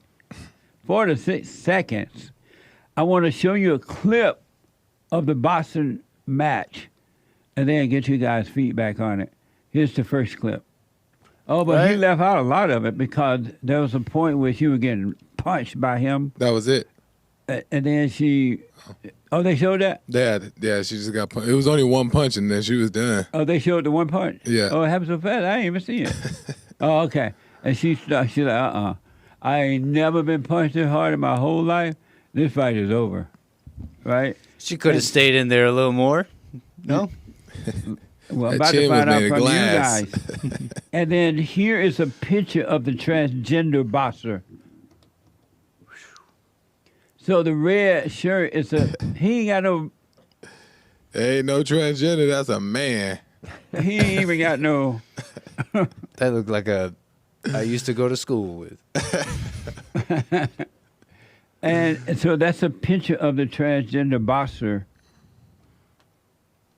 And here's a picture of the transgender boxer with, so is there a C? Oh, that. Is it a different opponent? Yeah, with this one right here. Different opponent. Oh, okay. This is the one. Which one is the transgender there? Now in blue. The one without the breast. The Algerian. But how do you know the one with the breast is not a man? It's true, too. Is that a man or woman? The one in the red? Right, the red. No, that's a young lady. Oh, that's a woman. Okay. Yeah, hard to tell. All right. I mean, so is the one in blue, no? No, it's apparent the one in blue, man. Big old arms and shoulders. So, Nick, what do you think about this fight in that it lasted 46 seconds and that this man is a transgender fighting in the women's sport? I think she could have stayed in a little longer, gotten a few more blows so that she could really make her point. Because she just dropped out right away. Just one punch. She could have really, really made her point. Was it really that was the whole fight, pretty much? From every clip I see, it's like this one strike, and then she goes to the Everyone side I've of the ring seen, and forfeits. Good for her. They kind of jumped around a little bit, but not much. Yeah. I think they threw maybe one other punch or something, and then he finally said. I don't even think she threw any punches. I think he did. Right, I think he was the only one that did it. Right. He connected. Yeah. And so, Nick, what do you think about it? That I believe her for number one when she said it was the strongest punch she ever felt. Right. I don't know if you've ever seen the face of someone when you roughhouse too hard. When you're roughhousing with either someone younger or a girl when you were kids, and you roughhouse too hard, their face totally changes. They're like, holy crud. Yeah, I saw that when you told Harpo to beat me. They're like, they realize that this person can break my arms. And number two, I'm glad. I'm messing around a little bit, but this is what happens, no? This is the world y'all wanted. So nice. Get punched in the face. No. Okay. You said it's fine. You glad? In a joking way, to make the point that they're very happy to go into the men's sports, but there's a lot of attention for when the men go into the women's sports. So are you glad about this or not? I'm glad. And because what reason, real fast? Because it shows how wrong it is. How what? It shows how wrong it is. How and this wrong is what what women is? ask for. How wrong what is? The men fighting women. Oh, okay. In those sports. Okay. What do you say about this fight, and should men be playing like that, fighting with women or basketball or anything? It's an absolute disgrace, and it doesn't make sense that anybody would go along with it. And if you go along with it, you get what you deserve. This lady should have even, I don't care if it's the Olympics, I don't care if you're on TV, I don't care if they give you $1 million, is you know that if you're going in there, you're going to get hurt, especially if it's a man to a woman. And it's absolute delusion that anybody just accepts it and just it's fine and you just go about it. This is the Olympics. This is worldwide. This is like Is the Olympics a big deal? It's a huge deal. Why? Because not everybody gets accepted into the Olympics. You got to be an elite athlete, and this is like all around the world. So there's just no respect for the Olympics. It just looked like clown show to me. So you're saying he should not have been allowed to fight with her? No, it just makes no sense, and anybody that going along with it just shows that. But why did she fight with him knowing that he was not a real woman? That's why I said that why did she fight with him? She gets what she deserved. Oh, I see what you're saying. Yeah, because she did it, but it's insane. Oh, okay. It makes no sense. What do you say about that, Hake? Pardon my mic handling. It was, I didn't like anything about it. I don't like women boxing because they shouldn't be boxing. It doesn't make sense. Do you, and why not? You mean like boxing each other either? Each other either. Oh, okay. It's not ladylike. You end up messing up your face potentially. What? You end up messing up your face potentially. And you're supposed to be a pretty face. Oh. Yeah. I'm glad she quit for that reason. That's the one thing I like about it, that she quit so early. Because her face was messed to up. protect her face. Her big, beautiful face. I thought because that hit was so hard. Well, yeah. Okay, well, that's my reason for her quitting. Oh, okay. Her reason may differ. But it's... I don't like seeing these people, these transgenders out there doing this. Right. It's just kind of... It's off-putting. You know, I like them. Shout out to them. But it's not... You like the transgenders? Yeah. Shout out to the transgenders. The people. I like people, you know. Right. But it's vulgar, you know. It's inappropriate in the public. It's kind of like public obscenity, you know. My producers tell me apparently the boxer isn't transgender, but is deemed to have male chromosomes. Oh, so it's not even transgender. So like a hermaphrodite. Well, there might be. Yeah. No, hermaphrodite had the male and the female body part. Yeah, it might be, because if it's not transgender, it has to be. I guess You there got are a chromosome. I heard it on Twitter, and I don't know if it's true. I heard it from maybe Destiny. That there are rare cases where you have the XY. Is the XY the man? But the XY turns out to be a woman, and it's not even transgender. They said that on his birth certificate it says female. So this is literally a woman. Oh, then thinking that she's a woman, but just being a very mannish woman with big old arms and shoulders bigger than mine. Well, according 145 pounds. According to the report, the man that's supposed to be the man, on the birth certificate says female, not male. Then how come we're calling this person dude? And then they have a SY. Oh, SY is male. Yeah, SS is female.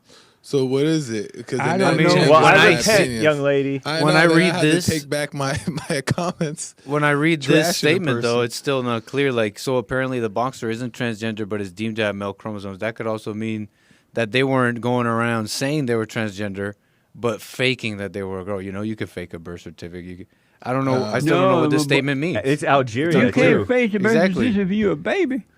But you know what other I'm saying? people can fake it, or you can fake it after the fact and get a fake birth certificate. Who knows? Because transgender is an identity. You have to like claim it or whatever. Crap. You ever see Obama's So what birth if they're just certificate? saying that this person's faking their Just kidding. gender? I Still said, you ever unclear. seen Obama's birth certificate? About being And I a said, U.S. just kidding. citizen or something? Yeah, I mean, Born in America? Joe Arpaio called it photoshopped, but I disavow that. Oh, okay. Yeah. I was saying my comments only stand if it's a transgender. But I'm confused. What's a chromosome? What if it's a guy pretending to be a girl? Chromosomes But not are transgender. in the DNA, Same. I think, and it defines whether you're a male or female? supposedly. And so in his chromosome, it says female, I guess. No, it says No, it says male. XY is man. But in his, no. But he's See, now born the a- next born question would be is supposedly why did they administer that gender test? Was it because they suspected that he or she was lying about that in the Because he certificate, kinda looked or like a was it male. like a medical thing? Still unclear. He kind of looked like a male. It Yeah. still seems unfair. At the end of the day, it still seems unfair that this person who has these male chromosomes are fighting with the women.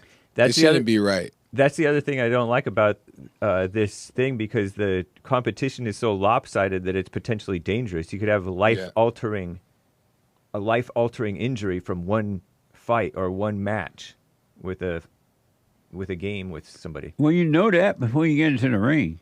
I know, but this is even more. They set it up so it's hopefully safe, so that hopefully people, for the most part, are not going to get injured. But when it's lopsided like this, of course somebody's going to get injured, almost. Final So soundbite. AP. Oh, sorry. Go ahead real fast. No, I was just reading some stuff. I wasn't listening to what you guys were saying. Sorry. Just some information on the boxer if you want it. What about it? AP says Khalif, Imani Khalif was assigned female at birth, and it says so on her passport. So that's 1 point there. Oh, okay. But that's Algeria. Do you trust Yeah. Algeria to be sensible? I don't know what Algeria even is. Of course, this is from a female volleyball player who was paralyzed by a transgender from the Daily Mail. Peyton McNabb was 17 when a ball spiked by a trans opponent with force struck her in the face that threw her to the ground and shut off her consciousness. Watch this soundbite.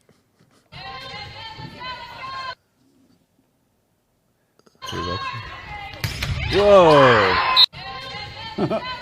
That's awesome. Yeah, that's a good hit. But that's a male. Oh, that's a man? Knocking up, and that ball hit that female. Spiked the ball hard, right into the good. face of the With gal. the female. Young lady. She was like 17, I think. That was in 2022. Yeah, and now 19, she has brain damage, poor vision, and paralyzed on her right side, which make it difficult to walk without falling. Who gets? So that guy that hit the ball like that knocked her down. They should sue. She should sue the whole school and the guy and the whole family for that. Take all their money and throw the parents in jail and him. Sorry. It's shocking that a volleyball to the face could do that. If you hit it out, volleyball is supposed to be not as hard as like a basketball to the face is much heavier. It's going to do more damage. Volleyball is pretty hard though. They're kind of hard, but he spiked the ball. Yeah, that was a hard hit. And so when he spiked the ball, apparently it go harder. Derek, my producer, told me he took his girlfriend on a date and he spiked the ball. Oh, damn. Oh, yeah. Based. I'm like, Dad, Derek, did you spike the ball? He's like, well, not really. I was trying to be nice. He didn't really do it. Wow. And so she's that injured from that alone? I read that she has like anxiety and stuff. Am I wrong for trying to be all that I can be? Oh, yeah, yeah. Am I wrong that I'm okay with male playing in these women's sports? And the reason I am okay with it because the women for years now been destroying men's sport by trying to be a part of it, accusing men of being wrong because they won't let them play. If they're strong enough to play in the men's sport, why are they strong enough for men to play in their sport? Am I wrong? I don't think it's there. I don't think they're making a decision to want to go into the. We gotta go. They shouldn't even have sports. We're gonna take a quick break and come back and finish this up and back to the calls. I wanted to know from the experts, and then I'm out of here with the experts. I text my friend because he texted me like, wow, this is so confusing. Even JP don't understand it. So I asked my friend, am I wrong for not having any problem at all about men playing in women's sport because the women been bitching and wanting to play in the men's sport for years and destroying the men golf and everything, right? They say they're strong enough to play in men's sport, and so if they're strong enough to play in men's sport, why aren't they strong enough for men to play in their sport? Am I wrong, Joel? No, I understand your point now that you make it, and I agree. Is that I say let also the women go into the and I've said before let also the women go into the men's sport so they can see for themselves. You don't want to be here, type of thing. Yeah. And so I understand that point. It's like, well, if you let them in and you still continue to play, then that's on you.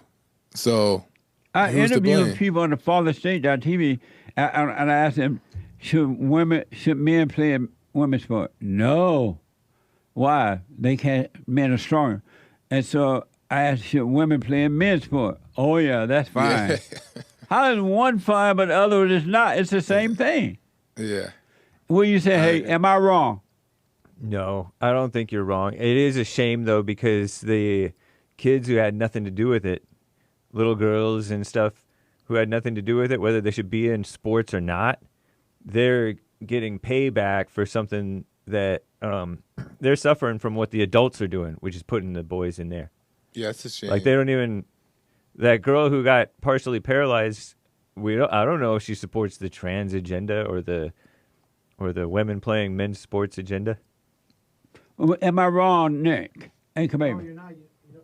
No, you're not. You know why it's an important point? Because here's what the mind would say, the intellectual or the feminist or whatever.